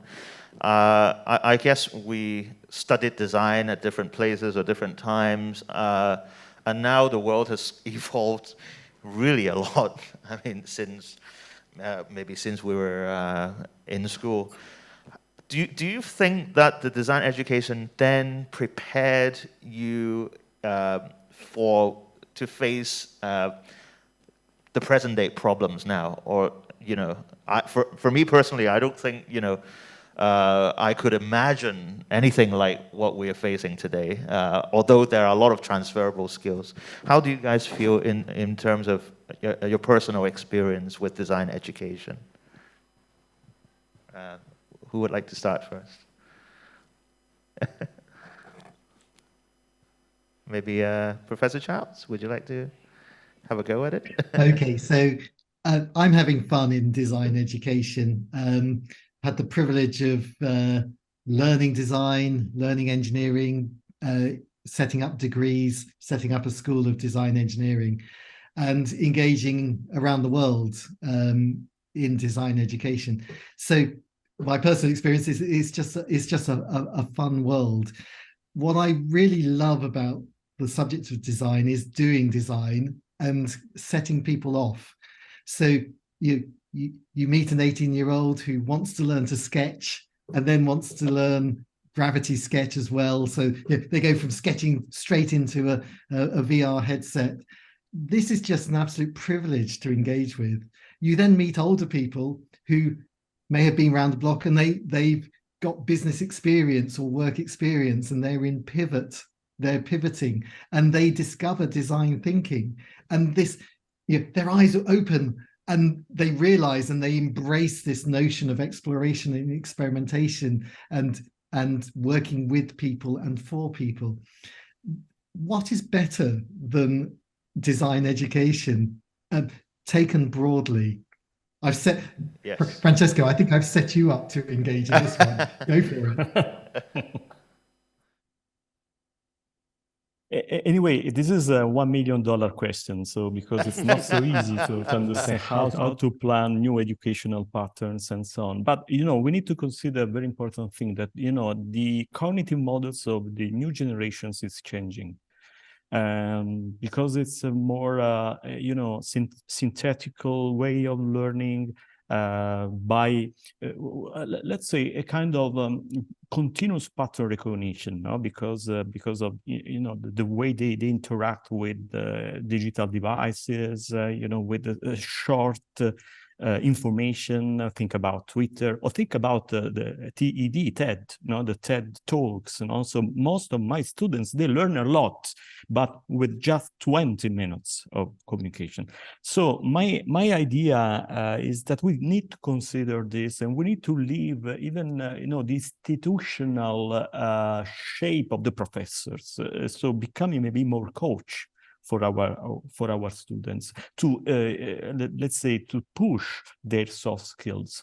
And we need to leave the idea that we can propose to them maps of knowledge, complete maps of knowledge. We need to provide to them, from my point of view, compasses in order to understand how to orient themselves within this big mass of knowledge, accessible every time, everywhere. Thanks to the digitalization. The digitalization is changing the way we learn, the way we can grasp knowledge from everywhere, every time we want, and so on. Look at the way it's changing, even the professional training today. Now you have a company called Quantic.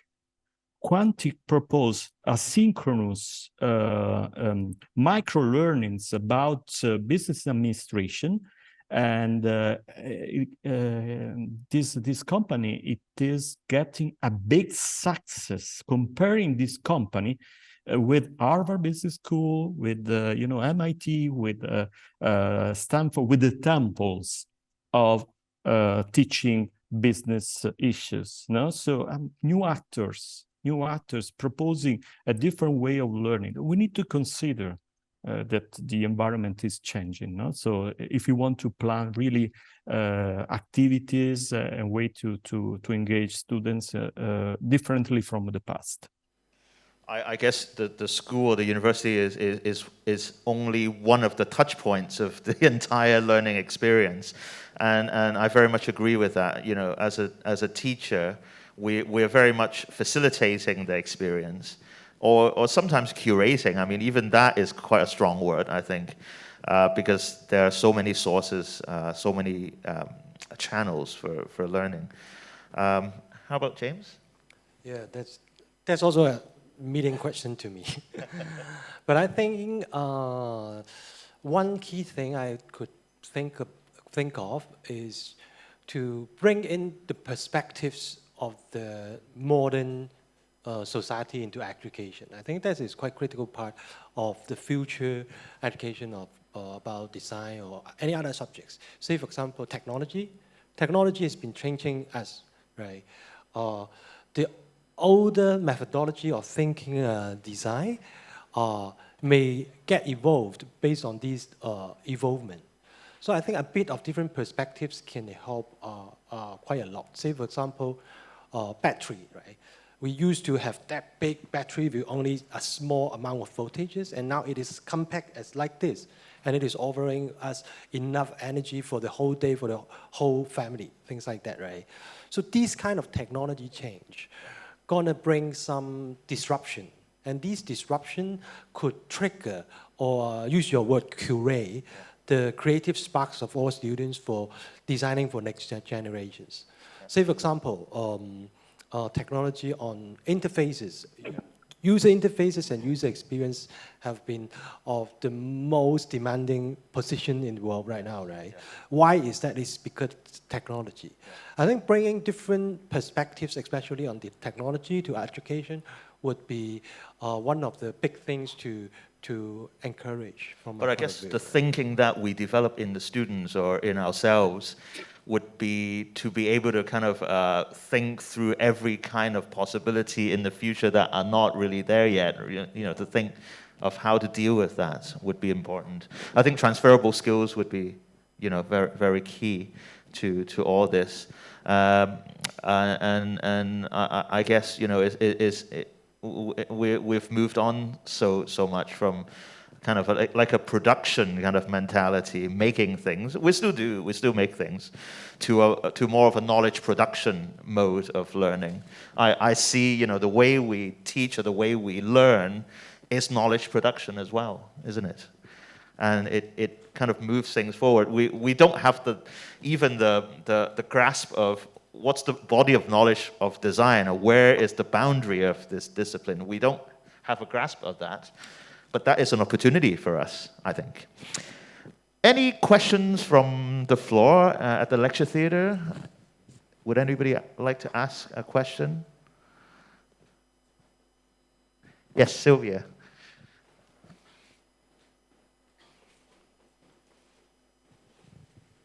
Hello, I'm Sylvia. I really enjoy your talks. Inspired by what Professor Zulu do, the research on compare the design and the tech intensive startup. So my question actually is, today when the designer is talking startup, they always thinking do some design business. But why not to work with tech startup? Because if worldwide we see there's 1,000 startup, I think design startup may just one of them, right? There's a lot of actually is a tech startup or social startup, right? So definitely James actually is not working on design startup, but he's a designer's role. So inspired by Professor Zulu's work, you compare the two sides. But actually do you have thinking, our purpose of education also to open the mind for the designer to think how to work with a tech startup. So the question is not only for Professor Zulu, but also for James, and also for Charles, Professor Charles, because I don't know how to define his role. He's engineering or design. He's also teaching RCA. And those project definitely is kind of tech startup project, but with good design. So what is actually their viewpoint about designers' role and their potential to work with tech startup? Yeah, this is. Yeah, maybe Professor Zerlo can have a go first. Yeah. Just to understand better, the question is, what do you mean by textile? Startup, tech startup. Okay. Yes. So sorry, because you know the sound was not so good. Okay. So in that research, we found some differences, but we provided even some solutions for designers in order to fit with the framework of the tech-driven startups. And so we define some methodologies, some tools, you know, even some chunk of knowledge good to stay close to the traditional tech-driven startups. But you know, we have a problem. Now we have a problem. I mentioned this problem during my presentation. Every time a student of mine is proposing a startup to our TTO, Technology Transfer Office, in order to find a patent or defining a patent and so on, we have a lot of problems. You know, Polytechnic is a school of engineering, so and they know how to patent, you know, solution coming from the engineering schools, engineering students, and so on. There are some spin-off coming from these inventions, let's say, related to specific technologies, solutions, technological solutions. But when we come with our idea, that usually ideas are a mix of existing technologies, discovering, let's say, meaning, a new sense for these technologies, and fitting with requests coming from the society, from the culture, from the users. It's a sense-making process. It's a sense-making process, finding epiphanies for existing technologies, maybe for just one technology, or maybe putting together a few technologies, and we find a wall. So it's a big problem sometimes. So to recognize this kind of design-intensive solutions, design-intensive startups. My hope is to show what is the let's say the progression in the market of these specific design-intensive startups, in order to create a welcome environment within a School of Engineering, as Politecnico di Milano is. Anyway, we have a long way, a long route to a long avenue, to make understandable this approach for startups coming from design. Yeah, I believe there's a lot of room for the two to work together. Yeah. How about Professor Childs? Any insights about that? So let's talk about the benefit of the collective mind. So collaboration is wonderful, and so a technology company or a technology startup benefiting from collaborating with people capable of design thinking, or who embrace it and are able to practice it, well, it makes sense to me. I think for tech startup, there's actually so much. This is a rich question, so it's a great question from the audience. We have tech startups. We also have companies, big companies, the OEMs, with a huge body of technologies that are yet to find a market. And so you've got this sort of basket of technologies, each of them worthy of further work and developing into something for society. So I don't just see tech startups as the small group of people with some new technology. I also see tech startup as coming out of the big companies. How about GoGoX, with all of their ideas that they've yet to launch into the marketplace? Is this a new division? Is it a spin out? What is it? But it's certainly taking a smart technology and bringing it to the world. And I think that can benefit so much through collaboration. Yeah, I very much agree with that. Yeah, I think from my point of view, I would think tech startup is kind of like a buzzword of today. After all, think back about different companies like Tom Dyson, like, is it a tech startup? Tesla, is it a tech startup? Indeed, they are also technology-driven companies, right? So to me, I think to rip off all the buzzwords and surface, they are still the same. They are indeed crafting a product that could sell, create values for the customers. So I think, I'm not sure whether it answered the question, but to me, I would rather think these are the same kind of companies that serve the same purpose.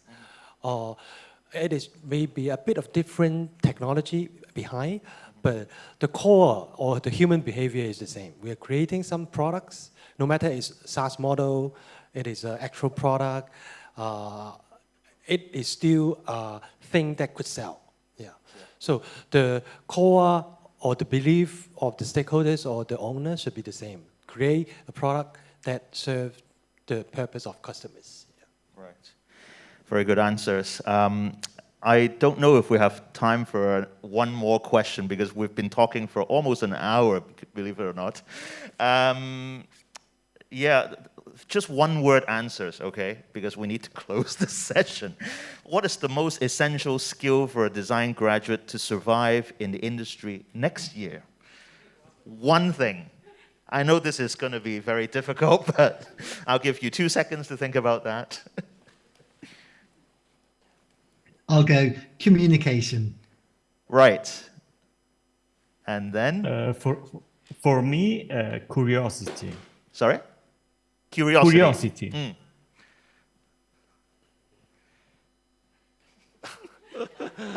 I think it is still the same. It is about a good design thinking to solve solutions, to solve problems, yeah.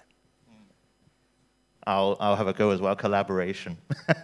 So these are all soft skills, which is interesting, yeah.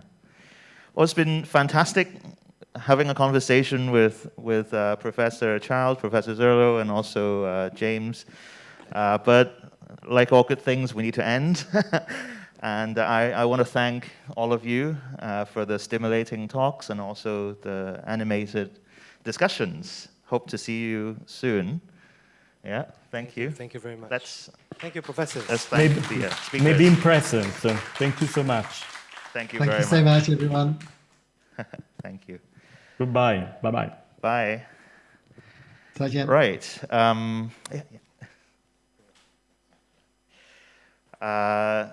So that concludes our program for the day. I won't take up too much of your time, but I just want to thank all 6 of the speakers because I really enjoyed all of the presentations, also the discussions today. I think it's all very relevant to us. Entrepreneurship is very timely. I think, you know, I want to echo what Professor Lee said this morning about designers being enablers. I very much agree with that perspective. As I said earlier, you know, design was very much about production of things. It evolved into a service, of offering a service to other people to solve their problems. And now, you know, we're designing systems that enable things to be done. We are producing knowledge. I very much believe, you know, this evolution is very natural and very relevant to today's world, which is very unpredictable. I think Nigel Cross, in his book Designerly Ways of Knowing, said that you know, we have the sciences and we have the humanities, you know, traditional common domains of knowledge, but design is a third culture that sits in the middle of these two. So, you know, as Professor Lee said, design as a liberal arts. I think it's along those lines, I think. You know, of course, you know, we all know that design is not something that tags on to the end of a process like business or technology. We all know that by now. Design should go in tandem from the beginning of the process to generate, to kind of identify opportunities, identify needs and opportunities.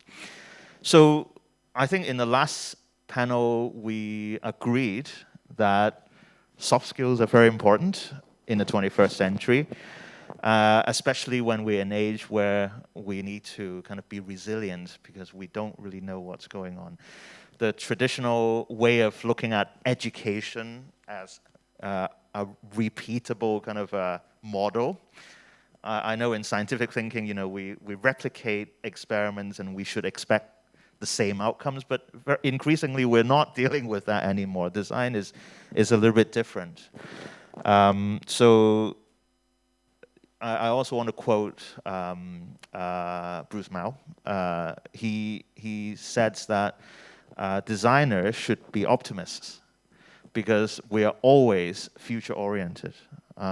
We are always dealing with the future. We have a vision first for the future, and then we actually go ahead and put it into action to make it into a reality.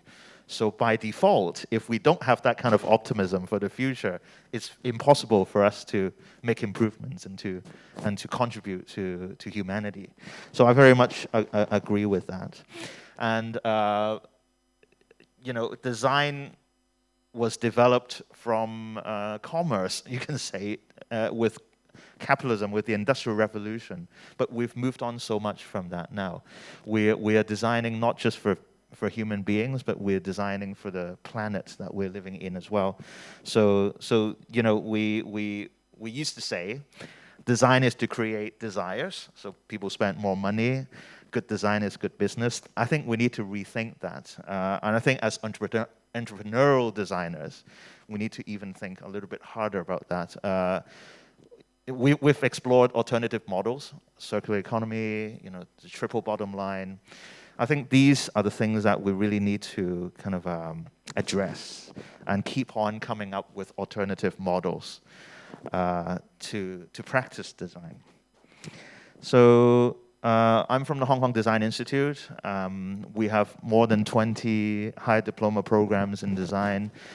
We're under the vocational and professional training and education model, under the Vocational Training Council. But we too need to rethink because of all the things that we've mentioned today. We need to find a new way of preparing our students for the future.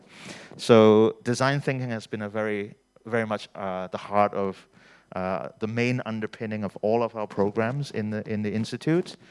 But we also realize there are limitations to that. But that underpinning is still very important. We have an E5, a model called E5 Actions: engage, envision, evaluate, experiment, and enable.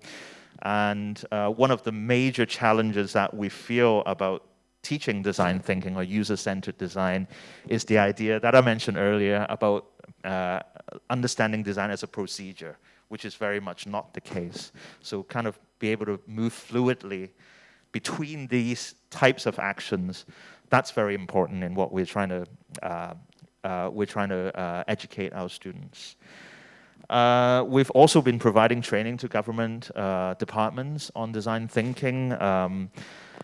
We want to emphasize how they can bring some of these mindsets, not just the tools, but the mindset into the daily work. And eventually they affect how we live in Hong Kong as well. So that's something we're very happy to be doing. So yeah.